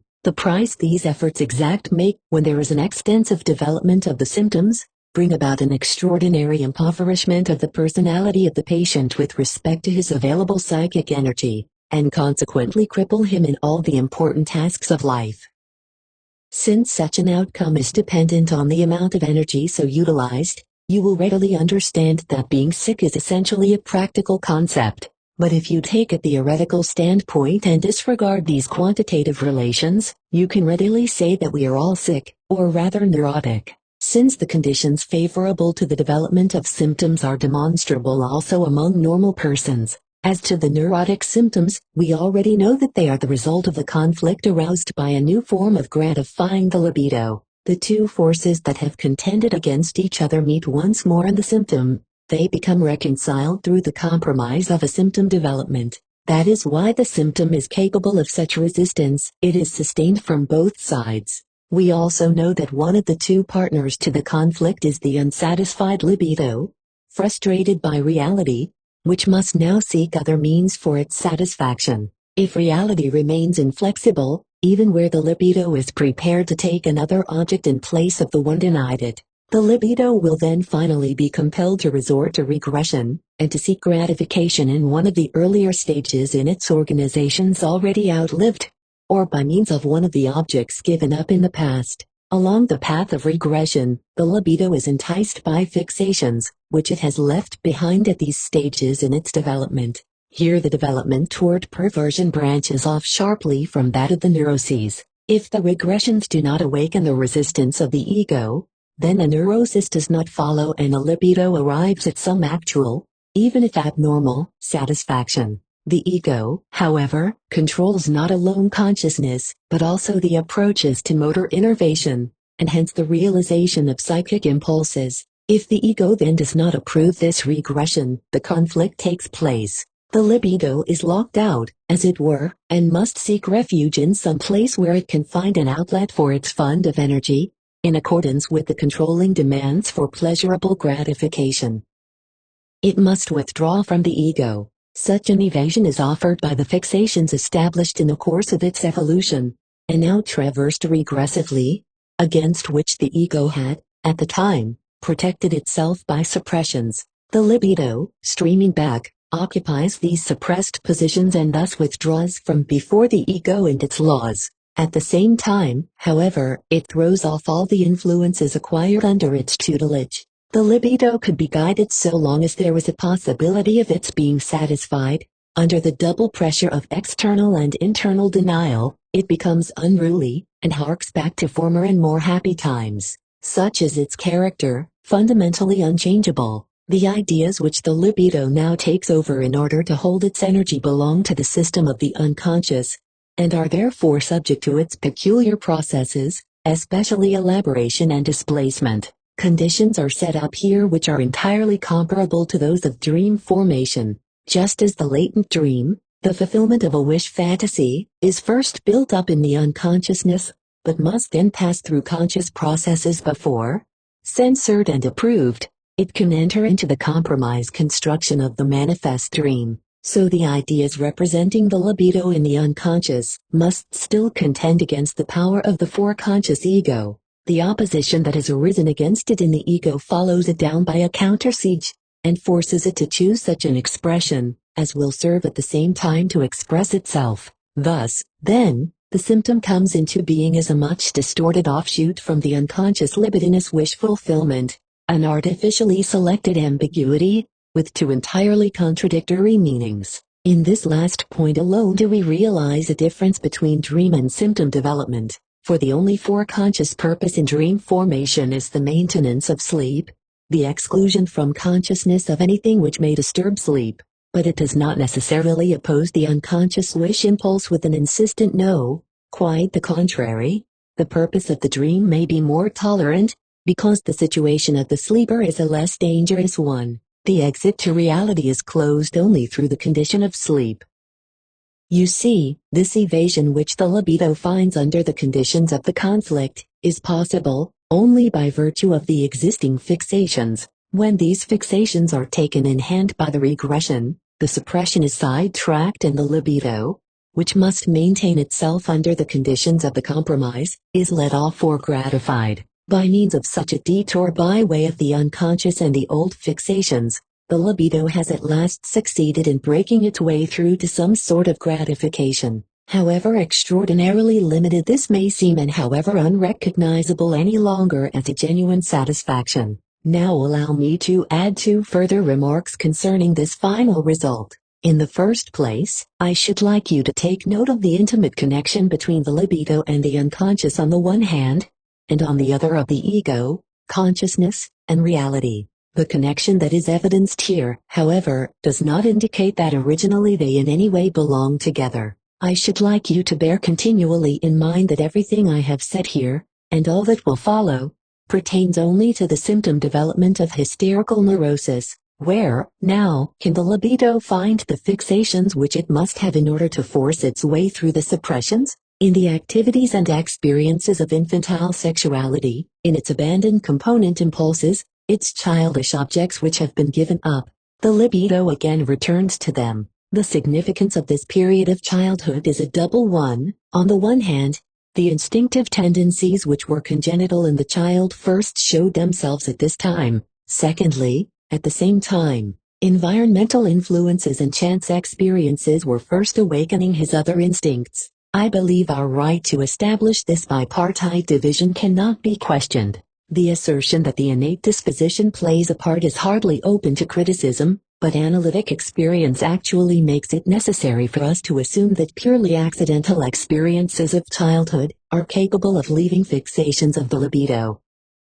I do not see any theoretical difficulties here. Congenital tendencies undoubtedly represent the after effects of the experiences of an earlier ancestry. They must also have once been acquired. Without such acquired characters there could be no heredity, and is it conceivable that the inheritance of such acquired characters comes to a standstill in the very generation that we have under observation? The significance of infantile experience, however, should not, as is so often done, be completely ignored as compared with ancestral experiences or those of our adult years. On the contrary, they should meet with an especial appreciation. They have such important results because they occur in the period of uncompleted development, and because of this very fact are in a position to cause a traumatic effect. The researches on the mechanics of development by Roux and others have shown us that a needle prick into an embryonic cell mass, which is undergoing division, results in most serious developmental disturbances. The same injury to a larva or a completed animal can be borne without injury. The libido fixation of adults, which we have referred to as representative of the constitutional factor in the etiological comparison of the neuroses, can be thought of, so far as we are concerned, as divisible into two separate factors, the inherited disposition and the tendency acquired in early childhood. We know that a schematic representation is most acceptable to the student. Let us combine these relations as follows.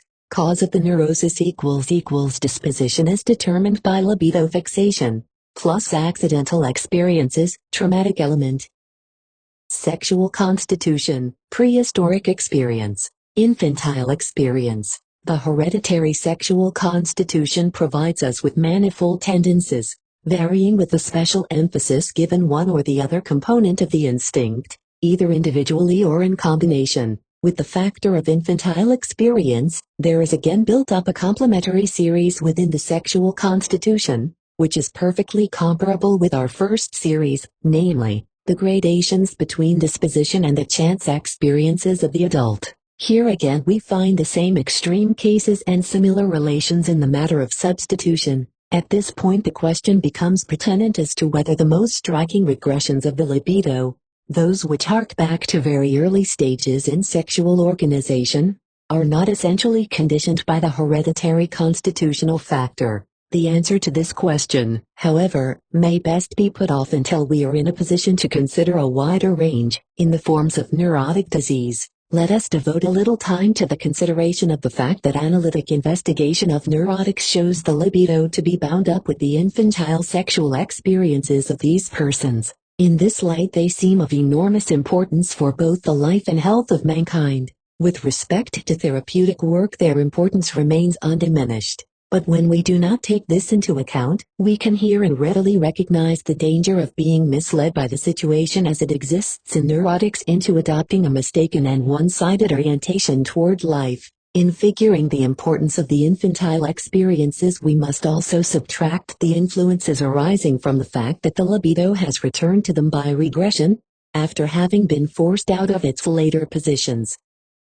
Thus we approach the opposite conclusion, that experiences of the libido had no importance whatever in their own time, but rather acquired it at the time of regression. You will remember that we were led to a similar alternative, in the discussion of the Oedipus complex. A decision on this matter will hardly be difficult for us. The statement is undoubtedly correct that the hold which the infantile experiences have on the libido, with the pathogenic influences this involves, is greatly augmented by the regression. Still, to allow them to become definitive would nevertheless be misleading. Other considerations must be taken into account as well. In the first place, observation shows, in a way that leaves no room for doubt, that infantile experiences have their particular significance which is evidenced already during childhood. There are, furthermore, neuroses in children in which the factor of displacement in time is necessarily greatly minimized or is entirely lacking, since the illness follows as an immediate consequence of the traumatic experience. The study of these infantile neuroses keeps us from many dangerous misunderstandings of adult neuroses, just as the dreams of children similarly serve as the key to the understanding of the dreams of adults. As a matter of fact, the neuroses of children are very frequent, far more frequent than is generally believed. They are often overlooked, dismissed as signs of badness or naughtiness, and often suppressed by the authority of the nursery. In retrospect, however, they may be easily recognized later. They occur most frequently in the form of anxiety hysteria. What this implies we shall learn upon another occasion. When a neurosis breaks out in later life, analysis regularly shows that it is a direct continuation of that infantile malady, which had perhaps developed only obscurely and incipiently. However, there are cases, as already stated, in which this childish nervousness continues, without any interruption, as a lifelong affliction. We have been able to analyze a very few examples of such neuroses during childhood, while they were actually going on. Much more often we had to be satisfied with obtaining our insight into the childhood neurosis subsequently, when the patient is already well along in life, under conditions in which we are forced to work with certain corrections and under definite precautions. Secondly, we must admit that the universal regression of the libido to the period of childhood would be inexplicable, if there were nothing there which could exert an attraction for it. The fixation which we assume to exist towards specific developmental phases conveys a meaning only if we think of it as stabilizing a definite amount of libidinous energy. Finally, I am able to remind you that here there exists a complementary relationship between the intensity and the pathogenic significance of the infantile experiences to the later ones, which is similar to that studied in previous series. There are cases in which the entire causal emphasis falls upon the sexual experiences of childhood, in which these impressions take on an effect which is unmistakably traumatic, and in which no other basis exists for them beyond what the average sexual constitution, and its immaturity can offer. Side by side with these there are others in which the whole stress is brought to bear by the later conflicts, and the emphasis the analysis places on childhood impressions appears entirely as the work of regression. There are also extremes of retarded development and regression, and between them every combination in the interaction of the two factors. These relations have a certain interest for that pedagogy which assumes as its object the prevention of neuroses by an early interference in the sexual development of the child. So long as we keep our attention fixed essentially on the infantile sexual experiences, we readily come to believe we have done everything for the prophylaxis of nervous afflictions, when we have seen to it that this development is retarded, and that the child is spared this type of experience. Yet we already know that the conditions for the causation of neurosis are more complicated, and cannot in general be influenced through one single factor. The strict protection in childhood loses its value because it is powerless against the constitutional factor. Furthermore, it is more difficult to carry out than the educators imagine, and it brings with it two new dangers that cannot be lightly dismissed. It accomplishes too much, for it favors a degree of sexual suppression which is harmful for later years, and it sends the child into life without the power to resist the violent onset of sexual demands that must be expected during puberty. The profit, therefore, which childhood prophylaxis can yield is most dubious. It seems, indeed, that better success in the prevention of neuroses can be gained by attacking the problem through a changed attitude toward facts. Let us return to the consideration of the symptoms. They serve as substitutes for the gratification which has been forborne, by a regression of the libido to earlier days, with a return to former development phases in their choice of object and in their organization. We learned some time ago that the neurotic is held fast somewhere in his past. We now know that it is a period of his past in which his libido did not miss the satisfaction which made him happy. He looks for such a time in his life until he has found it, even though he must hark back to his suckling days as he retains them in his memory, or as he reconstructs them in the light of later influences. The symptom in some way again yields the old infantile form of satisfaction, distorted by the censoring work of the conflict. As a rule it is converted into a sensation of suffering, and fused with other causal elements of the disease. The form of gratification which the symptom yields has much about it that alienates one's sympathy. In this we omit to take into account, however, the fact that the patients do not recognize the gratification as such and experience the apparent satisfaction rather as suffering, and complain of it. This transformation is part of the psychic conflict, under the pressure of which the symptom must be developed. What was at one time a satisfaction for the individual must now awaken his antipathy or disgust. We know a simple but instructive example for such a change of feeling. The same child that sucked the milk with such voracity from its mother's breast is apt to show a strong antipathy for milk a few years later, which is often difficult to overcome.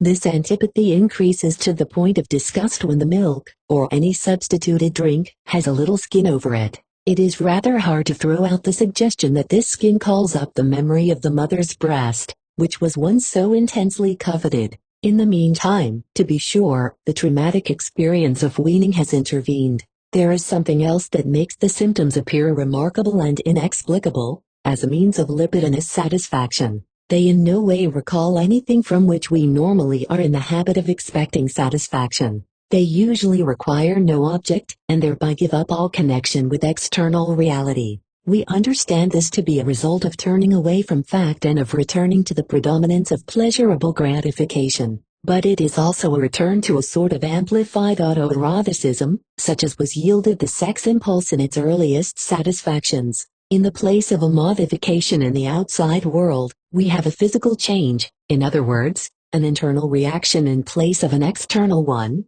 an adjustment instead of an activity. Viewed from a phylogenetic standpoint, this expresses a very significant regression. We will grasp this better when we consider it in connection with a new factor, which we are still to discover from the analytic investigation of symptom development. Further, we recall that in symptom formation the same processes of the unconscious have been at work as in dream formation, elaboration and displacement. Similarly to the dream, the symptom represents a fulfillment, a satisfaction after the manner of the infantile, By the utmost elaboration, this satisfaction can be compressed into a single sensation or innervation, or by extreme displacement it may be restricted to a tiny element of the entire libidinous complex. It is no wonder that we often have difficulties in recognizing in the symptom the libidinous satisfaction, which we anticipate and always find verified. I have indicated that we must still become familiar with a new factor. It is something really surprising and confusing. You know that by analysis of the symptoms we arrive at a knowledge of the infantile experiences upon which the libido is fixated and out of which the symptoms are formed. Well, the surprising thing is this, that these infantile scenes are not always true. Indeed, in the majority of cases they are untrue, and in some instances they are directly contrary to historical truth. You see that this discovery, as no other, serves either to discredit the analysis which has led to such a result, or to discredit the patients upon whose testimony the analysis, as well as the whole understanding of neurosis, is built up. In addition, there is something else utterly confusing about it. If the infantile experiences, revealed by analysis, were in every case real, we should have the feeling of walking on sure ground.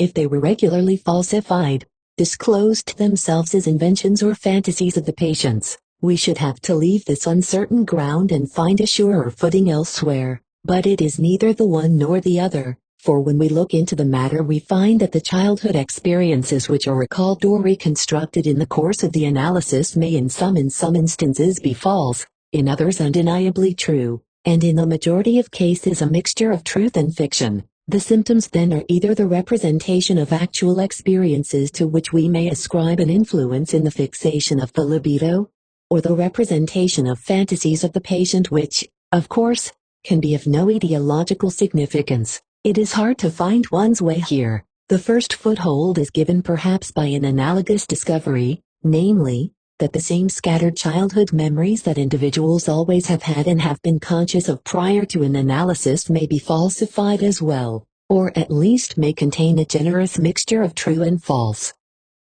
Evidence of error very seldom offers difficulties, and we at least gain the satisfaction of knowing that the blame for this unexpected disappointment is not to be laid at the door of analysis, but in some way upon the patients. After reflecting a bit we can easily understand what is so confusing in this matter. It is the slight regard for reality, the neglect to keep fact distinct from fantasy. We are apt to feel insulted that the patient has wasted our time with invented tales. There is an enormous gap in our thinking between reality and invention, and we accord an entirely different valuation to reality. The patient, too, takes this same viewpoint in his normal thinking, when he offers the material which, by way of the symptom, leads back to the wish situations which are modeled upon the childhood experiences.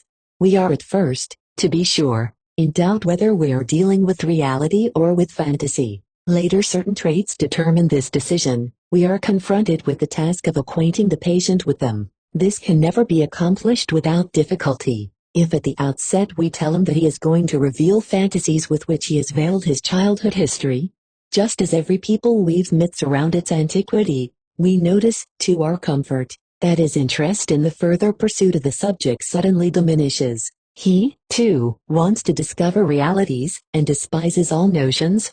But if until this is accomplished we allow him to believe that we are investigating the actual occurrences of his childhood, we run the risk of later being charged with error and with our apparent gullibility. For a long time he is unable to reconcile himself to the idea of considering fantasy and reality on equal terms, and he tends, with reference to the childish experiences to be explained, to neglect for the time being the difference between the real and the imaginary. And yet this is obviously the only correct attitude toward these psychological products because they are, in a sense, real.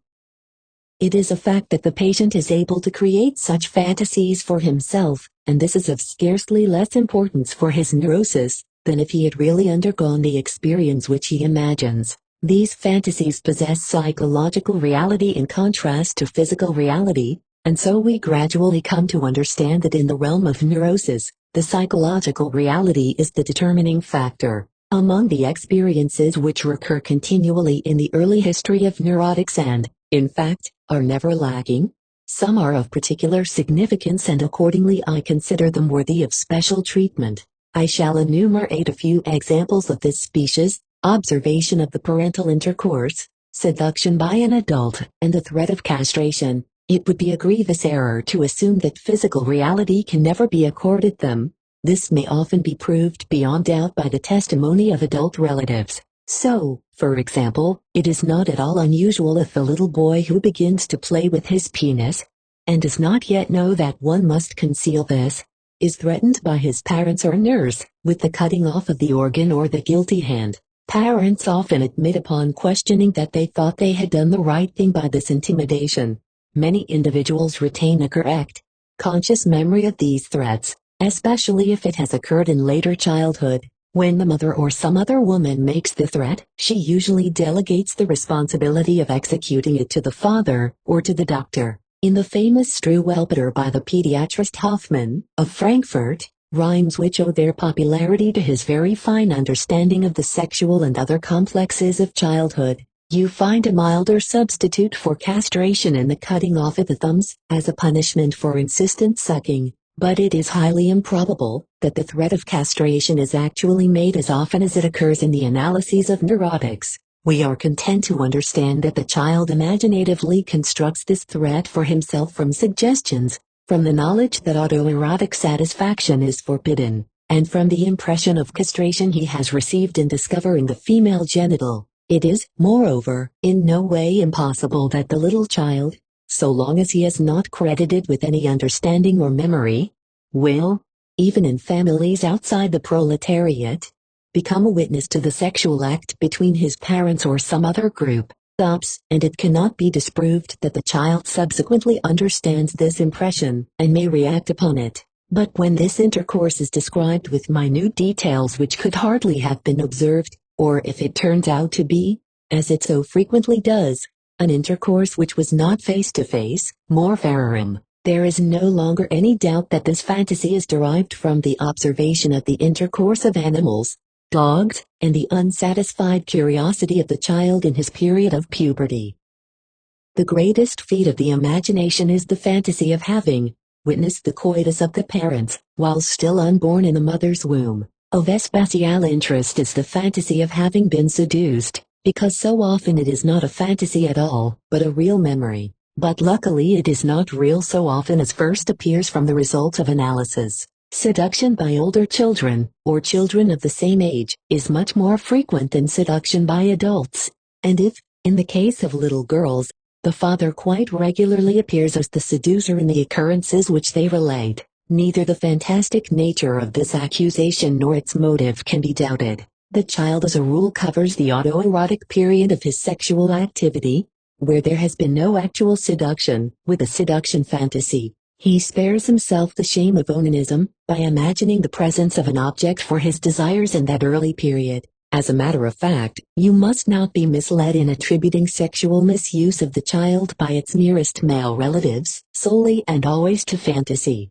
Most analysts have probably treated cases in which such relations were real, and could be proved beyond doubt, with the qualification that in such cases they belong to the later years of childhood, and were transposed to an earlier time. We cannot avoid the impression that such experiences of childhood are in some way necessary to the neurosis, that they are claimed by its iron rule. If they exist in reality, then well and good, but if reality has withheld them, they are constructed from suggestions and supplemented by the imagination. The result is the same, and to this day we have been unable to trace any difference in the results, whether fancy or fact played the larger part in these childish occurrences. Here again we encounter one of the complementary relationships so frequently met with. It is, to be sure, the most estranging of all those we have become acquainted with. Whence comes the need for these fantasies, and the material for them? There can be no doubt as to the sources of the impulse, but we must explain why the same fantasies are always created with the same content. I have an answer in readiness which I know you will think very far-fetched. I am of the opinion that these primal fantasies, so I should like to term these, and certainly some others also, are a phylogenetic possession. In them the individual reaches out beyond his own life, into the experiences of antiquity, where his own experience has become all too rudimentary. It seems very possible to me that everything which is obtained during an analysis in the guise of fantasy, the seduction of children, the release of sexual excitement by watching parental intercourse, the threat of castration, or rather castration itself, were once realities in the primeval existence of mankind, and that the imaginative child is merely filling in the gaps of individual truth with prehistoric truth. We have again and again suspected that the psychology of neurosis stores up more of the antiquities of human development than all other sources. What we have just discussed makes it necessary for us to enter further into the origin and significance of that mental activity that is called imagination. As you well know, it enjoys universal esteem, although we have never clearly understood its place in the psychic life. I have this much to say about it. As you know, the ego of man is slowly educated by the influence of external necessity, to an appreciation of reality, and a pursuit of the principle of reality, and must therefore renounce temporarily or permanently various objects and goals of its strivings for satisfaction, sexual and otherwise. But renunciation of gratification has always been difficult for man. He cannot accomplish it without something in the nature of compensation. Accordingly, he has reserved for himself a psychological activity wherein all these abandoned sources of pleasures and means of pleasurable gratification are granted a further existence, a form of existence in which they are freed from the requirements of reality, and what we like to call the test of reality.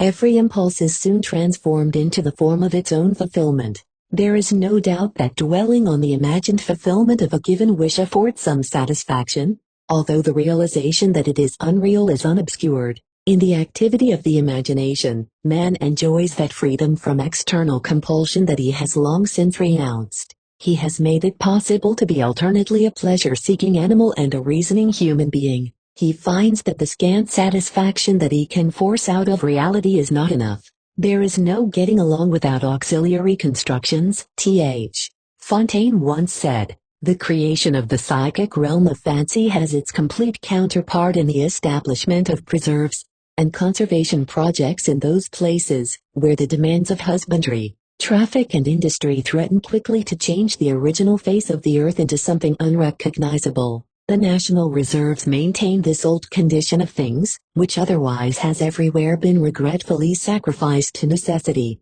Everything may grow and spread there as it will, even that which is useless and harmful. The psychic realm of fantasy is such a reservation withdrawn from the principles of reality. The best known productions of fantasy are the so-called daydreams, which we already know, pictured satisfactions of ambitious, of covetous and erotic wishes, which flourish the more grandly the more reality admonishes them to modesty and patience. There is unmistakably shown in them the nature of imaginative happiness, the restoration of the independence of pleasurable gratification from the acquiescence of reality. We know such daydreams are nuclei and models for the dreams of night. The night dream is essentially nothing but a daydream, distorted by the nocturnal forms of psychological activity, and made available by the freedom which the night gives to instinctive impulses. We have already become acquainted with the idea that a daydream is not necessarily conscious, that there are also unconscious daydreams. Such unconscious daydreams are as much the source of night dreams as of neurotic symptoms. The significance of fantasy for the development of symptoms will become clear to you by the following. We have said that in the case of renunciation, the libido occupies regressively the positions once abandoned by it, to which, nevertheless, it has clung in certain ways. We shall neither retract this statement nor correct it, but we shall insert a missing link. How does the libido find its way to these points of fixation? Well, every object and tendency of the libido that has been abandoned, is not abandoned in every sense of the word. They, or their derivatives, are still held in presentations of the fantasy, with a certain degree of intensity. The libido need only retire to the imagination, in order to find from them, the open road to all suppressed fixations. These fantasies were happy under a sort of tolerance, there was no conflict between them and the ego, no matter how acute the contrast, so long as a certain condition was observed, a condition quantitative in nature that is now disturbed by the flowing back of the libido to the fantasies. By this addition the accumulation of energy in the fantasies is heightened to such a degree, that they become assertive, and develop a pressure in the direction of realization, but that makes a conflict between them and the ego inevitable. Whether formerly conscious or unconscious, they now are subject to suppression by the ego, and are victims to the attraction of the unconscious. The libido wanders from fantasies now unconscious to their sources in unconsciousness, and back to its own points of fixation. The return of the libido to fantasy is an intermediate step on the road to symptom development and, well, deserves a special designation. C.G. Jung coined for it the very appropriate name of introversion, but inappropriately he also lets it stand for other things. Let us therefore retain the idea that introversion signifies the turning aside of the libido from the possibilities of actual satisfaction, and the excessive accumulation of the fantasies hitherto tolerated as harmless. An introvert is not yet a neurotic, but he finds himself in a labile situation. He must develop symptoms at the next dislocation of forces, if he does not find other outlets for his pent-up libido. The intangible nature of neurotic satisfaction, and the neglect of the difference between imagination and reality, are already determined by arrest in the phase of introversion. You have certainly noticed that in the last discussions, I have introduced a new factor into the structure of the etiological chain, namely, the quantity, the amount of energy that comes under consideration. We must always take this factor into account. Purely qualitative analysis of the etiological conditions is not sufficient. Or, to put it in another way, a dynamic conception alone of these psychic processes is not enough. There is need of an economic viewpoint. We must say to ourselves that the conflict between two impulses is not released before certain occupation intensities have been reached, even though the qualitative conditions have long been potent. Similarly, the pathogenic significance of the constitutional factors is guided by how much more of a given component impulse is present in the predisposition over and above that of another. One can even conceive the predispositions of all men to be qualitatively the same and to be differentiated only by these quantitative conditions. The quantitative factor is no less important for the power of resistance against neurotic ailments. It depends upon what amount of unused libido a person can hold freely suspended, and upon how large a fraction of the libido he is able to direct from the sexual path to the goal of sublimation. The final goal of psychological activity, which may be described qualitatively as striving towards pleasure acquisition and avoidance of unpleasantness, presents itself in the light of economic considerations, as the task of overcoming the gigantic stimuli at work in the psychological apparatus, and to prevent those obstructions which cause unpleasantness. So much I wanted to tell you about symptom development in the neuroses. Yes, but do not let me neglect to emphasize this especially. Everything I have said here relates to the symptom development in hysteria. Even in compulsion neurosis, which retain the same fundamentals, much is found that is different. The counter-siege directed against the claims of the instincts, of which we have spoken in connection with hysteria, press to the fore in compulsion neurosis, and control the clinical picture by means of so-called reaction formations. The same kind and more far-reaching variations are discoverable among the other neuroses, where the investigations as to the mechanism of symptom development have in no way been completed. Before I leave you today, I should like to have your attention for a while, for an aspect of imaginative life, which is worthy of the most general interest. For there is a way back from imagination to reality, and that is art. The artist is an incipient introvert who is not far from being a neurotic. He is impelled by two powerful instinctive needs. He wants to achieve honor, power, riches, fame, and the love of women, but he lacks the means of achieving these satisfactions. So, like any other unsatisfied person, he turns away from reality, and transfers all his interests, his libido, to the elaboration of his imaginary wishes, all of which might easily point the way to neurosis. A great many factors must combine to present this termination of his development. It is well known how often artists especially suffer from a partial inhibition of their capacities due neurosis. Apparently their constitutions are strongly endowed with an ability to sublimize and to shift the suppression determining their conflicts. The artist finds the way back to reality in this way. He is not the only one who has a life of imagination. The twilight realm of fantasy is upheld by the sanction of humanity, and every hungry soul looks here for help and sympathy. But for those who are not artists, the ability to obtain satisfaction from imaginative sources is very restricted.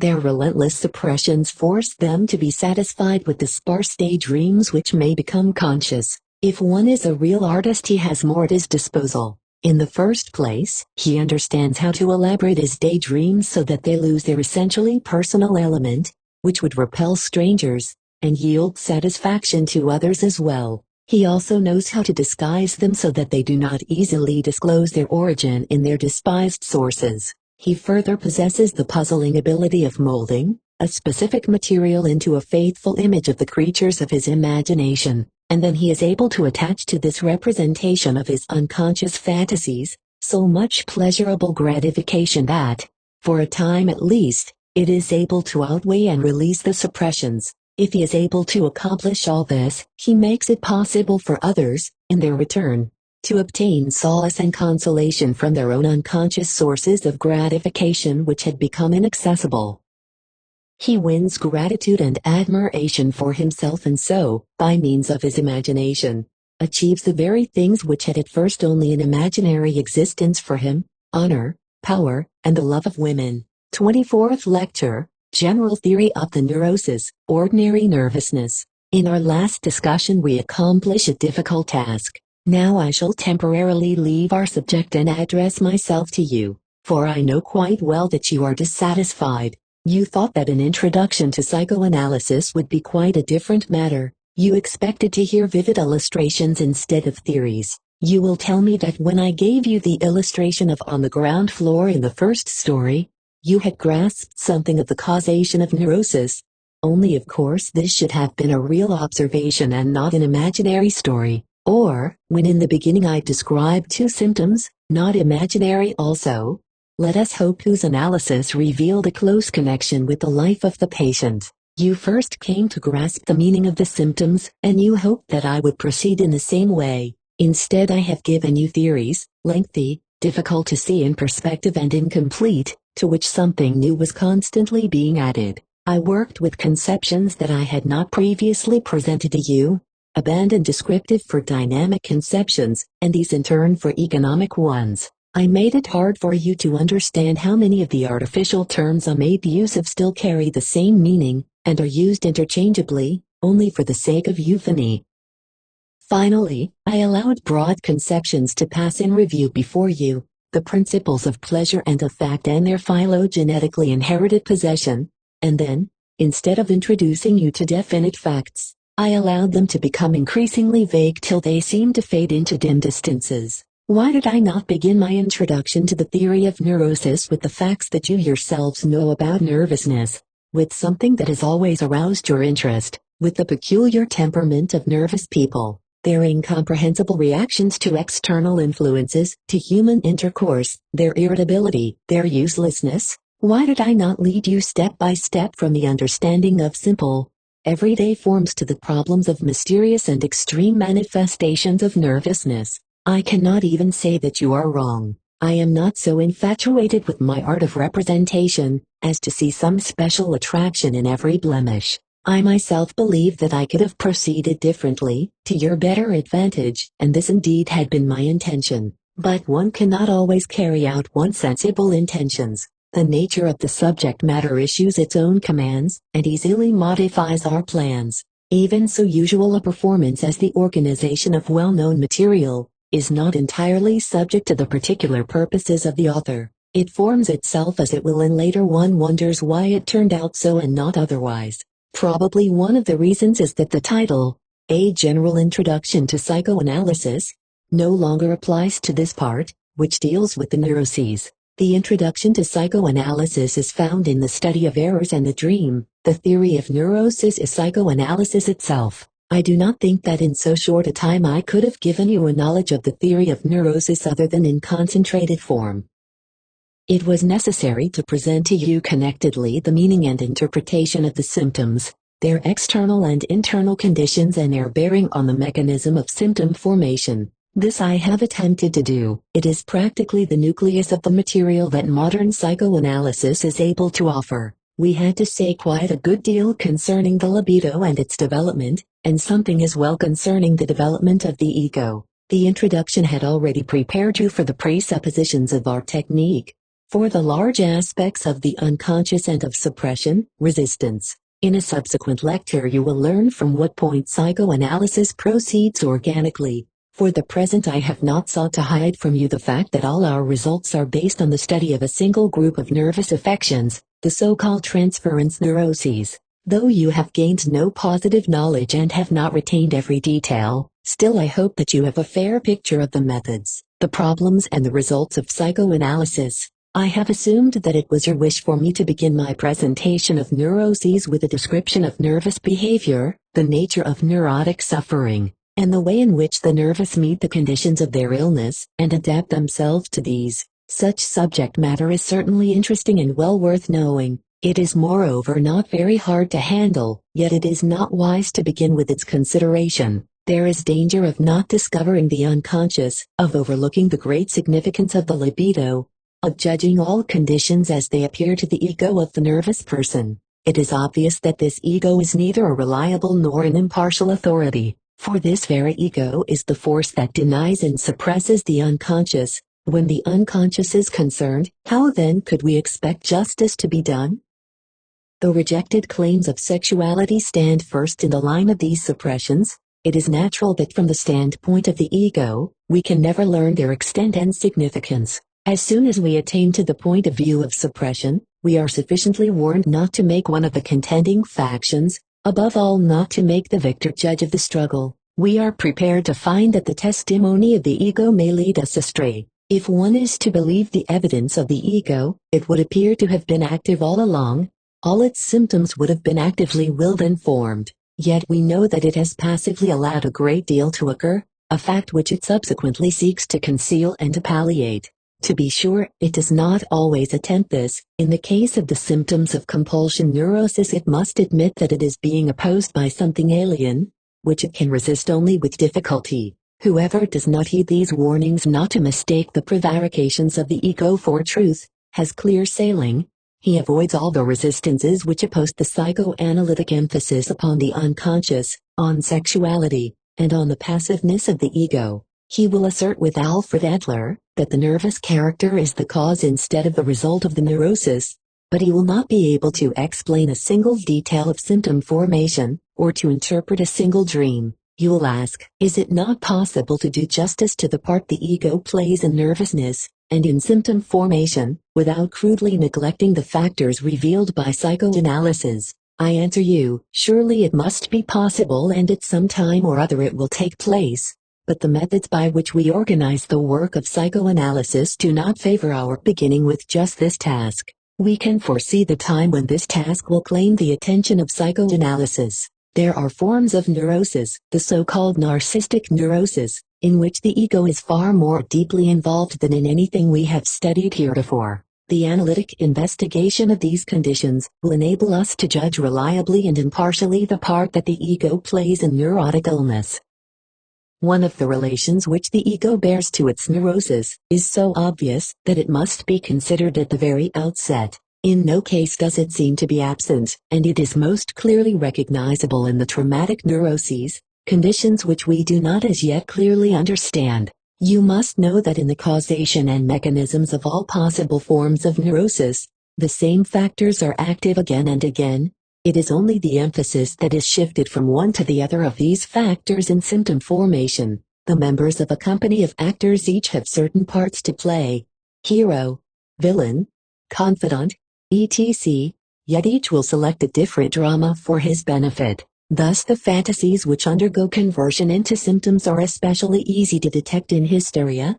Compulsion neuroses are essentially dominated by the reactionary formations, or counter-seizures of the ego. What we designate as secondary elaboration in dreams dominates paranoia in the form of delusions, etc. In traumatic neuroses, particularly if they are caused by the horrors of war, we are especially impressed by a selfish ego impulse which seeks protection and personal advantage. This in itself is not a sufficient cause for illness, but it can favor its beginning and also feed its needs once it has been established. This motive serves to protect the ego from the dangers whose imminence precipitated the disease, and does not permit convalescence until the recurrence of these dangers seems impossible, or until compensation has been obtained for the danger that has been undergone.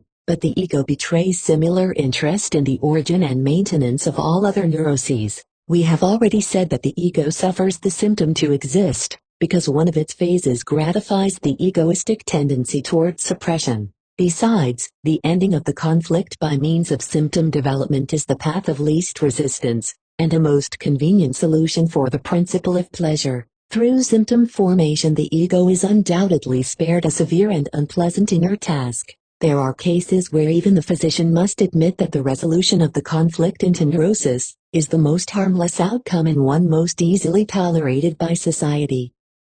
Do not be surprised, then, to learn that occasionally even the physician takes the part of the illness he is battling against. He does not have to restrict himself to the role of the fanatic warrior for health in all situations of life. He knows that the world contains not only neurotic misery, but also real, incurable suffering. He knows that necessity may even require a human being to sacrifice his health, and he learns that by this sacrifice on the part of one individual untold wretchedness may be spared for many others. So if we say that the neurotic escapes the conflict by taking refuge in illness, we must admit that in some cases this escape is justifiable, and the physician who has diagnosed the state of affairs will retire silently and tactfully. But let us not consider these special cases in our further discussion. In average cases the ego, by having recourse to neurosis, obtains a certain inner advantage from the disease. Under certain conditions of life, there may also be derived a tangible external advantage,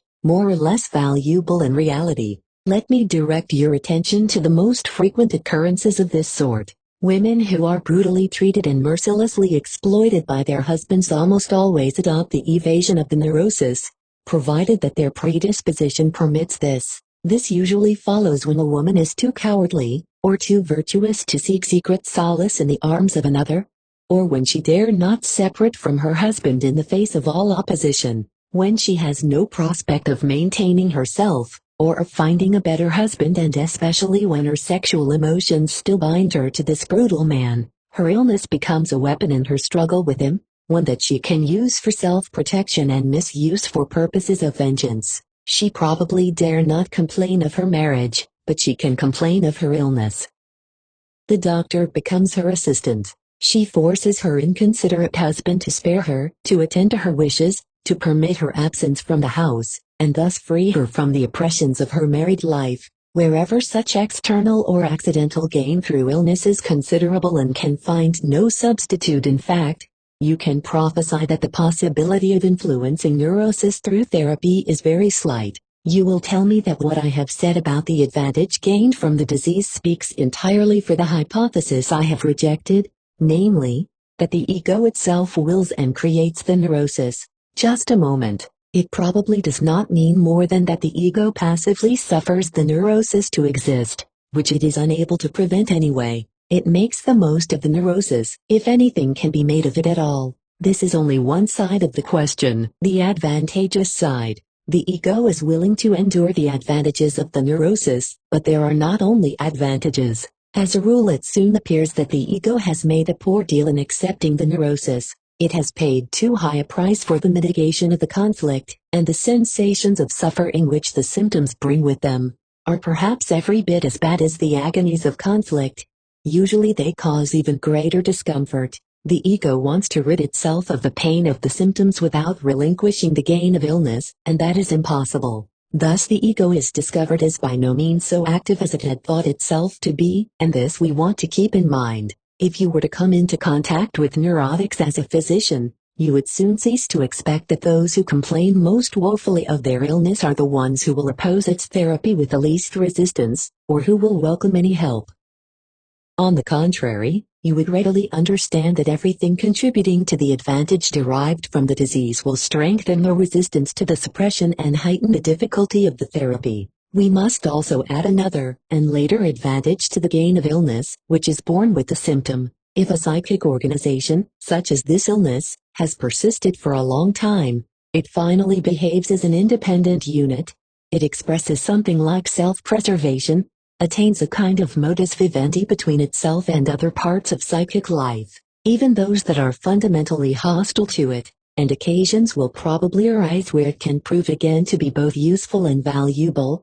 by which it will attain a secondary function, which gives strength to its existence. Instead of an illustration from pathology, take a striking example from everyday life. An efficient workman who earns his living is crippled for his occupation by some disaster. His work is over for him. After a while, however, he receives a small accident insurance and learns to exploit his injury by begging. His new existence, though most undesirable, is based upon the very thing that robbed him of his former maintenance. If you could cure his defect, he would be without a means of subsistence, he would have no livelihood. The question would arise, is he capable of resuming his former work? That which corresponds to such secondary exploitation of illness and neurosis, we may add to the primary benefit derived therefrom, and may term it a secondary advantage of disease. In general, I should like to warn you not to underestimate the practical significance of the advantage from illness, and yet not to be too much impressed by it theoretically.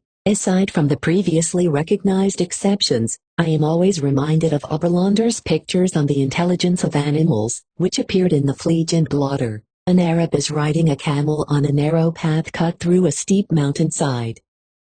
At a turn of the trail, he is suddenly confronted by a lion, who makes ready to spring. He sees no way out, on one side the precipice, on the other the abyss. Retreat and flight, both are impossible. He gives himself up as lost. Not so the camel. He leaps into the abyss with his rider, and the lion is left in the lurch. The help of neurosis is as a rule no kinder to the rider. It may be due to the fact that the settlement of the conflict through symptom development is nevertheless an automatic process, not able to meet the demands of life, and for whose sake man renounces the use of his best and loftiest powers. If it were possible to choose, it were indeed best to perish in an honorable struggle with destiny. I still owe you further explanation as to why, in my presentation of the theory of neurosis, I did not proceed from ordinary nervousness as a starting point. You may assume that, had I done this, the proof of the sexual origin of neurosis would have been more difficult for me, and so I refrained. There you are mistaken. In transference neurosis we must work at interpretations of the symptoms to arrive at this conclusion. In the ordinary forms of the so-called true neurosis, however, the etiological significance of sexual life is a crude fact open to observation. I discovered it 20 years ago when I asked myself one day why we regularly barred out questions concerning sexual activity in examining nervous patients. At that time I sacrificed my popularity among my patients to my investigations, yet after a brief effort I could state that no neurosis, no true neurosis at least, is present within normal sexual life. Of course, this statement passes too lightly over the individual differences. It is unclear through the vagueness with which it uses the term normal, but even today it retains its value for purposes of rough orientation. At that time I reached the point of drawing comparisons between certain forms of nervousness and sexual abnormalities, and I do not doubt that I could repeat the same observations now, if similar material were at my disposal. I frequently noticed that a man who contented himself with incomplete sexual gratification, with manual onanism, for instance, would suffer from a true neurosis, and that this neurosis would promptly give way to another form, if another sexual regime no less harmful were substituted. From the change in the condition of the patient, I was able to guess the change in the mode of his sexual life. At that time I learned to hold obstinately to my conjectures, until I had overcome the patient's prevarications, and had forced him to confirm my suppositions. To be sure, then he preferred to consult other physicians who did not inquire so insistently into his sexual life. At that time it did not escape my notice that the origin of the disease could not always be traced back to sexual life. Sexual abnormality would cause the illness in one person, while another would fall ill because he had lost his fortune, or had suffered an exhausting organic disease. We gained insight into this variation by means of the interrelations between the ego and the libido, and the more profound our insight became, the more satisfactory were the results. A person begins to suffer from neurosis when this ego has lost the capacity of accommodating the libido. The stronger the ego, the easier the solution of the problem. A weakening of the ego from any cause whatsoever has the same effect as a superlative increase of the claims of the libido. There are other and more intimate relations between the ego and the libido which I shall not discuss, as we are not concerned with them here. To us it is of enlightening significance that in every case, regardless of the way in which the illness was caused, the symptoms of neurosis were opposed by the libido and thus gave evidence for its abnormal use. Now, however, I want to draw your attention to the difference between the symptoms of the true neurosis and the psychoneurosis, the first group of which, the transference neurosis, has occupied us considerably. In both cases the symptoms proceed from the libido. They are accordingly abnormal uses of it, substitutes for gratification. But the symptoms of the true neurosis, such as pressure in the head, sensations of pain, irritability of an organ, weakening or inhibition of a function, these have no meaning, no psychic significance. They are manifested not only in the body, as for instance hysteric symptoms, but are in themselves physical processes whose creation is devoid of all the complicated psychic mechanism with which we have become acquainted. They really embody the character that has so long been attributed to the psychoneurotic symptom. But how can they then correspond to uses of the libido, which we have come to know as a psychological force? That is quite simple. Let me recall one of the very first objections that was made to psychoanalysis. It was stated that psychoanalysis was concerned with a purely psychological theory of neurotic manifestations, that this was a hopeless outlook since psychological theories could never explain illness. The objectors chose to forget that the sexual function is neither purely psychic nor merely somatic. It influences physical as well as psychic life. In the symptoms of the psychoneuroses we have recognized the expression of a disturbance in psychic processes, and so we shall not be surprised to discover that the true neuroses are the direct somatic consequences of sexual disturbances. The medical clinic gives us a valuable suggestion, observed by many research workers, for the comprehension of the true neuroses. In all the details of their symptomatology, and as well in their characteristic power to influence all organic systems and all functions, the true neuroses reveal a marked similarity to the conditions of those diseases, which originate through the chronic influence of foreign poisons, and as well through their acute diminution, with conditions prevalent in intoxication and abstinence. The two groups of conditions are brought still closer together by the relation of intermediate conditions, which, following Ambassadori, we have learned to attribute to the influence of toxic substances, but of toxins, however, which are not introduced into the body from without, but arise in its own metabolism. These analogies, I think, lead us directly to the consideration of these neuroses as disturbances in sexual metabolism. It may be that more sexual toxins are produced than the individual can dispose of, or that inner, even psychic conditions, stand in the way of the proper elaboration of these substances. The language of the people has always favored such assumptions as to the nature of sexual desires. It calls love an intoxication, it will have love madness aroused through potions, and thus sees the motive force removed, as it were, to the outer world. For the rest, the phrase sexual metabolism or chemism of sexuality is a chapter head without content. We know nothing about it and cannot even decide whether we are to assume two sexual substances, the male and the female, or, if there is only one sexual toxin, which to consider the carrier of all the stimulating power of the libido. The structure of psychoanalysis that we have erected is really only a superstructure which at some future time must be placed upon its organic foundation. But what this is we do not know as yet. Psychoanalysis is characterized as a science, not by reason of the subject matter it handles but by the technique it employs. This can be employed in dealing with the history of civilization, the science of religion or mythology, as well as with the theory of neurosis, without altering its character. The revealing of the unconscious in psychic life is all it aims to accomplish.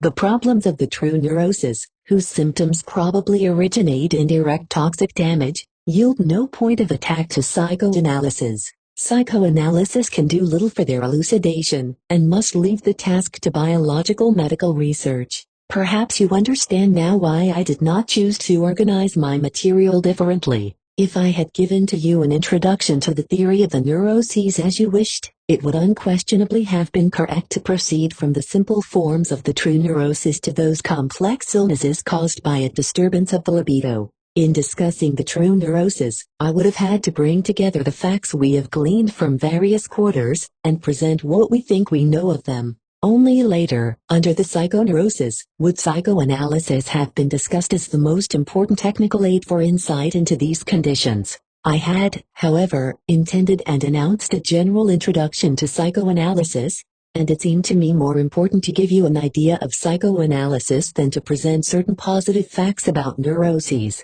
And so I could not place the true neuroses into the foreground, for they prove sterile for the purposes of psychoanalysis. I believe that I have made the wiser choice for you, since psychoanalysis deserves the interest of every educated person because of its profound hypothesis and far-reaching connections. The theory of neurosis, on the other hand, is a chapter of medicine like any other. You are, however, justified in expecting some interest on our part in the true neuroses. Because of their intimate connection with psychoneuroses, we find this decidedly necessary. I shall tell you then that we distinguish three pure forms of true neurosis: neurasthenia, anxiety neurosis, and hypochondria. Even this classification has not remained uncontradicted. The terms are all widely used, but their connotation is vague and uncertain. Besides, there are in this world of confusion physicians who object to any distinctions between manifestations, any emphasis of clinical detail, who do not even recognize the separation of true neuroses and psychoneuroses. I think they have gone too far and have not chosen the road which leads to progress. The types of neuroses we have mentioned occur occasionally in pure form. More often they are blended with one another or with a psychoneurotic condition. This need not discourage us to the extent of abandoning the task of distinction. Think of the difference between the study of minerals and that of ores in mineralogy. Minerals are described as individuals. Frequently, of course, they occur as crystals, separated sharply from their surroundings. Ores consist of an aggregate of minerals which have coalesced not accidentally, but as a result of the conditions of their origin. We understand too little of the process of development of neuroses to create anything similar to the study of ores. But we are surely working in the right direction when we isolate the known clinical factors, comparable to the separate minerals, from the great mass. A noteworthy connection between the symptoms of the true neurosis and the psychoneuroses adds a valuable contribution to our knowledge of symptom formation in the latter. The symptom in the true neurosis is frequently the nucleus and incipient stage of development of the psychoneurotic symptom. Such a connection is most easily observed between neurasthenia and the transference neurosis, which are termed conversion hysteria, between anxiety neurosis and anxiety hysteria, but also between hypochondria and paraphrenia, dementia praecox and paranoia, forms of neuroses of which we shall speak subsequently. Let us take as an illustration the hysteric headache or backache. Analysis shows that through elaboration and displacement, this pain has become the gratification substitute for a whole series of libidinous fantasies or reminiscences. But once upon a time this pain was real, a direct sexual toxic symptom, the physical expression of libidinous excitation. We do not wish to assert, by any means, that all hysteric symptoms can be traced to such a nucleus, but it is true that this is frequently the case, and that all influences upon the body through libidinous excitation, whether normal or pathological, are especially significant for the symptom development in hysteria. They play the part of the grain of sand which the mollusk has enveloped in mother of pearl. In the same way, passing signs of sexual excitation, which accompany the sexual act, are used by psychoneurosis as the most convenient and appropriate material for symptom formation. A similar procedure is of diagnostic and therapeutic interest, especially persons who are disposed to be neurotic, without suffering from a flourishing neurosis, frequently set in motion the work of symptom development as the result of an abnormal physical change, often an inflammation or an injury. This development rapidly makes the symptom given by reality, the representative of the unconscious fantasies, that had been lurking for an opportunity to seize upon a means of expression. In such a case the physician will try different ways of therapy. Either he will try to do away with the organic basis without bothering about its noisy neurotic elaboration, or he will struggle with the neurosis brought out by the occasion, and ignore its organic cause. The result will justify now one, now the other method of procedure. No general laws can be laid down for such mixed cases. 25th Lecture, General Theory of the Neuroses, Fear and Anxiety. Probably you will term what I told you about ordinary nervousness in my last lecture, most fragmentary and unsatisfactory information. I know this, and I think you were probably most surprised that I did not mention fear, which most nervous people complain of and describe as their greatest source of suffering. It can attain a terrible intensity which may result in the wildest enterprises. But I do not wish to fall short of your expectations in this matter. I intend, on the contrary, to treat the problem of the fear of nervous people with great accuracy, and to discuss it with you at some length. Fear itself needs no introduction. Everyone has at some time or other known this sensation or, more precisely, this effect. It seems to me that we never seriously inquired why the nervous suffered so much more and so much more intensely under this condition. Perhaps it was thought a matter of course. It is usual to confuse the words nervous and anxious as though they meant the same thing. That is unjustifiable. There are anxious people who are not nervous, and nervous people who suffer from any symptoms, but not from the tendency to anxiety. However that may be, it is certain that the problem of fear is the meeting point of many important questions, an enigma whose complete solution would cast a flood of light upon psychic life. I do not claim that I can furnish you with this complete solution, but you will certainly expect psychoanalysis to deal with this theme in a manner different from that of the schools of medicine. These schools seem to be interested primarily in the anatomical cause of the condition of fear. They say the medulla oblongata is irritated, and the patient learns that he is suffering from neurosis of the nervous vague. The medulla oblongata is a very serious and beautiful object. I remember exactly how much time and trouble I devoted to the study of it, years ago, but today I must say that I know of nothing more indifferent to me for the psychological comprehension of fear, than knowledge of the nerve passage through which these sensations must pass. One can talk about fear for a long time without even touching upon nervousness. You'll understand me without more ado, when I term this fear real fear in contrast to neurotic fear. Real fear seems quite rational and comprehensible to us. We may testify that it is a reaction to the perception of external danger, viz., harm that is expected and foreseen. It is related to the flight reflex, and may be regarded as an expression of the instinct of self-preservation. And so the occasions, viz., the objects and situations which arouse fear, will depend largely on our knowledge of and our feeling of power over the outer world. We deem it quite a matter of course that the savage fears a cannon or an eclipse of the sun, while the white man, who can handle the instrument and prophesy the phenomenon, does not fear these things. At other times superior knowledge promulgates fear, because it recognizes the danger earlier. The savage, for instance, will recoil before a footprint in the woods, meaningless to the uninstructed, which reveals to him the proximity of an animal of prey. The experienced sailor will notice a little cloud, which tells him of a coming hurricane, with terror, while to the passenger it seems insignificant. After further consideration, we must say to ourselves that the verdict on real fear, whether it be rational or purposeful, must be thoroughly revised. For the only purposeful behavior in the face of imminent danger would be the cool appraisal of one's own strength in comparison with the extent of the threatening danger, and then decide which would presage a happier ending, flight, defense, or possibly even attack. Under such a proceeding fear has absolutely no place. Everything that happens would be consummated just as well and better without the development of fear. You know that if fear is too strong, it proves absolutely useless and paralyzes every action, even flight. Generally the reaction against danger consists in a mixture of fear and resistance. The frightened animal is afraid and flees, but the purposeful factor in such a case is not fear but flight. We are therefore tempted to claim that the development of fear is never purposeful. Perhaps closer examination will give us greater insight into the fear situation. The first factor is the expectancy of danger, which expresses itself in heightened sensory attention, and in motor tension. This expectancy is undoubtedly advantageous. Its absence may be responsible for serious consequences. On the one hand, it gives rise to motor activity, primarily to flight, and on a higher plane to active defense.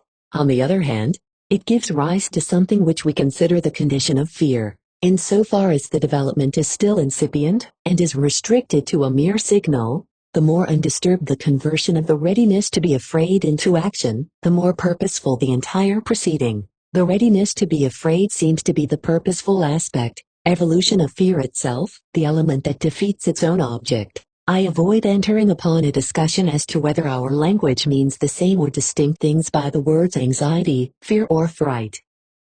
I think that anxiety is used in connection with the condition regardless of any objective, while fear is essentially directed toward an object. Fright, on the other hand, seems really to possess a special meaning, which emphasizes the effects of a danger which is precipitated without any expectance or readiness of fear. Thus we might say that anxiety protects man from fright. You have probably noticed the ambiguity and vagueness in the use of the word anxiety. Generally one means a subjective condition, caused by the perception that an evolution of fear has been consummated. Such a condition may be called an emotion. What is an emotion in the dynamic sense? Certainly something very complex. An emotion, in the first place, includes indefinite motor innervations or discharges. Secondly, definite sensations which moreover are of two kinds, the perception of motor activities that have already taken place, and the direct sensations of pleasure and pain, which give the effect of what we call its feeling tone. But I do not think that the true nature of the emotion has been fathomed by these enumerations. We have gained deeper insight into some emotions, and realized that the thread which binds together such a complex as we have described is the repetition of a certain significant experience. This experience might be an early impression of a very general sort, which belongs to the antecedent history of the species rather than to that of the individual. To be more clear, the emotional condition has a structure similar to that of an hysterical attack. It is the upshot of a reminiscence. The hysteric attack, then, is comparable to a newly formed individual emotion, the normal emotion to an hysteria which has become a universal heritage. Do not assume that what I have said here about emotions is derived from normal psychology. On the contrary, these are conceptions that have grown up with and are at home only in psychoanalysis. What psychology has to say about emotions, the James Lange theory, for instance, is absolutely incomprehensible for us psychoanalysts, and cannot be discussed. Of course, we do not consider our knowledge about emotions very certain. It is a preliminary attempt to become oriented in this obscure region. To continue, we believe we know the early impression which the emotion of fear repeats. We think it is birth itself which combines the complex of painful feelings, of a discharge of impulses, of physical sensations, which has become the prototype for the effect of danger to life, and is ever after repeated within us as a condition of fear. The tremendous heightening of irritability through the interruption of the circulation, internal respiration was at the time the cause of the experience of fear. The first fear was therefore toxic. The name anxiety, angustul, neuronas, emphasizes the characteristic tightening of the breath,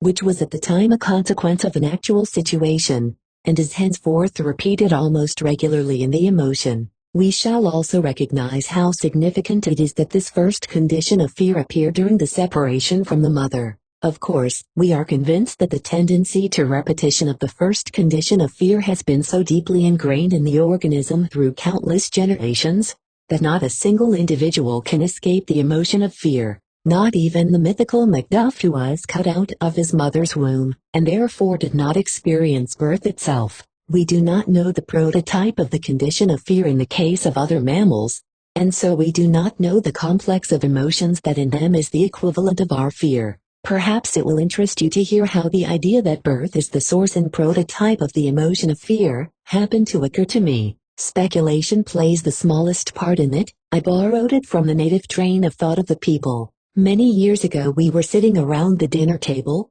a number of young physicians, when an assistant in the obstetrical clinic told a jolly story of what had happened in the last examination for midwives. A candidate was asked what it implied if during delivery the feces of the newborn was present in the discharge of waters, and she answered promptly, "The child is afraid." She was laughed at and flunked, but I silently took her part and began to suspect that the poor woman of the people had, with sound perception, revealed an important connection. Proceeding now to neurotic fear, what are its manifestations and conditions? There is much to be described. In the first place we find a general condition of anxiety, a condition of free-floating fear as it were, which is ready to attach itself to any appropriate idea, to influence judgment, to give rise to expectations, in fact to seize any opportunity to make itself felt. We call this condition expectant fear or anxious expectation. Persons who suffer from this sort of fear always prophesy the most terrible of all possibilities, interpret every coincidence as an evil omen, and ascribe a dreadful meaning to all uncertainty. Many persons who cannot be termed ill show this tendency to anticipate disaster. We blame them for being over-anxious or pessimistic. A striking amount of expectant fear is characteristic of a nervous condition, which I have named anxiety neurosis, and which I group with the true neuroses. A second form of fear in contrast to the one we have just described is psychologically more circumscribed, and bound up with certain objects or situations. It is the fear of the manifold and frequently very peculiar phobias. Stanley Hall, the distinguished American psychologist, has recently taken the trouble to present a whole series of these phobias in gorgeous Greek terminology. They sound like the enumeration of the 10 Egyptian plagues, except that their number exceeds 10 by far. Just listen to all the things which may become the objects of contents of a phobia: darkness, open air, open squares, cats, spiders, caterpillars, snakes, mice, thunderstorms, sharp points, blood, enclosed spaces, crowns, solitude, passing over a bridge, travel on land and sea, etc. A first attempt at orientation in this chaos leads readily to a division into three groups. Some of the fearful objects and situations have something gruesome for normal people too, a relation to danger, and so, though they are exaggerated in intensity, they do not seem incomprehensible to us. Most of us, for instance, experience a feeling of repulsion in the presence of a snake. One may say that snakophobia is common to all human beings, and Charles Darwin has described most impressively how he was unable to control his fear of a snake pointing for him, though he knew he was separated from it by a thick pane of glass. The second group consists of cases which still bear a relation to danger, but this is of a kind which we are disposed to belittle rather than to overestimate. Most of the situation phobia belong here. We know that by taking a railroad journey, we entail greater chance of disaster than by staying at home. A collision, for instance, may occur, or a ship sink, when as a rule we must drown. Yet we do not think of these dangers, and free from fear we travel on train and boat. We cannot deny that if a bridge should collapse at the moment we are crossing it, we would fall into the river, but that is such a rare occurrence that we do not take the danger into account. Solitude too has its dangers and we avoid it under certain conditions, but it is by no means a matter of being unable to suffer it for a single moment. The same is true for the crowd, the enclosed space, the thunderstorm, etc. It is not at all the content, but the intensity of these neurotic phobias, that appears strange to us. The fear of the phobia cannot even be described.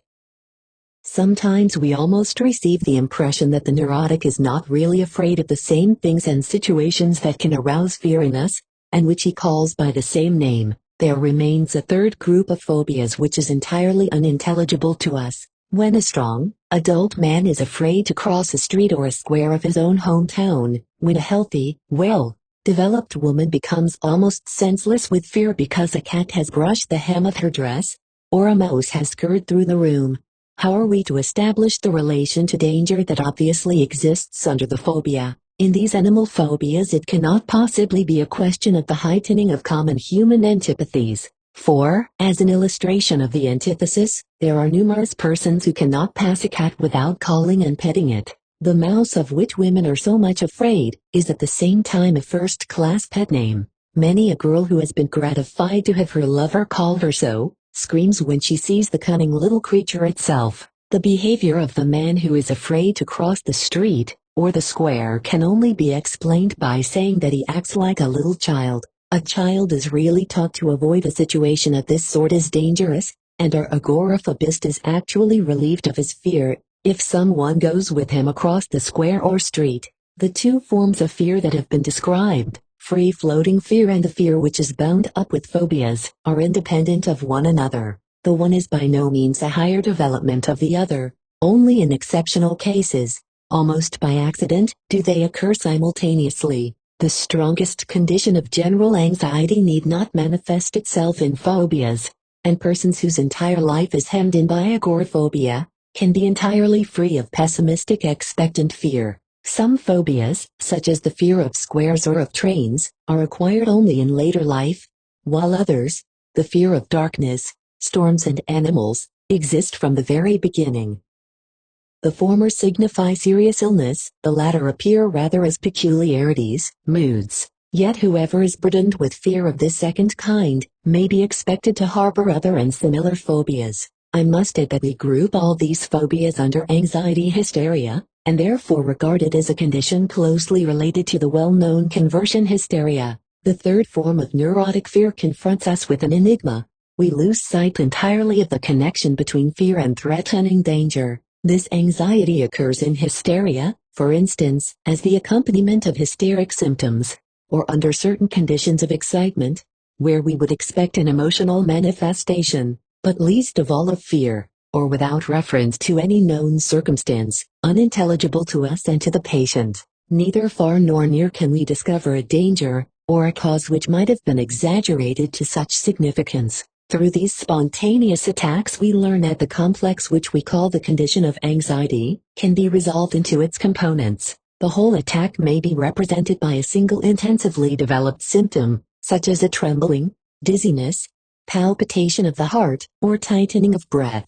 The general undertone by which we usually recognize fear may be utterly lacking or vague, and yet these conditions, which we describe as anxiety equivalents, are comparable to anxiety in all its clinical and etiological relations. Two questions arise. Can we relate neurotic fear, in which danger plays so small a part or none at all, to real fear, which is always a reaction to danger? And what can we understand as the basis of neurotic fear? For the present we want to hold to our expectations. Wherever there is fear, there must be a cause for it.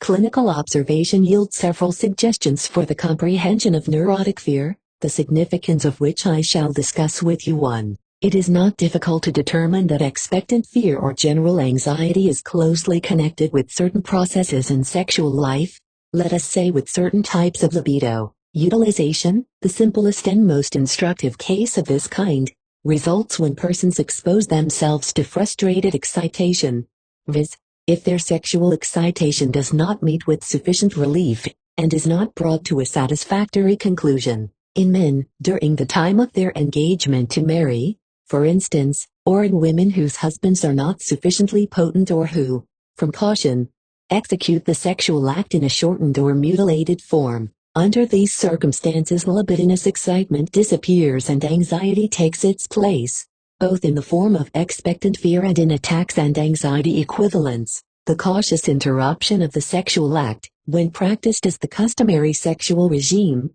so frequently causes the anxiety neurosis in men, and especially in women, that physicians are wise in such cases to examine primarily this etiology. On innumerable occasions we have learned that anxiety neurosis vanishes when the sexual misuse is abandoned. So far as I know, the connection between sexual restraint and conditions of anxiety is no longer questioned even by physicians who have nothing to do with psychoanalysis. But I can well imagine that they do not desist from reversing the connection, and saying that these persons have exhibited a tendency to anxiety from the outset and therefore practice reserve in sexual matters. The behavior of women whose sexual conduct is passive, viz., is determined by the treatment of the husband, contradicts this supposition. The more temperamental, that is, the more disposed toward sexual intercourse and capable of gratification is the woman, the more will she react to the impotence of the man, or to the coitus interruptus, by anxiety manifestations.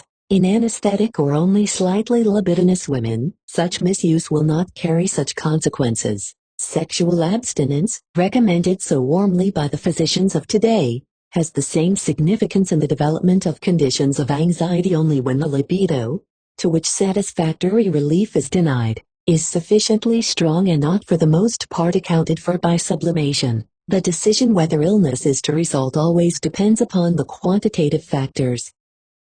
Even where character formation and not disease is concerned, we easily recognize that sexual constraint goes hand in hand with a certain anxiety, a certain caution, while fearlessness and bold daring arise from free gratification of sexual desires. However much these relations are altered by various influences of civilization, for the average human being it is true that anxiety and sexual constraint belong together. I have by no means mentioned all the observations that speak for the genetic relation of the libido to fear, the influence on the development of neurotic fear of certain phases of life, such as puberty and the period of menopause, when the production of libido is materially heightened, belongs here too. In some conditions of excitement, we may observe the mixture of anxiety and libido, and the final substitution of anxiety for libido. These facts give us a twofold impression: first, that we are concerned with an accumulation of libido, which is diverted from its normal channel.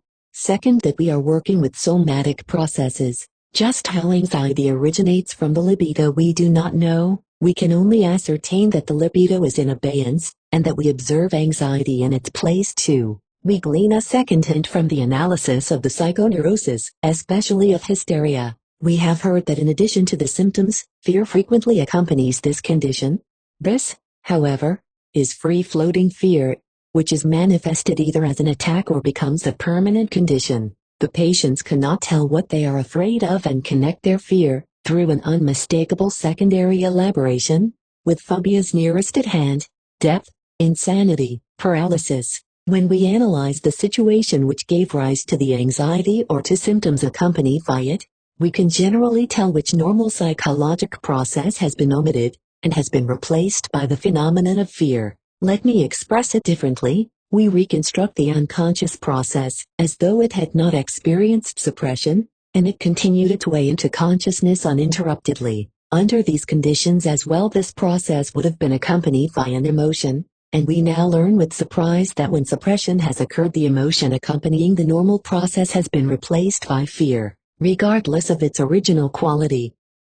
In hysteric conditions of fear, its unconscious correlative may be either an impulse of similar character, such as fear, shame, embarrassment, or positive libidinous excitation, or hostile and aggressive emotions such as fury or rage. Fear then is the common currency for which all emotional impulses can be exchanged, provided that the idea with which it has been associated has been subject to suppression. 3. Patients suffering from compulsive acts are remarkably devoid of fear. They yield us the data for our third point. If we try to hinder them in the performance of their compulsive acts, of their washing or their ceremonials, or if they themselves dare to give up one of their compulsions, they are seized with terrible fear that again exacts obedience to the compulsion. We understand that the compulsive act had veiled fear and had been performed only to avoid it. In compulsion neurosis then, fear, which would otherwise be present, is replaced by symptom development. Similar results are yielded by hysteria. Following the process of suppression, we find the development, either of anxiety alone or of anxiety and symptom development, or finally a more complete symptom development and no anxiety. In an abstract sense, then, it would be correct to say that symptoms are formed only to evade development of fear, which otherwise could not be escaped. According to this conception, fear is seen to occupy the center of the stage in the problems of neurosis. Our observations on anxiety neurosis led to the conclusion that when the libido was diverted from its normal use and anxiety thus released, it occurred on the basis of somatic processes. The analyses of hysteria and compulsion neuroses furnish the correlative observations that similar diversion with similar results may also be the consequence of a constraint of psychic forces.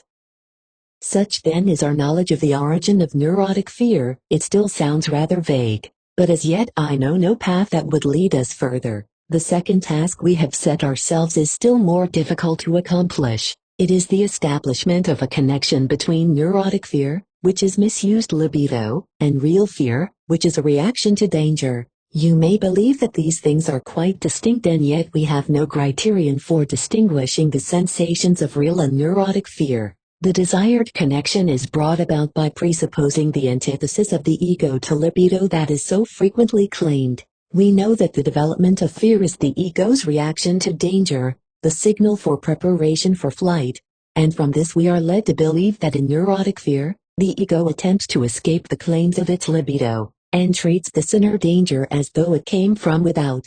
Accordingly, our expectation that where there is fear there must be something to be afraid of is fulfilled. But the analogy admits of further application. Just as the attempt to flee external danger is relieved by standing one's ground, and by appropriate steps toward defense, so the development of neurotic fear is arrested as fast as the symptom develops, for by means of it the fear is held in check. Our difficulties in understanding now lie elsewhere. The fear, which represents flight of the ego before the libido, is supposed to have sprung from the libido itself. That is obscure, and warns us not to forget that the libido of a person belongs fundamentally to him, and cannot confront him as an external force.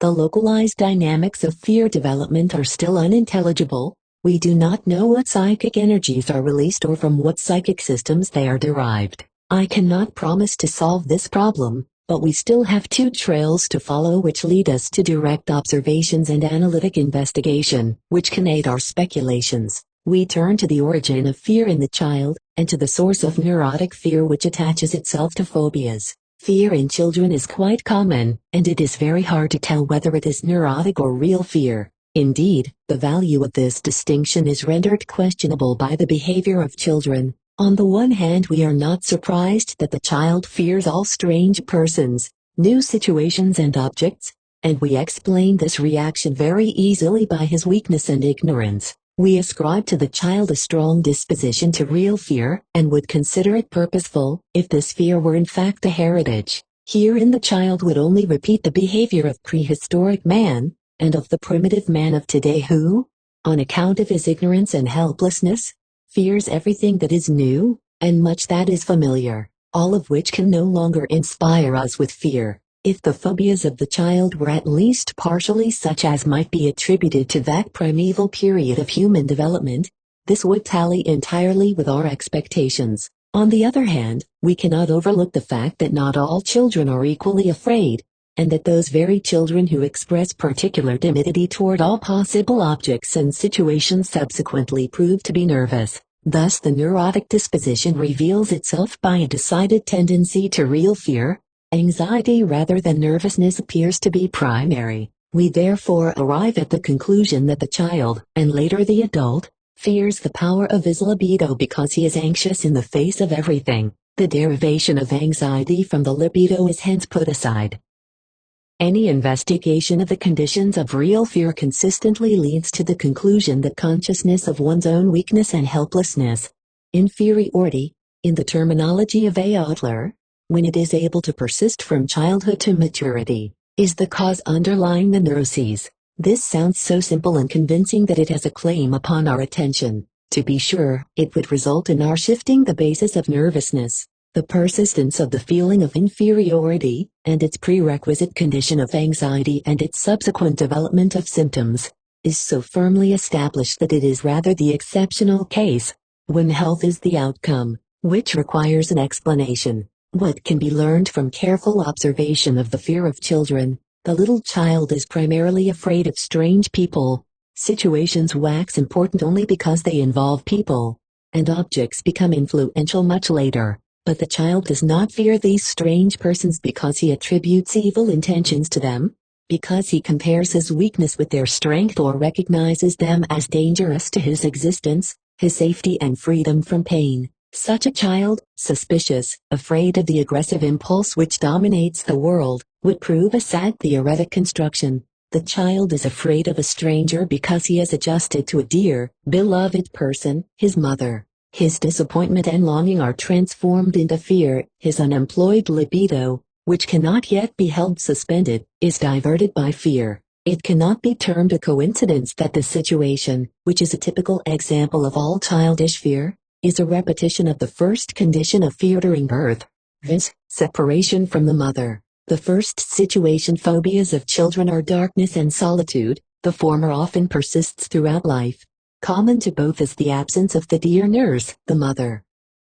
I once heard a child, who was afraid of the dark, call into an adjoining room, "Auntie, talk to me, I am afraid, but what good will that do you? You cannot see me," whereupon the child answered, "If someone speaks, it is brighter." The yearning felt in darkness is converted into the fear of darkness. Far from saying that neurotic fear is only a special case of real fear, we observe in little children something that resembles the behavior of real fear, and has in common with neurotic fear, this characteristic feature: origin from unemployed libido. The child seems to bring very little real fear into the world. In all situations which may later become the conditions of phobias, on elevations, narrow bridges across water, on railroad and boat trips, the child exhibits no fear, and the more ignorant he is, the less fear he feels. It would be most desirable to have a greater heritage of such life-preservative instincts. The task of supervision, which is to hinder him from exposing himself to one danger after another, would be lessened. In reality, the child at first overestimates his powers, and behaves fearlessly, because he does not recognize dangers. He will run to the water's edge, mount the windowsill, play with fire or with sharp utensils. In short, he will do everything that would harm him and alarm his guardians. The awakening of real fear is the result of education, since we may not permit him to pass through the instructive experience himself. If there are children who meet this education to fear halfway, and who discover dangers of which they have not been warned, the explanation suffices that their constitution contains a greater measure of libidinous need, or that they have been spoiled early through libidinous gratification. No wonder that those persons who are nervous in later life are recruited from the ranks of these children. We know that the creation of neurosis is made easy by the inability to endure a considerable amount of pent-up libido for any length of time. You see that here too we must do justice to the constitutional factor, whose rights we never wish to question. We fight shy of it only when others neglect all other claims for this, and introduce the constitutional factor where it does not belong according to the combined results of observation and analysis, or where it must be the last consideration. Let us extract the sum of our observations on the anxiety of children. Infantile fear has very little to do with real fear, but is closely related to the neurotic fear of adults. It originates in unemployed libido, and replaces the object of love that is lacking by an external object or situation. Now you will be glad to hear that the analysis of phobias cannot teach much more that is new. The same thing occurs in them as in the fear of children. Unemployed libido is constantly being converted into real fear, and so tiny external danger takes the place of the demands of the libido. This coincidence is not strange, for infantile phobias are not only the prototypes but the direct prerequisite and prelude to later phobias, which are grouped with the anxiety hysterias. Every hysteriophobia can be traced to childish fear of which it is a continuation, even if it has another content and must therefore receive a different name. The difference between the two conditions lies in their mechanism. In the adult, the fact that the libido has momentarily become useless in the form of longing is not sufficient to effect the transformation of fear into libido. He has long since learned to maintain such libido in a suspended state, or to use it differently. But when the libido is part of a psychic impulse which has experienced suppression, similar conditions to those of the child, who cannot distinguish the conscious from the unconscious, are re-established. The regression to infantile phobia is the bridge where the transformation of libido into fear is conveniently effected. We have, as you know, spoken a great deal about suppression, but we have always followed the fate of the conception that was to be suppressed, because this was easier to recognize and to present. We have always omitted from our consideration what happened to the emotion that clung to the suppressed idea. And only now we learn that whatever quality this emotion might have manifested under normal conditions, its fate is a transformation into fear. This transformation of emotion is by far the more important part of the suppression process. It is not so easy to discuss, because we cannot assert the existence of unconscious emotions in the same sense as unconscious ideas. With one difference, an idea remains the same whether it is conscious or unconscious. We can give an account of what corresponds to an unconscious idea, but an emotion is a release and must be judged differently from an idea. Without a deeper reflection and clarification of our hypotheses of psychic processes, we cannot tell what corresponds to its unconscious stage. We cannot undertake this here, but we want to retain the impression we have gained, that the development of anxiety is closely connected with the unconscious system. I said that the transformation into fear, rather a discharge in the form of fear, is the immediate fate of suppressed libido. Not the only or final fate, I must add. These neuroses are accompanied by processes that strive to restrain the development of fear and succeed in various ways. In phobias, for instance, two phases of the neurotic process can be clearly distinguished.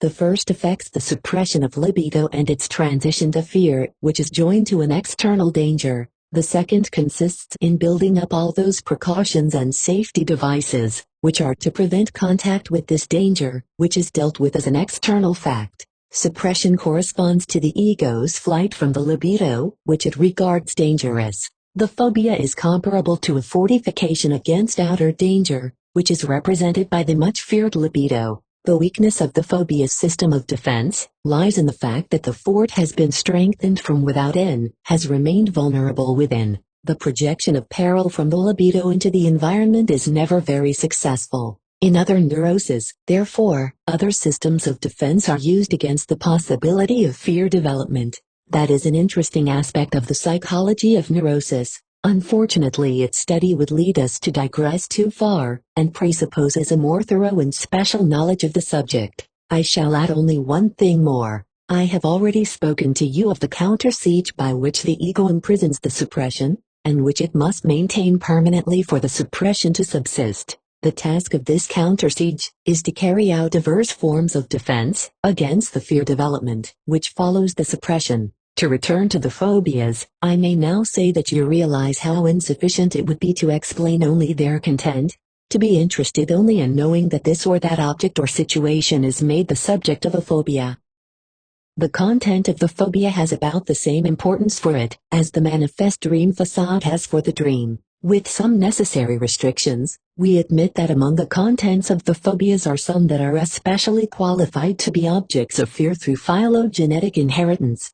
As Stanley Hall has emphasized, in harmony with this is the fact that many of these objects of fear can establish connections with danger only by symbolic relations, and so we are convinced of the central position that the problem of fear assumes in the questions of the neurotic psychology. We are deeply impressed with how closely the development of fear is interwoven with the fate of the libido and the unconscious system. There is only one disconnected point, one inconsistency in our hypothesis, the indisputable fact that real fear must be considered an expression of the ego's instincts of self-preservation. 26th Lecture, General Theory of the Neuroses, the Libido Theory and Narcissism. Repeatedly in the past and more recently, we have dealt with the distinction between the ego instincts and the sexual instincts. At first, suppression taught us that the two may be flatly opposed to each other, that in the struggle the sexual instincts suffer apparent defeat and are forced to obtain satisfaction by other regressive methods,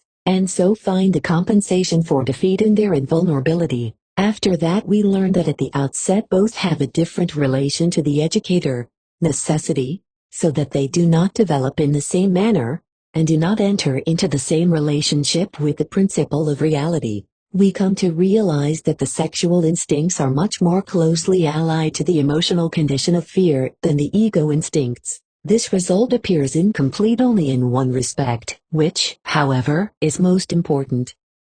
For further evidence we shall mention the significant fact that non-satisfaction of hunger and thirst, the two most elementary instincts of self-preservation, never result in their reversal into anxiety, while the transformation of unsatisfied libido into fear is, as we have heard, one of the best known and most frequently observed phenomena. No one can contest our perfect justification in separating the ego from sexual instincts. It is affirmed by the existence of sexual desire, which is a very special activity of the individual. The only question is, what significance shall we give to this distinction? How decisive is it? The answer will depend upon the results of our observations, on how far the sexual instincts, in their psychological and somatic manifestations, behave differently from the others that are opposed to them, on how important are the consequences which result from these differences. We have, of course, no motive whatever for insisting upon a certain intangible difference in the character of the two groups of instincts. Both are only designations of the sources of energy of the individual. The discussion as to whether they are fundamentally of the same or of a different character, and if the same, when it was that they separated from one another, cannot profit by the conceptions but must deal rather with the underlying biological facts. At present we know very little about this, and even if we knew more it would not be relevant to our analytic task. Obviously, we should gain slight profit if, following the example of Jung, we were to emphasize the original unity of all instincts, and were to call the energy expressed in all of them libido, since the sexual function cannot be eliminated from psychic life by any device. We are forced to speak of sexual and asexual libido. As in the past, we rightly retain the name libido for the instincts of sexual life. I believe, therefore, that the question, how far the justifiable distinction of the instincts of sex and of self-preservation may be carried, is of little importance for psychoanalysis, and psychoanalysis is moreover not competent to deal with it. From a biological standpoint there are, to be sure, various reasons for believing that this distinction is significant. Sexuality is the only function of the living organism, which extends beyond the individual, and sees to his kinship with the species. It is undeniable that its practice does not always benefit the individual as do his other performances. For the price of ecstatic pleasures, it involves him in dangers, which threaten his life, and frequently cause death. Probably peculiar metabolic processes, different from all others, are required to maintain a part of the individual life for its progeny. The individual who places himself in the foreground and regards his sexuality as a means to his gratification is, from a biological point of view, only an episode in a series of generations, a transient appendage to a germ plasm which is virtually endowed with immortality, just as though he were the temporary partner in a corporation which continues to persist after his death. For psychoanalytic explanation of neurosis, however, there is no need to enter upon these far-reaching implications. By separate observation of the sexual and the ego instincts, we have gained the key to the understanding of transference neuroses. We were able to trace them back to the fundamental situation where the sexual instinct and the instinct of self-preservation had come in conflict with one another, or biologically, although not so accurately, expressed where the part played by the ego, that of independent individuality, was opposed to the other, that of a link in a series of generations. Only human beings are capable of such conflict, and therefore, taken all in all, neurosis is the prerogative of man, and not of animals. The excessive development of his libido, and the elaboration of a varied and complicated psychic life thus made possible, appear to have created the conditions prerequisite for conflict. It is clear that these conditions are also responsible for the great progress that man has made beyond his kinship with animals. The capacity for neurosis is really only the reverse side of his talents and gifts. But these are only speculations which divert us from our task. Until now we worked with the impulse that we can distinguish the ego and the sexual instincts from one another by their manifestations. We could do this without difficulty in the transference neuroses. We called the accumulation of energy, which the ego directed towards the object of its sexual striving libido, and all others, which proceeded from the instincts of self-preservation, interest. We were able to achieve our first insight into the workings of psychic forces by observing the accumulation of the libido, its transformations and its final destiny. The transference neuroses furnish the best material for this, but the ego, composed from various organizations, their construction and functioning, remained hidden, and we were led to believe that only the analysis of other neurotic disturbances would raise the veil. Very soon we began to extend these psychoanalytic conceptions to other conditions. As early as 1908, K. Abraham asserted, after a discussion with me, that the principal characteristic of dementia praecox, which may be considered one of the psychoses, is that there is no libidinous occupation of objects. The psycho-sexual differences between hysteria and dementia praecox. But then the question arose, what happens to the libido of the demented, which is diverted from its objects? Abraham did not hesitate to give the answer, it is turned back upon the ego, and this reflected turning back is the source of the megalomania in dementia praecox. This hallucination of greatness is exactly comparable to the well-known overestimation of the objects habitual to lovers. So, for the first time, we gained an understanding of psychotic condition by comparing it with the normal course of love. These first interpretations of Abraham's have been maintained in psychoanalysis, and have become the basis of our attitude towards the psychoses. Slowly we familiarized ourselves with the idea that the libido, which we find attached to certain objects, which expresses a striving to attain gratification from these objects, may also forsake them and put in their place the person's own ego. Gradually these ideas were developed more and more consistently. The name for this placing of the libido, narcissism, was borrowed from one of the perversions described by Pinnick. In it the grown individual lavishes upon his own body all the affection usually devoted to some foreign sex object. We reflected that if such a fixation of libido on one's own body and person instead of on some external object exists, this cannot be an exceptional or trivial occurrence. It is much more probable that this narcissism is the general and original condition, out of which the love for an object later develops, without however necessarily causing narcissism to disappear. From the evolutionary history of object libido, we remembered that in the beginning many sex instincts seek autoerotic gratification, and that this capacity for autoeroticism forms the basis for the retardation of sexuality in its education to conformity with fact. And so, autoeroticism was the sexual activity of the narcissistic stage in the placing of the libido. To be brief, we represented the relation of the ego libido to the object libido in a way which I can explain by an analogy from zoology. Think of the simplest forms of life, which consist of a little lump of protoplasmic substance which is only slightly differentiated. They stretch out protrusions, known as pseudopia, into which the protoplasm flows, but they can withdraw these protrusions and assume their original shape. Now we compare the stretching out of these processes with the radiation of libido to the objects, while the central mass of libido can remain in the ego, and we assume that under normal conditions ego libido can be changed into object libido, and this can again be taken up into the ego, without any trouble. With the help of this representation we can now explain a great number of psychic conditions, or to express it more modestly, describe them, in the language of the libido theory, conditions that we must accredit in normal life, such as the psychic attitudes during love, during organic sickness, during sleep.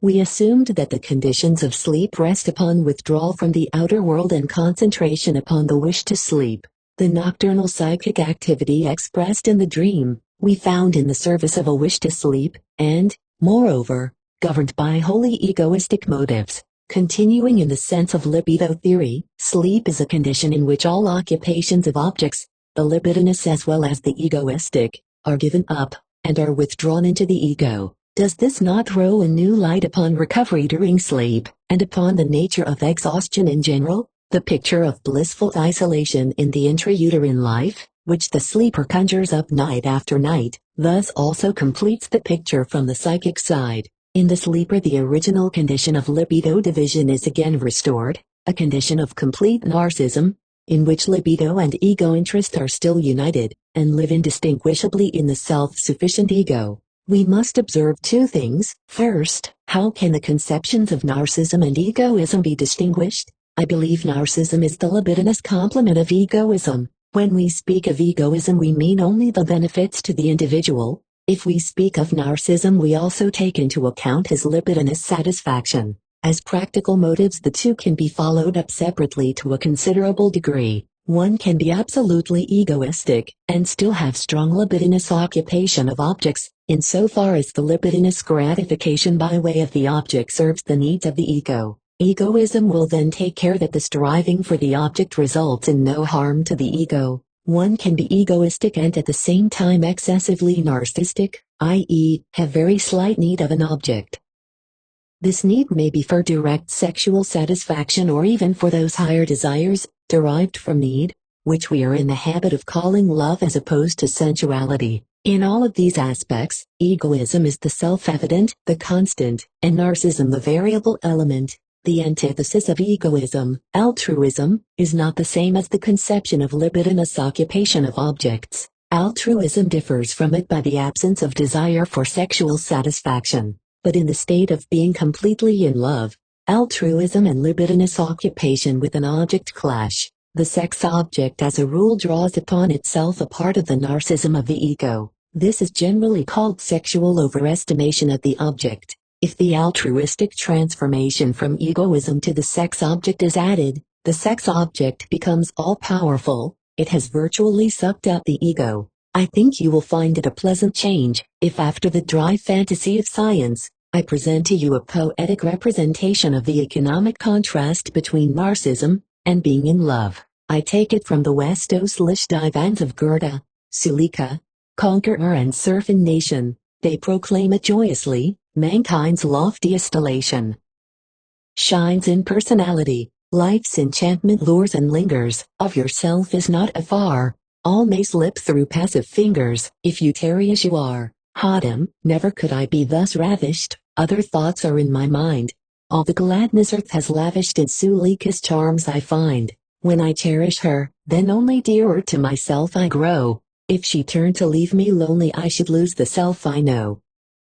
Hadam's happiness were over, but his changeling soul would glide into any favored lover whom she fondles at her side. The second observation is supplementary to the dream theory. We cannot explain the origin of the dream, unless we assume that the suppressed unconscious has achieved a certain independence of the ego. It does not conform to the wish for sleep, and retains its hold on the energies that have seized it.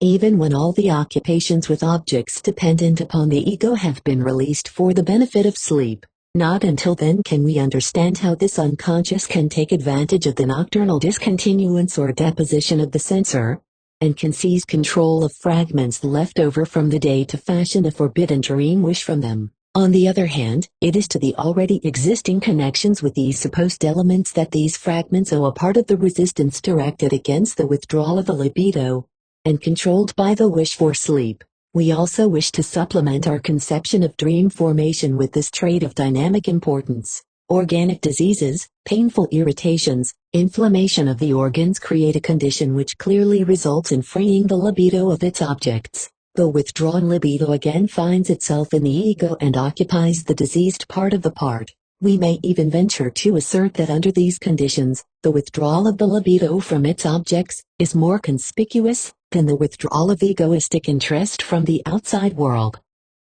This seems to open the way to an understanding of hypochondria, where an organ occupies the ego in a similar way without being diseased, according to our conception. I shall resist the temptation of continuing along this line, or of discussing other situations which we can understand or represent through the assumption that the object libido travels to the ego, for I am eager to meet two objections, which I know are absorbing your attention. In the first place, you want to call me to account for my insistence upon distinguishing in sleep, in sickness and in similar situations between libido and interest, sexual instincts and ego instincts, since throughout the observations can be explained by assuming a single and uniform energy, which, freely mobile, occupies now the object, now the ego, and enters into the services of one or the other of these impulses. And, secondly, how can I venture to treat the freeing of libido from its object as the source of a pathological condition?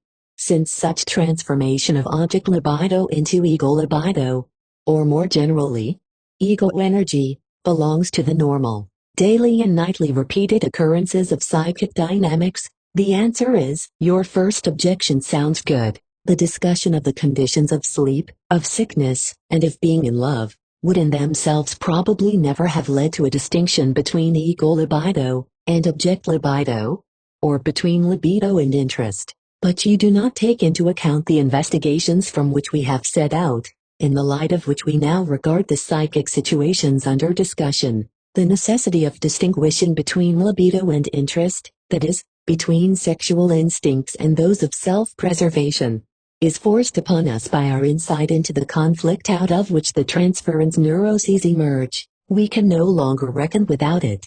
The assumption that object libido can change into the ego libido, in other words, that we must reckon with an ego libido, appear to us the only possible one wherewith to solve the riddle of the so-called narcissistic neuroses, for instance, dementia praecox, or to justify the similarities and differences in a comparison of hysteria and compulsion. We now apply to sickness, sleep and love that which we found undeniably affirmed elsewhere. We may proceed with such applications as far as they will go.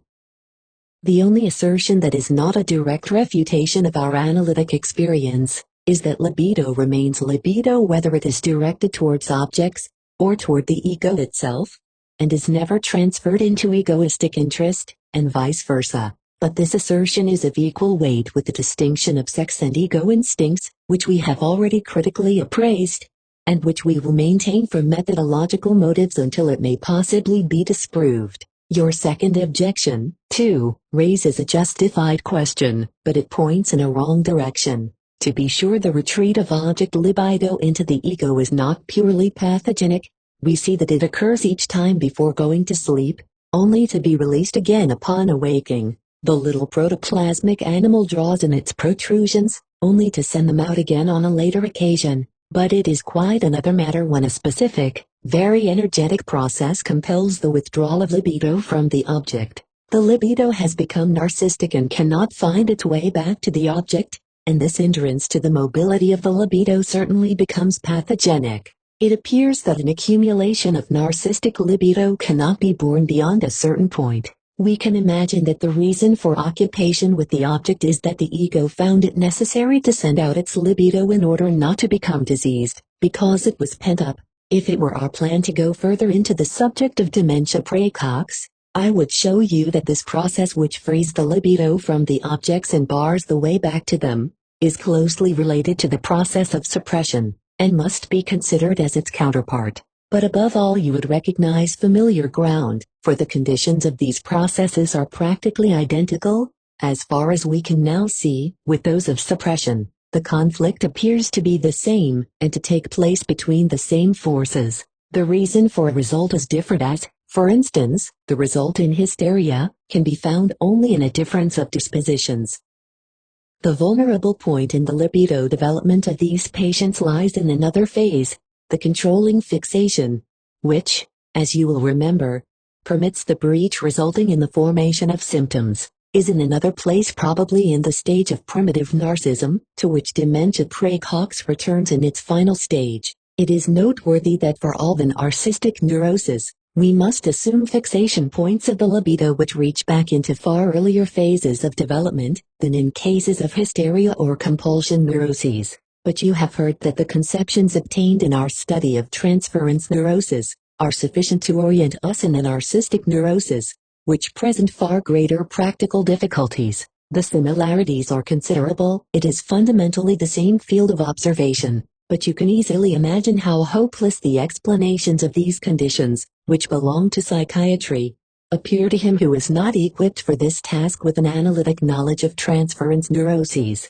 The picture given by the symptoms of dementia praecox, which, moreover, is highly variable, is not exclusively determined by the symptoms. These result from forcing the libido away from the objects and accumulating it in the ego in the form of narcissistic libido. A large space is occupied by other phenomena, which result from the impulses of the libido to regain the objects, and so show an attempt toward restitution and healing. These symptoms are in fact the more conspicuous, the more clamorous. They show an unquestionable similarity to those of hysteria, or less often to those of compulsion neurosis, and yet they are different in every respect. It appears that in dementia praecox the libido in its endeavor to return to the objects, i.e., to the images of the objects, really captures something, but only their shadows, I mean, the verbal images belonging to them. This is not the place to discuss this matter, but I believe that these reversed impulses of the libido have permitted us an insight into what really determines the difference between a conscious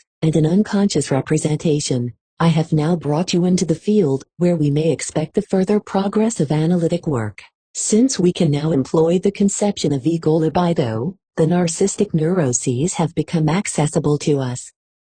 We are confronted with the problem of finding a dynamic explanation of these conditions, and at the same time of enlarging our knowledge of psychic life, by an understanding of the ego. The ego psychology, which we strive to understand, must not be founded upon introspective data, but rather, as in the libido, upon analysis of the disturbances and decompositions of the ego. When this greater task is accomplished, we shall probably disparage our previous knowledge of the fate of the libido, which we gained from our study of the transference neuroses. But there is still much to be said in this matter. Narcissistic neuroses can scarcely be approached by the same technique which served us in the transference neuroses. Soon you will hear why. After forging ahead a little in the study of narcissistic neurosis, we always seem to come to a wall which impedes progress. You know that in the transference neuroses we also encountered such barriers of resistance, but we were able to break them down piece by piece.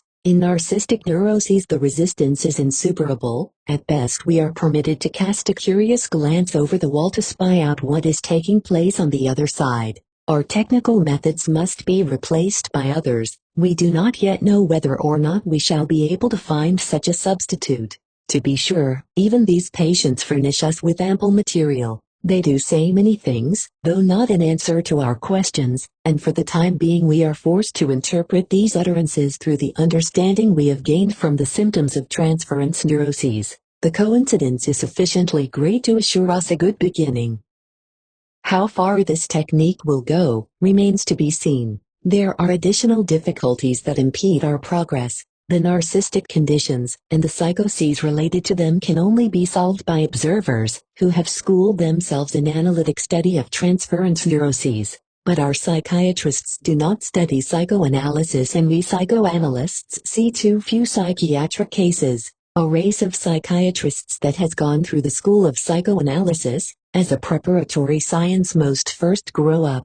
The beginnings of this are now being made in America, where many leading psychiatrists explain the teachings of psychoanalysis to their students, and where many owners of sanatoriums and directors of institutes for the insane take pains to observe their patients in the light of these teachings. But even here we have occasionally been successful in casting a glance over the narcissistic wall, and I shall tell you a few things that we think we have discovered. The disease of paranoia, chronic systematic insanity, is given a very uncertain position by the attempts at classification of present-day psychiatry. There is no doubt of its close relationship to dementia praecox. I once was so bold as to propose that paranoia and dementia praecox could be classed together under the common name of paraphrenia. The types of paranoia are described according to their content as megalomania, the mania of persecution, erotomania, mania of jealousy, etc. From psychiatry we do not expect attempts at explanation. As an example of such an attempt, to be sure an antiquated and not entirely valid example, I might mention the attempt to develop one symptom directly out of another by means of an intellectual rationalization, as the patient who primarily believes he is being persecuted draws the conclusion from this persecution that he must be an extraordinarily important personality, and thus develops megalomania.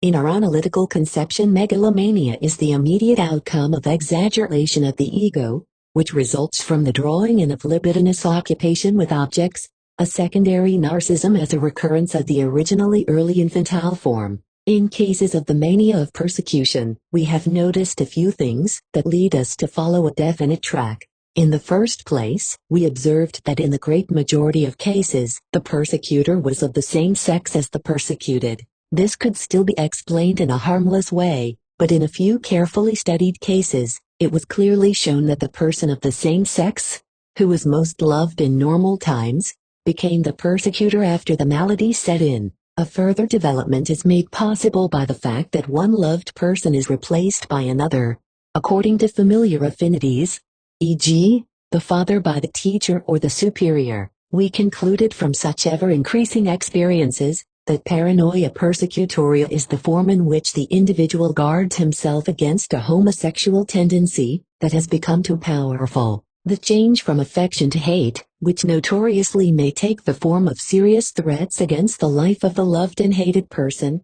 expresses the transformation of libidinous impulse into fear, which is a regularly recurring result of the process of suppression. As an illustration, I shall cite the last case in which I made observations on this subject. A young physician had to be sent away from his hometown because he had threatened the life of the son of a university professor, who up to that time had been his best friend. He ascribed truly devilish intentions to his erstwhile friend and credited him with power of a demon. He was to blame for all the misfortunes that had in recent years befallen the family of the patient, for all his personal and social ill luck.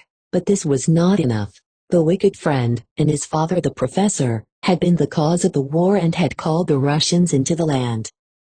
He had forfeited his life 1,000 times, and our patient was convinced that with the death of the culprit, all misfortune would come to an end. And yet his old affection for his friend was so great, that it had paralyzed his hand, when he had had the opportunity of shooting down the enemy at close quarters. In my short consultations with the patient, I discovered that the friendship between the two dated back to early school life. Once at least the bonds of friendship had been overstepped, a night spent together had been the occasion for complete sexual intercourse. Our patient never felt attracted to women, as would have been natural to his age or his charming personality. At one time he was engaged to a beautiful and distinguished young girl, but she broke off the engagement because she found so little affection in her fiancé. Years later his malady broke out just at that moment when for the first time he had succeeded in giving complete gratification to a woman. When this woman embraced him, full of gratitude and devotion, he suddenly felt a strange pain which cut around his skull like a sharp incision. His later interpretation of this sensation was that an incision such as is used to expose a part of the brain had been performed upon him, and since his friend had become a pathological anatomist, he gradually came to the conclusion that he alone could have sent him this last woman as a temptation. From that time on his eyes were also open to the other persecutions, in which he was to be the victim of the intrigues of his former friend. But how about those cases where the persecutor is not of the same sex as the persecuted, where our explanation of a guard against homosexual libido is apparently contradicted? A short time ago I had occasion to investigate such a case, and was able to glean corroboration from this apparent contradiction. A young girl thought she was followed by a man, with whom she had twice had intimate relations.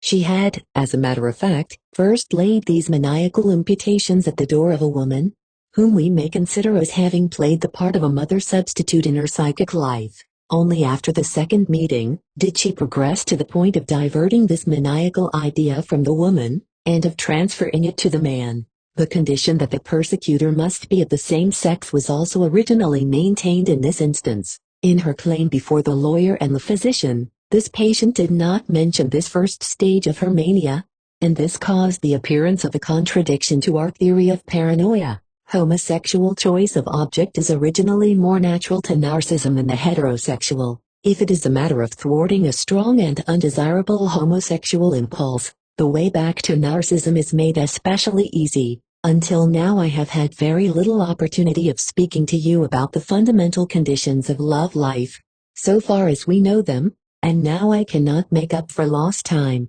I only want to point out that the choice of an object, that progress in the development of the libido which comes after the narcissistic stage, can proceed according to two different types, either according to the narcissistic type, which puts a very similar personality in the place of the personal ego, or according to the dependent type, which chooses those persons who have become valuable by satisfying needs of life other than as objects of the libido. We also accredit a strong fixation of the libido to the narcissistic type of object choice, when there is a disposition toward manifest homosexuality. You will recall that in our first meeting of this semester, I told you about the case of a woman who suffered from the mania of jealousy. Since we are so near the end, you certainly will be glad to hear the psychoanalytic explanation of a maniacal idea, but I have less to say about it than you expect. The maniacal idea as well as the compulsion idea cannot be assailed by logical arguments or actual experience.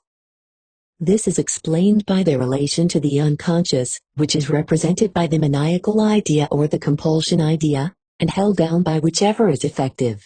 The difference between the two is based upon respective localization and dynamic relations of the two conditions, as in paranoia, so also in melancholia, of which, moreover, very different clinical forms are described. We have discovered a point of vantage, which will yield us an insight into the inner structure of the condition. We realize that the self-accusations with which these melancholic patients torture themselves in the most pitiless way really apply to another person, namely, the sex object which they have lost, or which through some fault has lost value for them. From this we may conclude that the melancholic has withdrawn his libido from the object. Through a process which we designate as narcissistic identification, the object is built up within the ego itself, is, so to say, projected upon the ego. Here I can give you only a descriptive representation, as yet without reference to the topical and dynamic relations. The personal ego is now treated in the same manner as the abandoned object,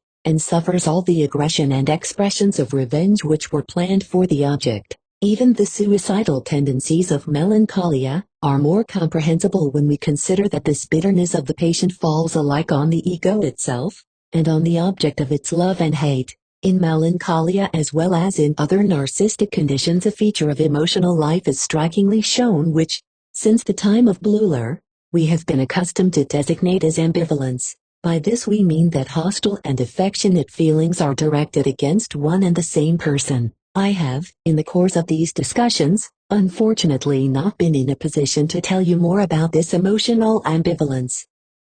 We have, in addition to narcissistic identification, an hysterical identification as well, which moreover has been known to us for a much longer time. I wish it were possible to determine clearly the difference between the two. Of the periodic and cyclic forms of melancholia, I can tell you something that you will certainly be glad to hear, for it is possible, under favorable circumstances, I have twice had the experience, to prevent these emotional conditions, or their antithesis, by means of analytic treatment in the free intervals between the attacks. We learned that in melancholia as well as in mania, it is a matter of finding a special way for solving the conflict, the prerequisites for which entirely coincide with those of other neuroses. You can imagine how much there still is for psychoanalysis to learn in this field. I told you, too, that we hope to gain a knowledge of the structure of the ego, and of the separate factors out of which it is built by means of the analysis of narcissistic conditions. In one place we have already made a beginning. From the analysis of the maniacal delusion of being watched, we concluded that in the ego there is really an agent which continually watches, criticizes and compares the other part of the ego and thus opposes it. We believe that the patient imparts to us a truth that is not yet sufficiently appreciated, when he complains that all his actions are spied upon and watched, all his thoughts recorded and criticized. He errs only in transferring this distressing force to something alien, outside of himself. He feels the dominance of a factor in his ego, which compares his actual ego, and all of its activities to an ideal ego, that he has created in the course of his development. We also believe that the creation of this ideal ego took place with the purpose of again establishing that self-satisfaction, which is bound up with the original infantile narcissism, but which since then has experienced so many disturbances and disparagements. In this self-observing agent we recognize the ego censor, the conscience. It is the same factor which at night exercises dream censorship, and which creates the suppressions against inadmissible wish impulses. Under analysis in the maniacal delusion of being watched, it reveals its origin in the influence of parents, tutors and social environment, and in the identification of the ego with certain of these model individuals. These are some of the conclusions which the application of psychoanalysis to narcissistic conditions has yielded us. They are certainly all too few, and they often lack that accuracy which can only be acquired in a new field, with the attainment of absolute familiarity. We owe them all to the exploitation of the conception of ego libido or narcissistic libido, by the aid of which we have extended to narcissistic neuroses those observations which were confirmed in the transference neuroses. But now you will ask, is it possible for us to succeed in subordinating all the disturbances of narcissistic conditions, and the psychoses to the libido theory in such a way, that in every case we recognize the libidinous factor of psychic life, as the cause of the malady, and never make an abnormality in the functioning of the instincts of self-preservation answerable? Ladies and gentlemen, this conclusion does not seem urgent to me, and above all not ripe for decision. We can best leave it calmly to the progress of the science. I should not be surprised to find that the power to exert a pathogenic influence is really an exclusive prerogative of the libidinous impulses, and that the libido theory will celebrate its triumphs along the whole line from the simplest true neurosis to the most difficult psychotic derangement of the individual. For we know it to be a characteristic of the libido, that it is continually struggling against subordinating itself to the realities of the world. But I consider it most probable that the ego instincts are indirectly swept along by the pathogenic excitations of the libido, and forced into a functional disturbance. Moreover, I cannot see any defeat for our trend of investigation when we are confronted with the admission that in difficult psychosis, the ego impulses themselves are fundamentally led astray. The future will teach us, or at least it will teach you. Let me return for one moment more to fear, in order to eliminate one last ambiguity that we have left. We have said that the relation between fear and the libido, which in other respects seems clearly defined, does not fit in with the assumption that in the face of danger real fear should become the expression of the instinct of self-preservation.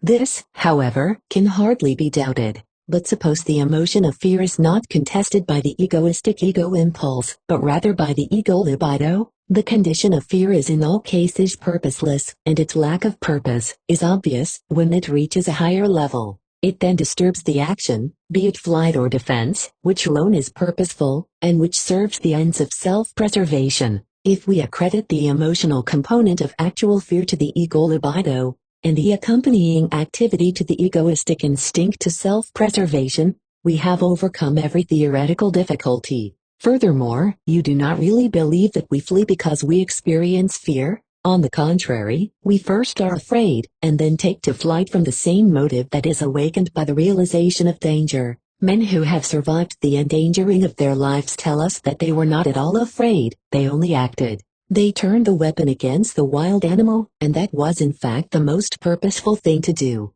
27th Lecture, General Theory of the Neuroses, Transference. We are nearing the close of our discussions, and you probably cherish certain expectations which shall not be disappointed. You think, I suppose, that I have not guided you through thick and thin of psychoanalytic subject matter to dismiss you without a word about therapy, which furnishes the only possibility of carrying on psychoanalysis.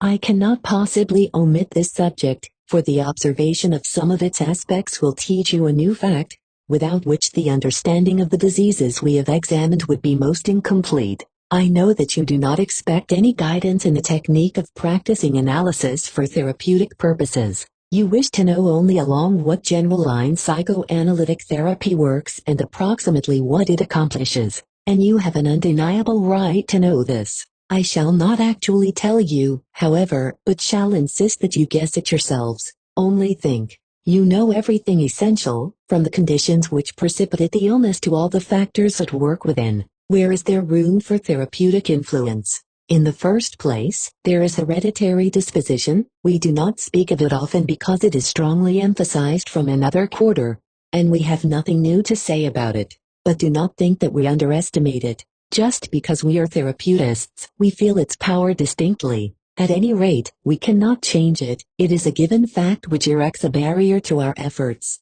In the second place, there is the influence of the early experiences of childhood, which are in the habit of becoming sharply emphasized under analysis.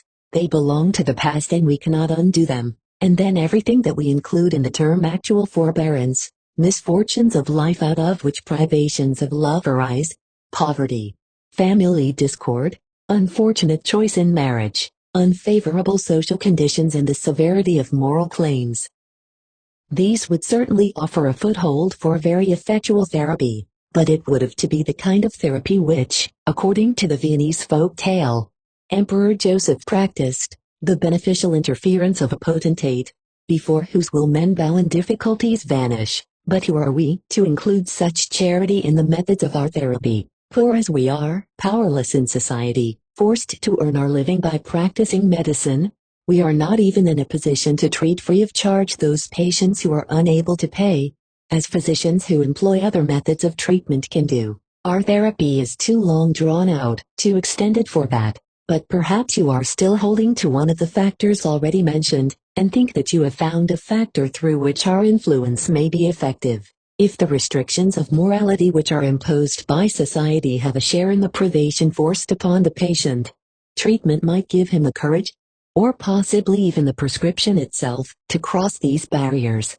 might tell him how gratification and health can be secured in the renunciation of that ideal which society has held up to us, but often disregards. One grows healthy then, by giving one's sexuality full rein. Such analytic treatment, however, would be darkened by a shadow. It does not serve our recognized morality, The gain to the individual is a loss to society. But, ladies and gentlemen, who has misinformed you to this degree? It is inconceivable that the advice to give one's sexuality full rein can play a part in analytic therapy, if only from the circumstance we have ourselves described, that there is going on within the patient a bitter conflict between libidinous impulse and sexual suppression, between sensual and ascetic tendencies. This conflict is not abolished by giving one of these tendencies the victory over its opponent. We see that in the case of the nervous, asceticism has retained the upper hand. The consequence of this is that the suppressed sexual desire gains breathing space by the development of symptoms. If, on the other hand, we were to give the victory to sexuality, symptoms would have to replace the sexual suppression, which has been pushed aside. Neither of the two decisions can end the inner conflict. One part always remains unsatisfied. There are only a few cases wherein the conflict is so labile that a factor such as the intervention of the physician could be decisive, and these cases really require no analytic treatment. Persons who can be so much influenced by a physician would have found some solution without him. You know that when an abstinent young man decides upon illegitimate sex intercourse, or when an unsatisfied woman seeks compensation from another man, they have generally not waited for the permission of a physician, far less of an analyst, to do this. In studying the situation, one essential point is generally overlooked, that the pathogenic conflict of the neurotic must not be confused with normal struggles between psychic impulses, of which all of their root in the same psychological soil.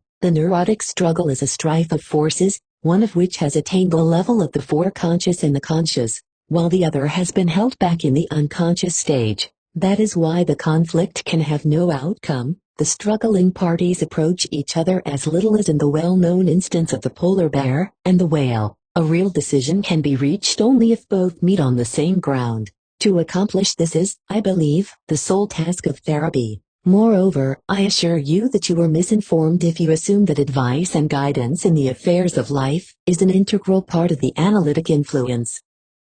On the contrary, we reject this role of the mentor as far as possible. Above all, we wish to attain independent decisions on the part of the patient. With this intention in mind, we require him to postpone all vital resolutions such as choice of a career, marriage or divorce, until the close of the treatment. You must confess that this is not what you had imagined. It is only in the case of certain very young, or entirely helpless persons, that we cannot insist upon the desired limitation. Here we must combine the function of physician and educator. We are well aware of the responsibility and behave with the necessary precaution. Judging from the zeal with which I defend myself against the accusation that analytic treatment urges the nervous person to give his sexuality full rein, you must not gather that we influence him for the benefit of conventional morality. We are just as far removed from that. We are no reformers, it is true, only observers, but we cannot help observing with critical eyes. And we have found it impossible to take the part of conventional sex morality, or to estimate highly the way in which society has tried to regulate the problems of sexual life in practice. We can prove to society mathematically that its code of ethics has exacted more sacrifices than is its worth, and that its procedure rests neither on veracity nor wisdom. We cannot spare our patients the task of listening to this criticism. We accustom them to weigh sexual matters, as well as others, without prejudice, and when, after the completion of the cure, they have become independent and choose some intermediate course between unrestrained sexuality and asceticism, our conscience is not burdened by the consequences. We tell ourselves, whoever has been successfully educated in being true to himself is permanently protected against the danger of immorality, even if his moral standard diverges from that of society.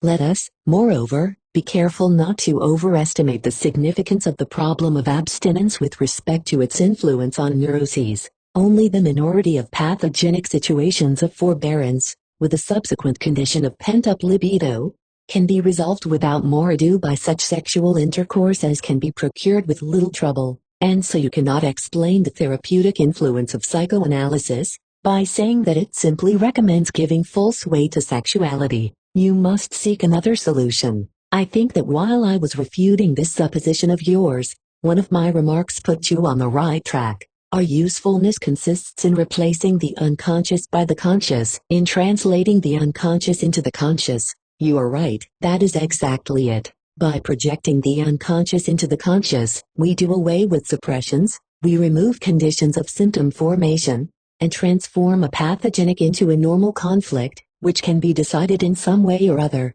This is the only psychic change we produce in our patients. Its extent is the extent of our helpfulness. Wherever no suppression and no analogous psychic process can be undone, there is no place for our therapy. We can express the aim of our efforts by various formulae of rendering the unconscious conscious, removing suppressions, filling out amnestic gaps. It all amounts to the same thing, but perhaps this admission does not satisfy you. You imagined that when a nervous person became cured something very different happened, that after having been subjected to the laborious process of psychoanalysis, he was transformed into a different human being.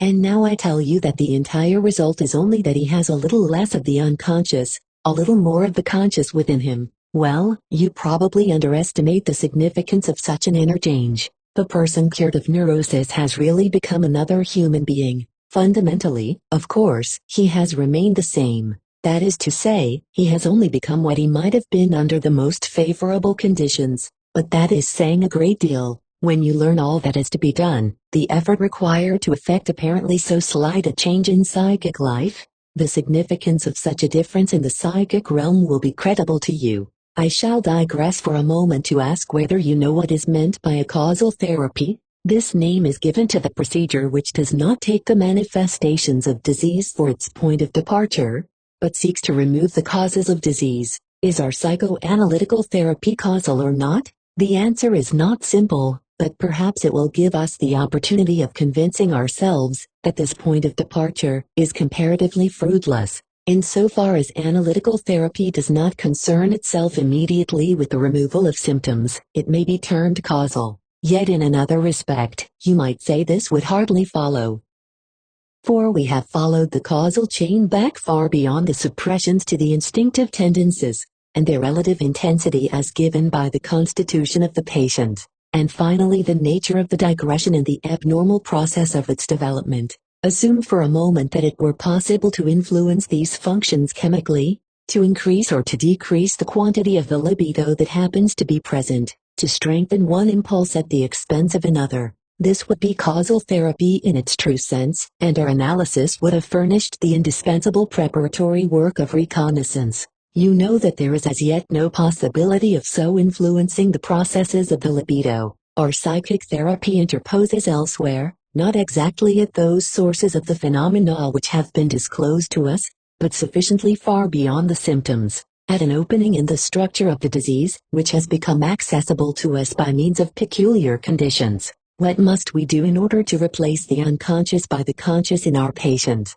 At one time we thought this was quite simple, that all we had to do was to reconstruct the unconscious and then tell the patient about it. But we already know this was a short-sighted error. Our knowledge of the unconscious has not the same value as his. If we communicate our knowledge to him, it will not stand in place of the unconscious within him, but will exist beside it, and only a very small change will have been effected. We must rather think of the unconscious as localized, and must seek it in memory at the point where it came into existence by means of a suppression. This suppression must be removed before the substitution of the conscious for the unconscious can be successfully effected. How can such a suppression be removed? Here our task enters a second phase.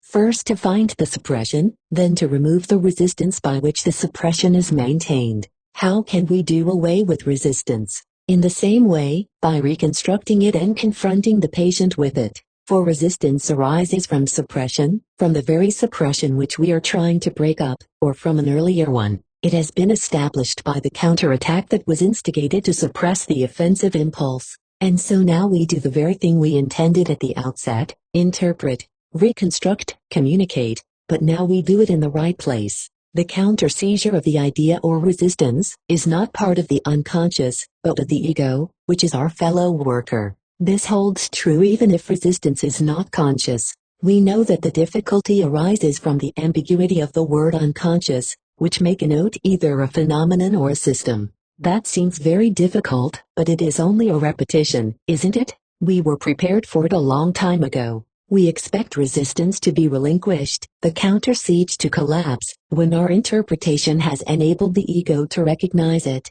With what impulses are we able to work in such a case? In the first place, the patient's desire to become well, which has led him to accommodate himself to cooperate with us in the task of the cure.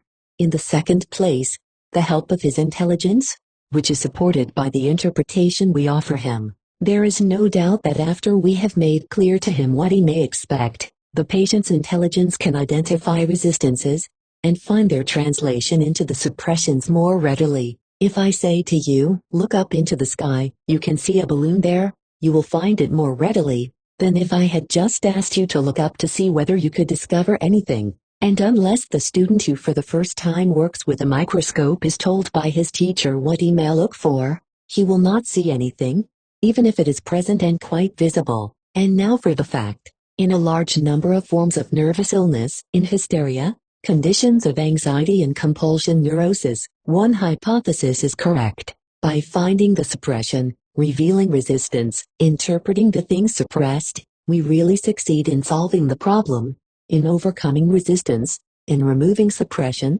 in transforming the unconscious into the conscious. While doing this, we gain the clearest impression of the violent struggle that takes place in the patient's soul for the subjugation of resistance, a normal psychological struggle in one psychic sphere between the motives that wish to maintain the counter-siege, and those which are willing to give it up. The former are the old motives that at one time effected suppression, among the latter are those that have recently entered the conflict. To decide it, we trust, in the sense we favor, we have succeeded in reviving the old conflict of the suppression, in reopening the case that had already been decided. The new material we contribute consists in the first place of the warning that the former solution of the conflict had led to illness, and the promise that another will pave the way to health. Secondly, the powerful change of all conditions since the time of that first rejection. At that time the ego had been weak, infantile, and may have had reason to denounce the claims of the libido, as if they were dangerous. Today it is strong, experienced, and is supported by the assistance of the physician. And so we may expect to guide the revived conflict to a better issue than a suppression. And in hysteria, fear and compulsion neurosis, as I have said before, success justifies our claims. There are other forms of illness, however, in which our therapeutic procedure never is successful, even though the causal conditions are similar. Though this may be characterized topically in a different way, in them there was also an original conflict between the ego and libido, which led to suppression. Here, too, it is possible to discover the occasions when suppressions occurred in the life of the patient. We employ the same procedure, are prepared to furnish the same promises, give the same kind of help. We again present to the patient the connections we expect him to discover, and we have in our favor the same interval in time between the treatment and these suppressions favoring a solution of the conflict.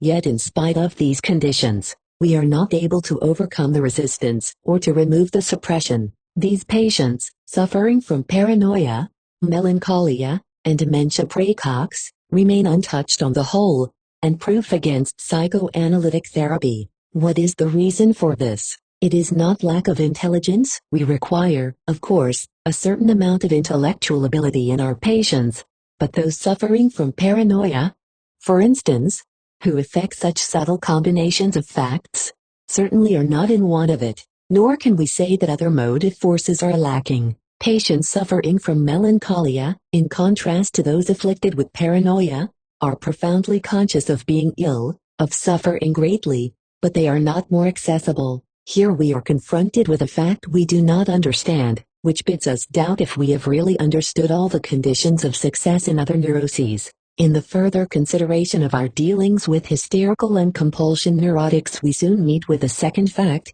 for which we were not at all prepared. After a while we noticed that these patients behaved toward us in a very peculiar way. We thought that we had accounted for all the motive forces that could come into play, that we had rationalized the relation between the patient and ourselves, until it could be as readily surveyed as an example in arithmetic. And yet some force begins to make itself felt that we had not considered in our calculations. This unexpected something is highly variable. I shall first describe those of its manifestations which occur frequently and are easy to understand. We see our patient, who should be occupying himself only with finding a way out of his painful conflicts, become especially interested in the person of the physician. Everything connected with this person is more important to him than his own affairs, and diverts him from his illness. Dealings with him are very pleasant for the time being. He is especially cordial, seeks to show his gratitude wherever he can, and manifests refinements and merits of character that we hardly had expected to find. The physician forms a very favorable opinion of the patient and praises the happy chance that permitted him to render assistance to so admirable a personality. If the physician has the opportunity of speaking to the relatives of the patient, he hears with pleasure that this esteem is returned. At home the patient never tires of praising the physician, of prizing advantages which he constantly discovers. He adores you, he trusts you blindly, everything you say is a revelation to him, the relatives say. Here and there one of the chorus observes more keenly and remarks, "It is a positive bore to hear him talk, he speaks only of you. You are his only subject of conversation." Let us hope that the physician is modest enough to ascribe the patient's estimation of his personality to the encouragement that has been offered him, and to the widening of his intellectual horizon, through the astounding and liberating revelations which the cure entails. Under these conditions analysis progressed splendidly. The patient understands every suggestion, he concentrates on the problems that the treatment requires him to solve. Reminiscences and ideas flood his mind. The physician is surprised by the certainty and depth of these interpretations and notices with satisfaction how willingly the sick man receives the new psychological facts, which are so hotly contested by the healthy persons in the world outside. An objective improvement in the condition of the patient, universally admitted, goes hand in hand with this harmonious relation of the physician to the patient under analysis. But we cannot always expect to have fair weather. There comes a day when the storm breaks. Difficulties turn up in the treatment. The patient asserts that he can think of nothing more. We are under the impression that he is no longer interested in the work, that he lightly passes over the injunction that, heedless of any critical impulse, he must say everything that comes to his mind. He behaves as though he were not under treatment, as though he had closed no agreement with a physician. He is clearly obsessed by something he does not wish to divulge. This is a situation which endangers the success of the treatment. We are distinctly confronted with a tremendous resistance. What can have happened?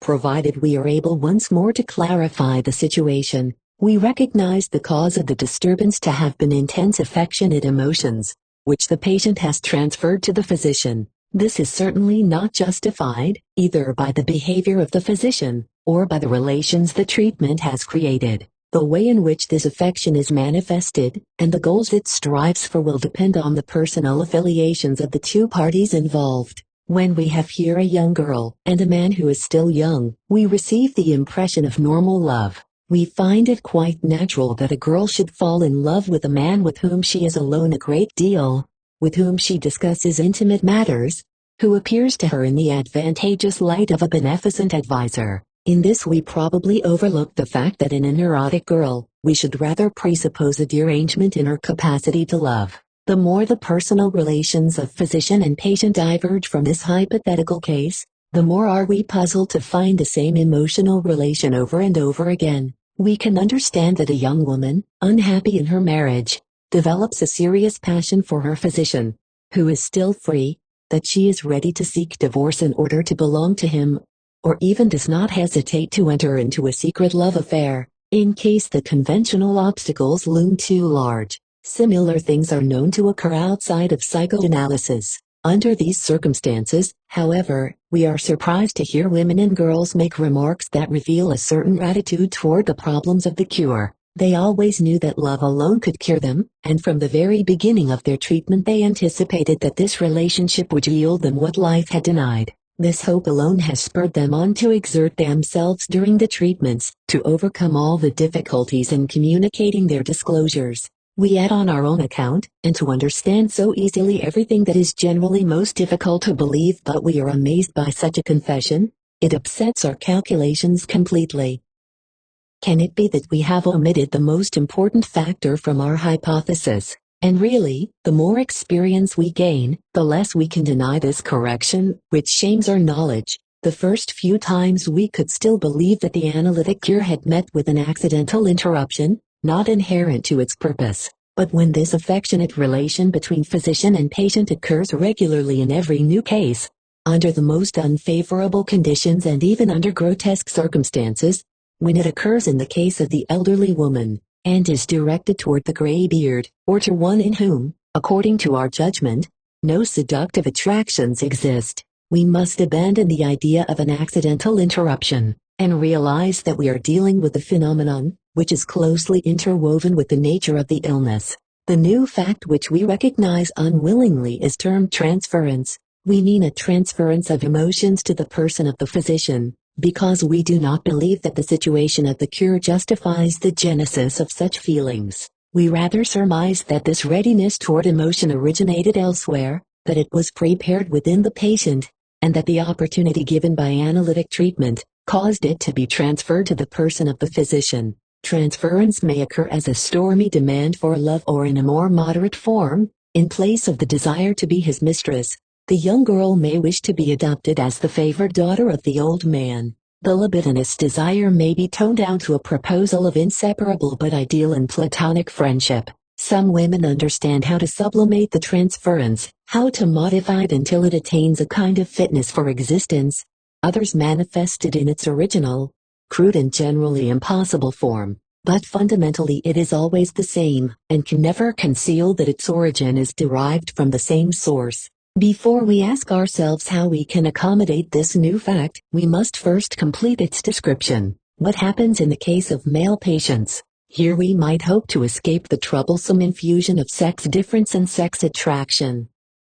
But the answer is pretty much the same as with women patients. The same relation to the physician, the same overestimation of his qualities, the same abandon of interest toward his affairs, the same jealousy toward all those who are close to him. The sublimated forms of transference are more frequent in men. The direct sexual demand is rarer to the extent to which manifest homosexuality retreats before the methods by which these instinct components may be utilized. In his male patients more often than in his women patients, the physician observes a manifestation of transference which at first sight seems to contradict everything previously described, a hostile or negative transference. In the first place, let us realize that the transference occurs in the patient at the very outset of the treatment and is, for a time, the strongest impetus to work. We do not feel it and need not heed it as long as it acts to the advantage of the analysis we are working out together. When it turns into resistance, however, we must pay attention to it. Then we discover that two contrasting conditions have changed their relation to the treatment. In the first place, there is the development of an affectionate inclination, clearly revealing the signs of its origin in sexual desire, which becomes so strong as to awaken an inner resistance against it. Secondly, there are the hostile instead of the tender impulses. The hostile feelings generally appear later than the affectionate impulses or succeed them. When they occur simultaneously, they exemplify the ambivalence of emotions, which exists in most of the intimate relations between all persons. The hostile feelings connote an emotional attachment just as do the affectionate impulses, just as defiance signifies dependence as well as does obedience, although the activities they call out are opposed. We cannot doubt but that the hostile feelings toward the physician deserve the name of transference, since the situation which the treatment creates certainly could not give sufficient cause for their origin. This necessary interpretation of negative transference assures us that we have not mistaken the positive or affectionate emotions that we have similarly named. The origin of this transference, the difficulties it causes us, the means of overcoming it, the use we finally extract from it. These matters must be dealt with in the technical instruction of psychoanalysis, and can only be touched upon here. It is out of the question to yield to those demands of the patient which take root from the transference. While it would be unkind to reject them brusquely or even indignantly, we overcome transference by proving to the patient that his feelings do not originate in the present situation, and are not intended for the person of the physician, but merely repeat what happened to him at some former time. In this way we force him to transform his repetition into a recollection, and so transference, which whether it be hostile or affectionate, seems in every case to be the greatest menace of the cure, really becomes its most effectual tool, which aids in opening the locked compartments of the psychic life. But I should like to tell you something which will help you to overcome the astonishment you must feel at this unexpected phenomenon. We must not forget that this illness of the patient which we have undertaken to analyze is not consummated, or, as it were, congealed. Rather, it is something that continues its development like a living being. The beginning of the treatment does not end this development. When the cure, however, first has taken possession of the patient, the productivity of the illness in this new phase is concentrated entirely on one aspect, the relation of the patient to the physician, and so transference may be compared to the Cambrian layer between the wood and the bark of a tree, from which the formation of new tissues and the growth of the trunk proceed at the same time. When the transference has once attained this significance, the work upon the recollections of the patient recedes into the background. At that point, it is correct to say that we are no longer concerned with the patient's former illness, but with the newly created, transformed neurosis. In place of the former, we followed up this new edition of an old condition from the very beginning. We saw it originate and grow. Hence we understand it especially well, because we ourselves are the center of it, its object. All the symptoms of the patient have lost their original meaning, and have adapted themselves to a new meaning, which is determined by its relation to transference, or, only such symptoms as are capable of this transformation have persisted. The control of this new, artificial neurosis coincides with the removal of the illness for which treatment was sought in the first place, namely, with the solution of our therapeutic problem. The human being who, by means of his relations to the physician, has freed himself from the influences of suppressed impulses, becomes and stays free in his individual life.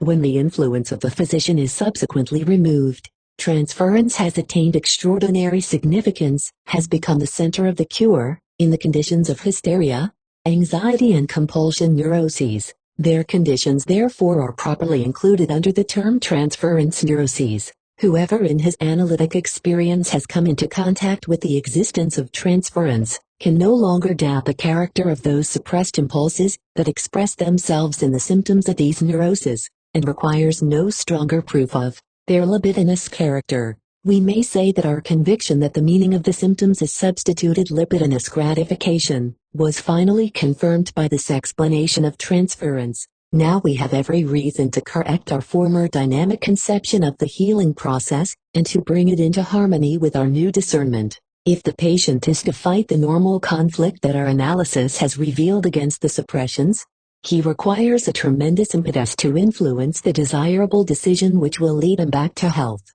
Otherwise he might decide for a repetition of the former issue, and allow those factors which have been admitted to consciousness to slip back again into suppression.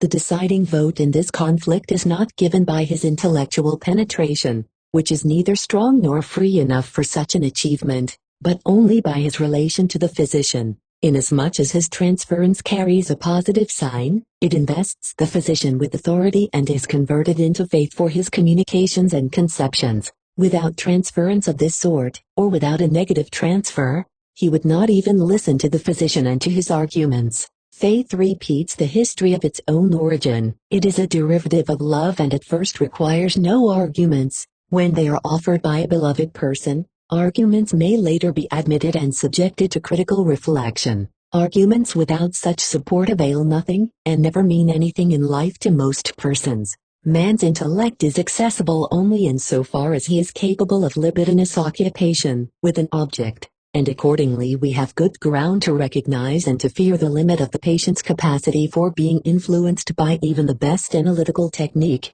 namely, the extent of his narcissism. The capacity for directing libidinous occupation with objects towards persons, as well, must also be accorded to all normal persons. The inclination to transference on the part of the neurotic we have mentioned is only an extraordinary heightening of this common characteristic. It would be strange indeed if a human trait so widespread and significant had never been noticed and turned to account, but that has been done. Bernheim, with unerring perspicacity, based his theory of hypnotic manifestations on the statement that all persons are open to suggestion in some way or other. Suggestibility in his sense is nothing more than an inclination to transference, bounded so narrowly that there is no room for any negative transfer.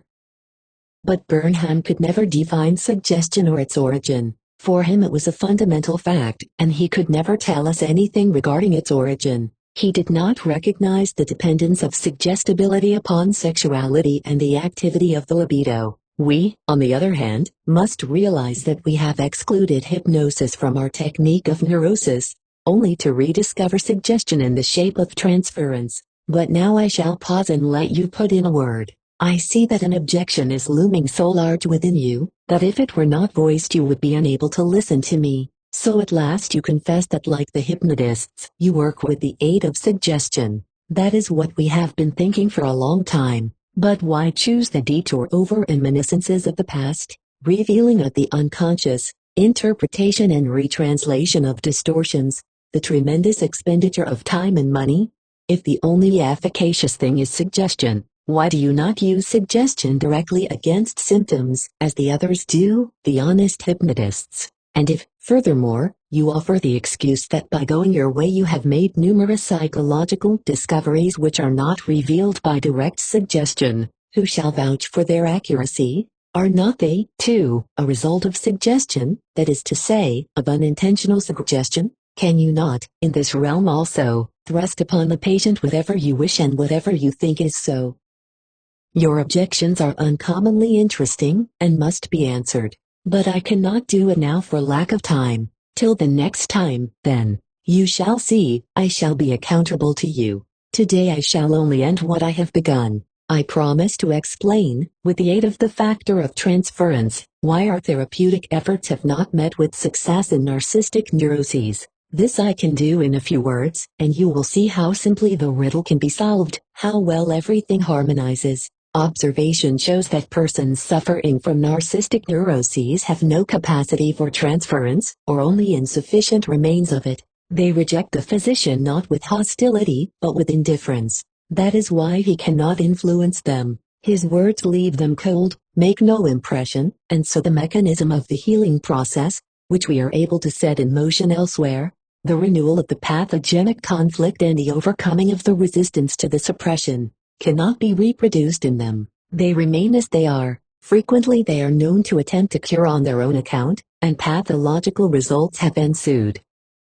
We are powerless before them. On the basis of our clinical impressions of these patients, we asserted that in their case libidinous occupation with objects must have been abandoned, and object libido must have been transformed into ego libido. On the strength of this characteristic we had separated it from the first group of neurotics, hysteria, anxiety and compulsion neuroses. Their behavior under attempts at therapy confirms this supposition. They show no neurosis. They, therefore, are inaccessible to our efforts and we cannot cure them. 28th Lecture, General Theory of the Neuroses, Analytical Therapy. You know our subject for today. You asked me why we do not make use of direct suggestion in psychoanalytic therapy, when we admit that our influence depends substantially upon transference, i.e., suggestion, for you have come to doubt whether or not we can answer for the objectivity of our psychological discoveries, in the face of such a predominance of suggestion.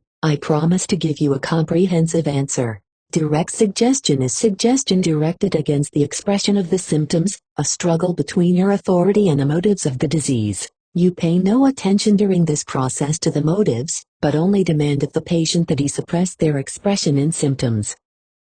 So it makes no difference in principle whether you hypnotize the patient or not. Bernheim, with his usual perspicacity, asserted that suggestion is the essential phenomenon underlying hypnotism, that hypnotism itself is already a result of suggestion, is a suggested condition. Bernheim was especially fond of practicing suggestion upon a person in the waking state, and could achieve the same results as with suggestion under hypnosis. What shall I deal with first, the evidence of experience or theoretic considerations? Let us begin with our experiences. I was a pupil of Bernheim's, whom I sought out in Nancy in 1889, and whose book on suggestion I translated into German. For years I practiced hypnotic treatment, at first by means of prohibitory suggestions alone, and later by this method in combination with investigation of the patient after the manner of Breuer, so I can speak from experience about the results of hypnotic or suggestive therapy. If we judge Bernheim's method according to the old doctor's password, that an ideal therapy must be rapid, reliable and not unpleasant for the patient, we find it fulfills at least two of these requirements. It can be carried out much more rapidly, indescribably more rapidly than the analytic method, and it brings the patient neither trouble nor discomfort. In the long run it becomes monotonous for the physician, since each case is exactly the same, continually forbidding the existence of the most diverse symptoms under the same ceremonial, without being able to grasp anything of their meaning or their significance. It is second-rate work, not scientific activity, and reminiscent of magic, conjuring and hocus-pocus. Yet in the face of the interest of the patient this cannot be considered. The third requisite, however, was lacking.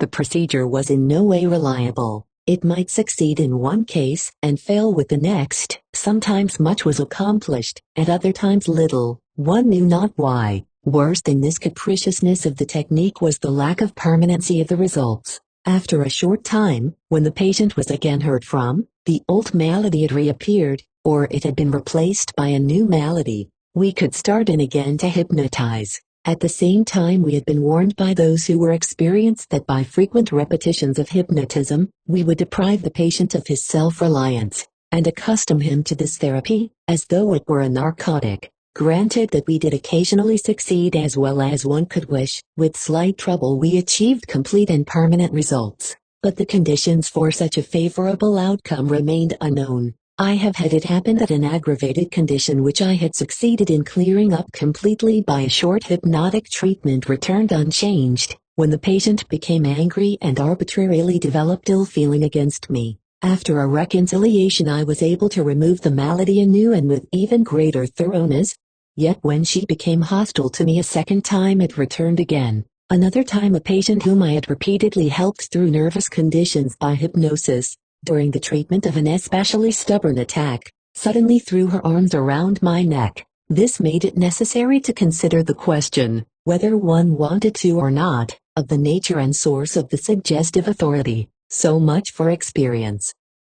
It shows us that in renouncing direct suggestion we have given up nothing that is not replaceable. Now let us add a few further considerations. The practice of hypnotic therapy demands only a slight amount of work of the patient as well as of the physician. This therapy fits in perfectly with the estimation of neuroses to which the majority of physicians subscribe.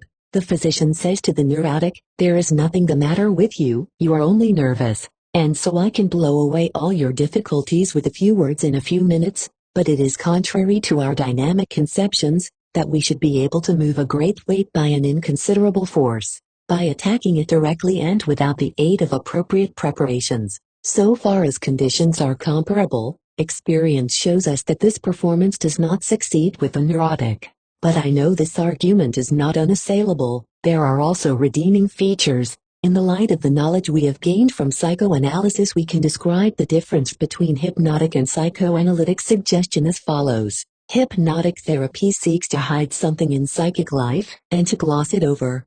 Analytic therapy seeks to lay it bare and to remove it.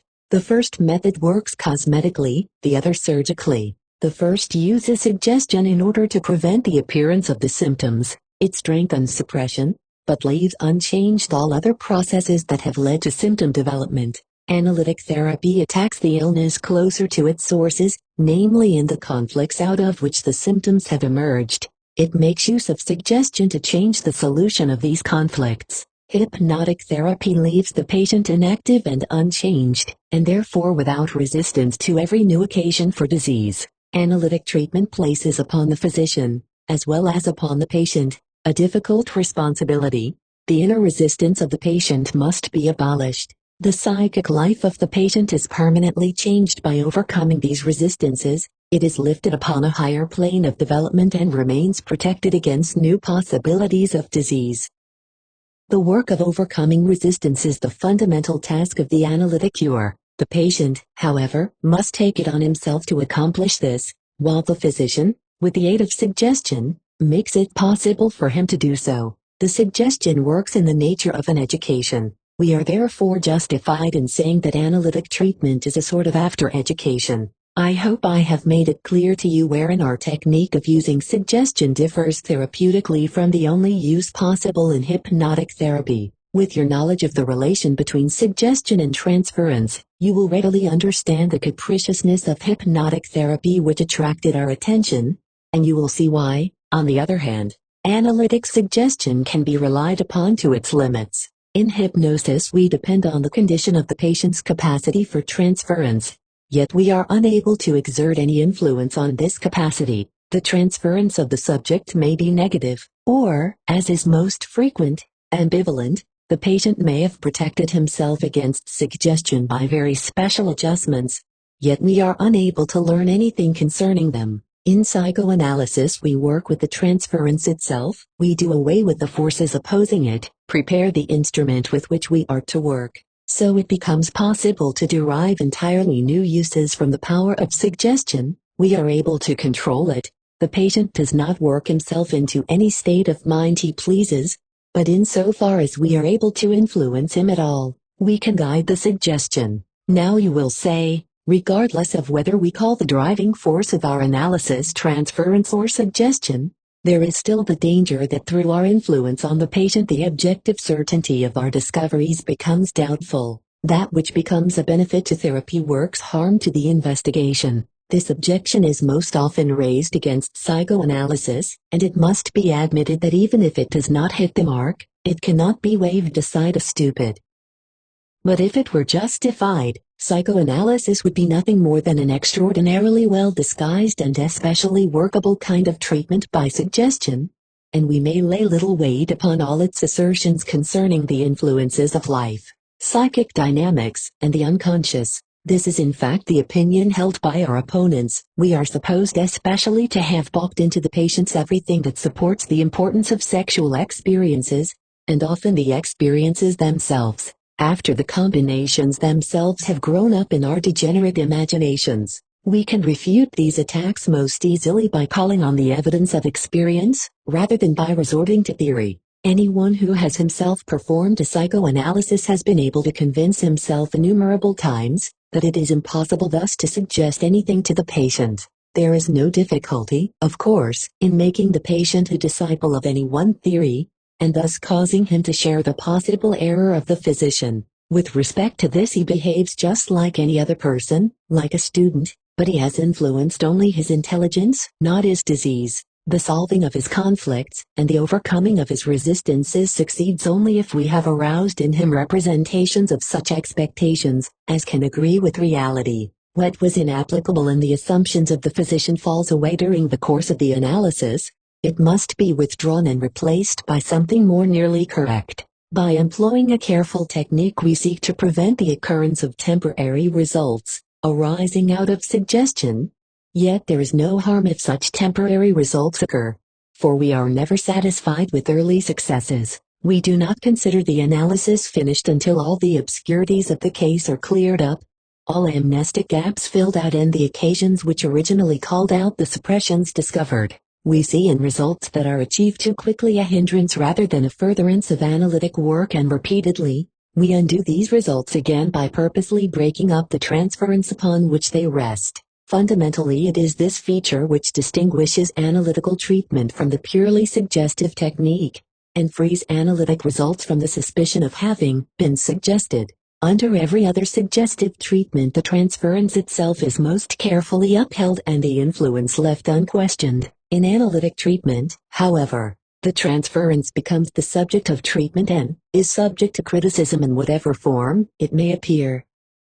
At the end of an analytic cure the transference itself must be abolished, therefore the effect of the treatment, whether positive or negative, must be founded not upon suggestion but upon the overcoming of inner resistances, upon the inner change achieved in the patient, which the aid of suggestion has made possible. Presumably the creation of the separate suggestions is counteracted, in the course of the cure, by our being continually forced to attack resistances which had the ability to change themselves into negative, hostile, transferences. Furthermore, let me call your attention to the fact that a large number of results of analysis, otherwise perhaps subject to the suspicion that they are products of suggestion, can be confirmed from other unquestionable sources. As authoritative witnesses in this case we refer to the testimony of dimension paranoiacs, who are naturally far removed from any suspicion of suggestive influence. Whatever these patients can tell us about symbolic translations and fantasies, which have forced their way into their consciousness, agrees faithfully with the results of our investigations upon the unconscious of transference neurotics, and this gives added weight to the objective correctness of our interpretations which are so often doubted. I believe you will not go wrong if you give your confidence to analysis with reference to these factors. We now want to complete our statement concerning the mechanism of healing, by including it within the formulae of the libido theory. The neurotic is incapable both of enjoyment and work. First, because his libido is not directed toward any real object, and second because he must use up a great deal of his former energy, to keep his libido suppressed, and to arm himself against its attacks. He would become well if there could be an end to the conflict between his ego and his libido, and if his ego could again have the libido at its disposal. The task of therapy, therefore, consists of freeing the libido from its present bonds, which have estranged it from the ego, and furthermore to bring it once more into the service of the ego. Where is the libido of the neurotics? It is easy to find. It is bound to the symptoms which at that time furnish it with the only available substitute satisfaction. We have to become master of the symptoms and abolish them, which is of course exactly what the patient asks us to do. To abolish the symptoms it becomes necessary to go back to their origin, to renew the conflict out of which they emerged, but this time with the help of motive forces that were originally not available, to guide it toward a new solution. This revision of the process of suppression can be accomplished only in part by following the traces in memory of the occurrences which led to the suppression. The decisive part of the cure is accomplished by means of the relationship to the physician, the transference, by means of which new editions of the old conflict are created. Under this situation the patient would like to behave as he had behaved originally, but by summoning all his available psychic power we compel him to reach a different decision. Transference, then, becomes the battlefield on which all the contending forces are to meet. The full strength of the libido, as well as the entire resistance against it, is concentrated in this relationship to the physician. So it is inevitable that the symptoms of the libido should be laid bare. In place of his original disturbance the patient manifests the artificially constructed disturbance of transference. In place of heterogeneous unreal objects for the libido you now have only the person of the physician, a single object, which, however, is also fantastic. The new struggle over this object is, however, raised to the highest psychic level with the aid of the physician's suggestions, and proceeds as a normal psychic conflict. By avoiding a new suppression the estrangement between the ego and the libido comes to an end, the psychic unity of the personality is restored. When the libido again becomes detached from the temporary object of the physician it cannot return to its former objects, but is now at the disposal of the ego. The forces we have overcome in the task of therapy are on the one hand the aversion of the ego for certain directions of the libido, which had expressed itself as a tendency to suppression, and on the other hand the tenacity of the libido, which is loath to leave an object which it has once occupied. Accordingly the work of therapy falls into two phases. First, all the libido is forced from the symptoms into the transference, and concentrated there.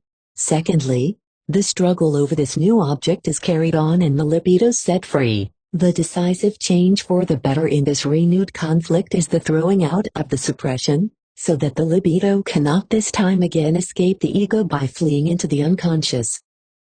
This is accomplished by the change in the ego under the influence of the physician's suggestion. In the course of the work of interpretation, which translates unconscious into conscious, the ego grows at the expense of the unconscious. It learns forgiveness toward the libido, and becomes inclined to permit some sort of satisfaction for it. The ego's timidity in the face of the demands of the libido is now lessened by the prospect of occupying some of the libido through sublimation. The more the processes of the treatment correspond to this theoretic description, the greater will be the success of psychoanalytic therapy. It is limited by the lack of mobility of the libido, which can stand in the way of releasing its objects, and by the obstinate narcissism, which will not permit the object transference to effect more than just so much. Perhaps we shall obtain further light on the dynamics of the healing process by the remark that we are able to gather up the entire libido which has become withdrawn from the control of the ego, by drawing a part of it to ourselves in the process of transference. It is to be remembered that we cannot reach a direct conclusion as to the disposition of the libido during the disease from the distributions of the libido, which are effected during and because of the treatment. Assuming that we have succeeded in curing the case by means of the creation and destruction of a strong father transference to the physician, it would be wrong to conclude that the patient had previously suffered from a similar and unconscious attachment of his libido to his father. The father transference is merely the battlefield upon which we were able to overcome the libido. The patient's libido had been concentrated here from its other positions. The battlefield need not necessarily have coincided with the most important fortresses of the enemy. Defense of the hostile capital need not take place before its very gates. Not until we have again destroyed the transference can we begin to reconstruct the distribution of the libido that existed during the illness. From the standpoint of the libido theory, we might say a last word in regard to the dream. The dreams of neurotics, as well as their errors and haphazard thoughts, help us in finding the meaning of the symptoms and in discovering the disposition of the libido. In the form of the wish fulfillment they show us what wish impulses have been suppressed, and to what objects the libido, withdrawn from the ego, has been attached. That is why interpretation of dreams plays a large role in psychoanalytic treatment, and is in many cases, for a long time, the most important means with which we work. We already know that the condition of sleep itself carries with it a certain abatement of suppressions. Because of this lessening of the pressure upon it, it becomes possible for the suppressed impulse to create in the dream a much clearer expression than the symptom can furnish during the day. So dream study is the easiest approach to a knowledge of the libidinous suppressed unconscious, which has been withdrawn from the ego. Dreams of neurotics differ in no essential point from the dreams of normal persons. You might even say they cannot be distinguished. It would be unreasonable to explain the dreams of the nervous in any way, which could not be applied to the dreams of the normal. So we must say the difference between neurosis and health applies only during the day, and does not continue in dream life. We find it necessary to attribute to the healthy numerous assumptions, which have grown out of the connections between the dreams and the symptoms of the neurotic. We are not in a position to deny that even a healthy man possesses those factors in his psychic life, which alone make possible the development of the dream, and of the symptom as well. We must conclude, therefore, that the healthy have also made use of suppressions, and are put to a certain amount of trouble to keep those impulses under control. The system of their unconscious, too, conceals impulses which are suppressed, yet are still possessed of energy, and a part of their libido is also withdrawn from the control of their ego. So the healthy man is virtually a neurotic, but dreams are apparently the only symptoms which he can manifest.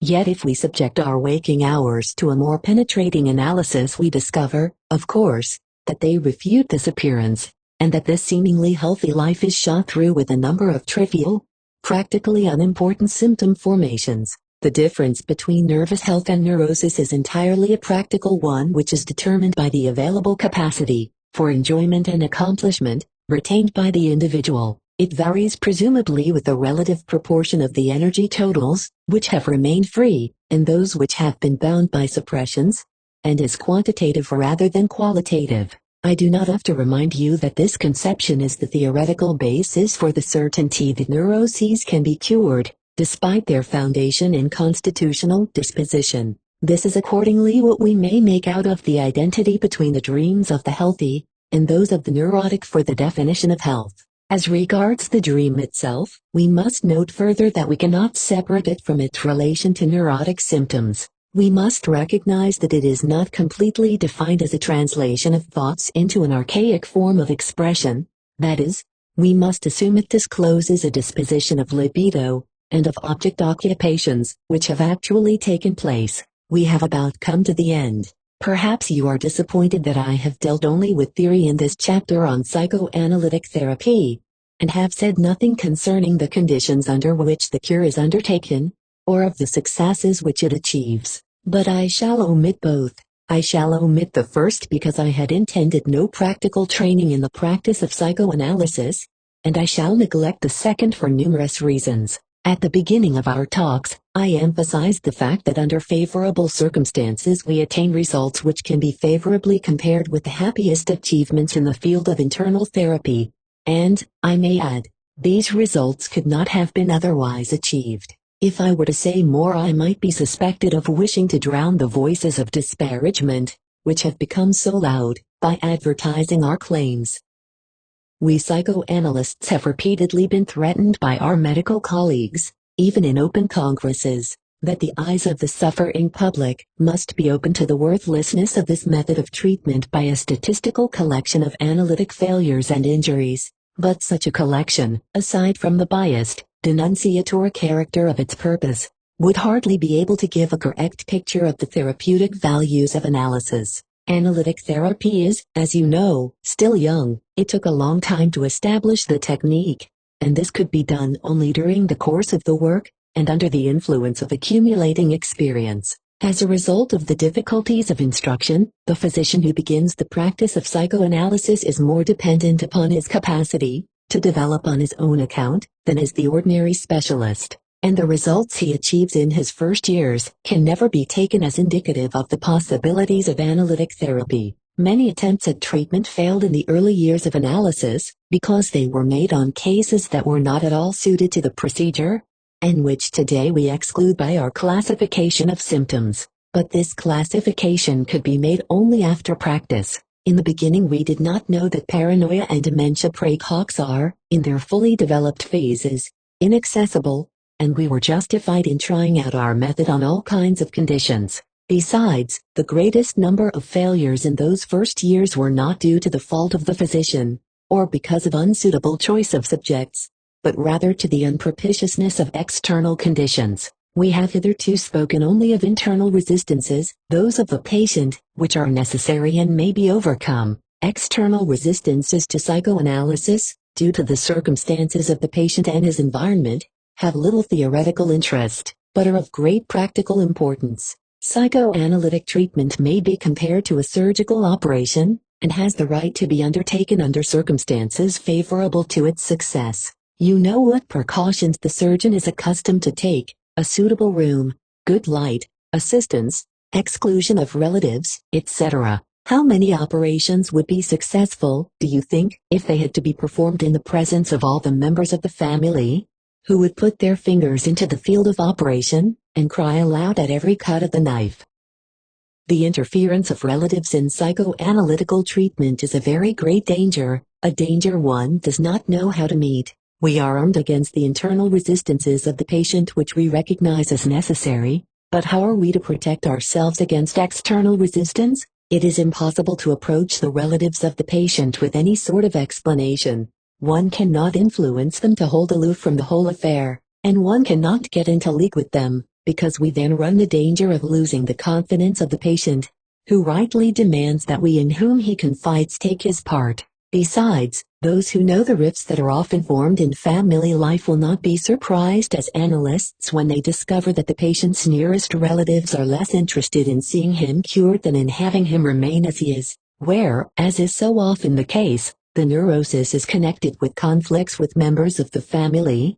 The healthy member does not hesitate long in the choice between his own interest and that of the cure of the patient. It is not surprising if a husband looks with disfavor upon a treatment in which, as he may correctly suspect, the register of his sins is unrolled. Nor are we surprised, and surely we cannot take the blame, when our efforts remain fruitless and are prematurely broken off, because the resistance of the husband is added to that of the sick wife. We had only undertaken something which, under the existing circumstance, it was impossible to carry out.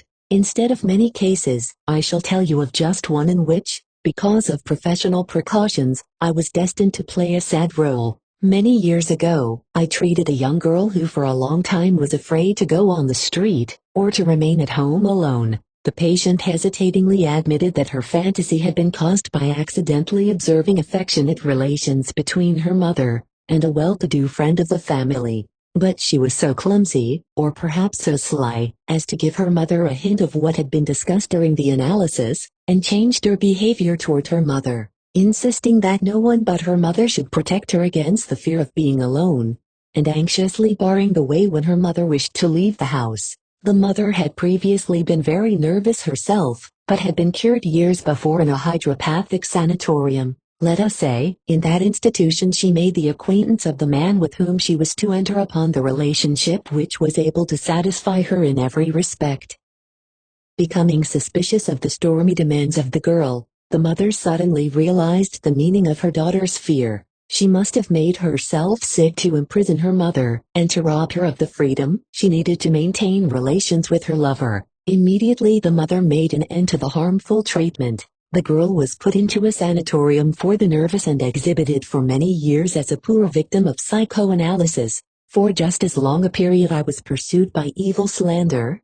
Due to the unfavorable outcome of this case, I maintained silence because I thought myself bound by the rules of professional discretion. Years later I learned from a colleague who had visited the institution, and had seen the agoraphobic girl there, that the relationship between the mother and the wealthy friend of the family was known all over town, and apparently connived at by the husband and father. It was to this secret that our treatment had been sacrificed. In the years before the war, when the influx of patients from all parts made me independent of the favor or disfavor of my native city, I followed the rule of not treating anyone who was not sui juris, was not independent of all other persons in his essential relations of life. Every psychoanalyst cannot do this. You may conclude from my warning against the relatives of patients that for purposes of psychoanalysis we should take the patients away from their families, and should limit this therapy to the inmates of sanatoriums. I should not agree with you in this. It is much more beneficial for the patients, if they are not in a stage of great exhaustion, to continue in the same circumstances under which they must master the tasks set for them during the treatment. But the relatives ought not to counteract this advantage by their behavior, and above all, they should not antagonize and oppose the endeavors of the physician. But how are we to contend against these influences which are so inaccessible to us? You see how much the prospects of a treatment are determined by the social surroundings and the cultural conditions of a family. This offers a sad outlook indeed for the effectiveness of psychoanalysis as a therapy. Even if we can explain the great majority of our failures by putting the blame on such disturbing external factors, friends of analysis have advised us to counterbalance such a collection of failures by means of a statistical compilation, on our part of our successful cases. Yet I could not try myself to do this. I tried to explain that statistics would be worthless if the collected cases were not comparable, and in fact, the various neuroses which we have undertaken to treat could, as a matter of fact, hardly be compared on the same basis, since they differed in many fundamental respects. Besides, the period of time over which we could report was too short to permit us to judge the permanency of our cures, and concerning certain cases we could not have given any information whatever. They related to persons who had kept their ailments, as well as their treatment, secret, and whose cure must necessarily be kept secret as well. The strongest hindrance, however, lay in the knowledge that men behave most irrationally in matters of therapy, and that we have no prospect of attaining anything by an appeal to reason. A therapeutic novelty is received either with frenzied enthusiasm, as was the case when Koch first made public his tuberculin against tuberculosis, or it is treated with abysmal distrust, as was the really blessed vaccination of Jenner, which even today retains implacable opponents. There was a very obvious prejudice against psychoanalysis. When we had cured a very difficult case we would hear it said, "That is no proof. He would have become well by himself in all this time." Yet when a patient who had already gone through 4 cycles of depression and mania, came into my care during a temporary cessation in the melancholia, and 3 weeks later found herself in the beginnings of a new attack, all the members of the family as well as the high medical authorities called into consultation, were convinced that the new attack could only be the result of the attempted analysis. Against prejudice we are powerless. You see it again in the prejudices that one group of warring nations has developed against the other. The most sensible thing for us to do is to wait and allow time to wear it away. Someday the same persons think quite differently about the same things than before. Why they formerly thought otherwise remains the dark secret. It may be possible that the prejudice against psychoanalysis is already on the wane. The continual spread of psychoanalytic doctrine, the increase of the number of physicians in many lands who treat analytically, seems to vouch for it. When I was a young physician, I was caught in just such a storm of outraged feeling of the medical profession toward hypnosis, treatment by suggestion, which today is contrasted with psychoanalysis by sober men. Hypnotism did not, however, as a therapeutic agent, live up to its promises. We psychoanalysts may call ourselves its rightful heirs, and we have not forgotten the large amount of encouragement and theoretical explanation we owe to it. The injuries blamed upon psychoanalysis are limited essentially to temporary aggravation of the conflict, when the analysis is clumsily handled, or when it is broken off unfinished. You have heard our justification for our form of treatment, and you can form your own opinion as to whether or not our endeavors are likely to lead to lasting injury. Misuse of psychoanalysis is possible in various ways. Above all, transference is a dangerous remedy in the hands of an unconscientious physician. But no professional method of procedure is protected from misuse. A knife that is not sharp is of no use in effecting a cure. I have thus reached the end, ladies and gentlemen. It is more than the customary formal speech, when I admit that I am myself keenly depressed over the many faults in the lectures I have just delivered. First of all, I am sorry that I have so often promised to return to a subject only slightly touched upon at the time, and then found that the context has not made it possible to keep my word. I have undertaken to inform you concerning an unfinished thing, still in the process of development, and my brief exposition itself was an incomplete thing. Often I presented the evidence and then did not myself draw the conclusion. But I could not endeavor to make you masters of the subject. I tried only to give you some explanation and stimulation. The end. Notes: 1. Verliestengen. 2. In the German, the correct announcement is, Konatable Schichtsenschwert zurück. The novice, as a result of the suggestion, announced instead that comfortable Schichtsenfert zurück. 3. Aufstissen instead of Anstissen. 4. Begleitdigen compounded of Begleiten and Beleitigen. 5. Briefkasten instead of Broadkasten. 6. Genigt instead of Giegnet. 7. Versichgen instead of Versace. 8. Aufgepatzt instead of Aufgeputzt. 9. Angenommen is a verb, meaning to accept. 10. The young man here said Aufzustissen instead of Anzustissen. 11. Professor Freud here gives the two examples, quite untranslatable, of apopos instead of apropos, and Ishis Schwebehen instead of Iwis Schibehen. 12. From C.G. Jung. 13. From A. Brill. 14. From B. Datner. 15. So also in the writings of A. Meter, French, A. Brill, English, J. Stork, Dutch, and others. 16. From R. Reitler. 17. In the German Reichstag, November, 1908. Rückhaltlos means unreservedly, Rückgratless means without backbone. 18. Zum Vorscheinbringen means to bring to light. Schweinerian means filthiness or obscurity. The telescoping of the two ideas, resulting in the word Vorschwein, plainly reveals the speaker's opinion of the affair. 19. The lady meant to say knockhouse, to reach home. The word hose means drawers. The preservating content of her hesitancy is hereby revealed. 20. The German reads, Beiminen Versichenen müssen, which, through the slip of the pen, resulted in Beiminen Versichenen mention. 21. Angenommen is a verb, meaning to accept. 22. Joseph Breuer, in the years 1880 to 1882. Cf. Also my lectures on psychoanalysis, delivered in the United States in 1909. 23. The reader will recall the example, things were refilled. 24. From the sublime to the ridiculous is but a narrow passage. 25. Yes, the passage from Calais. 26. Vorzug, vom better Vorziehen. 27. Skronkt sich ein. 28. In Germany tickets may be bought before the day of the performance only upon additional payment, over and above the regular cost of the ticket. This is called Vorverkaufsgebühr. 29. See Frontispiece. 30. Stiegen. 31. Den Frauennachstiegen and ein Alterssteiger. 32. Besitzen, to straddle. 33. While revising these pages I chanced upon a newspaper article that I quote here as an unexpected supplement to the above lines.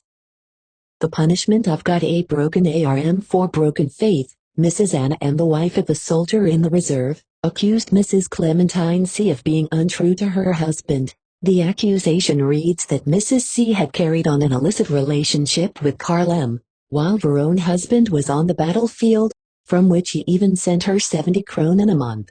Mrs. C. had received quite a lot of money from the husband of the plaintiff, while she and her children had to live in hunger and in misery. Friends of her husband had told her that Mrs. C. had visited inns with them and had caroused there until late at night. The accused had even asked the husband of the plaintiff before several infantrymen whether he would not soon get a divorce from his old woman and live with her. Mrs. C.'s housekeeper had also repeatedly seen the husband of the plaintiff in her, Mrs. C.'s apartment, in complete negligee. Yesterday Mrs. C. denied before a judge in Leopoldstadt that she even knew M.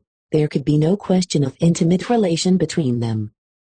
The witness, Albertine M., however, testified that Mrs. C. had kissed the husband of the plaintiff and that she had surprised them at it.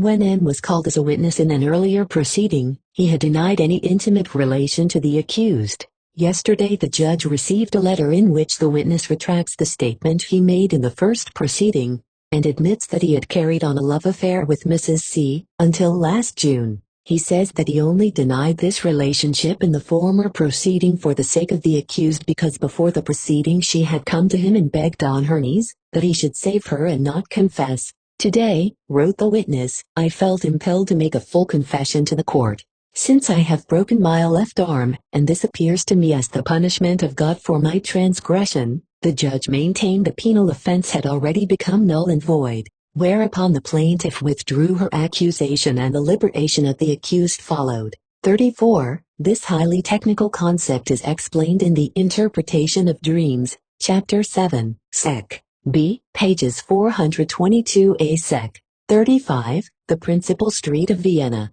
36. I do not mention another obvious interpretation of this 3 in the case of this childless woman, because it is not material to this analysis. 37. Compare S. Freud, Totem and Taboo, 1913. 38. E. Toulouse, Émile Zola, Enquête médico-psychologique, Paris, 1896. 39. There are faggots and faggots.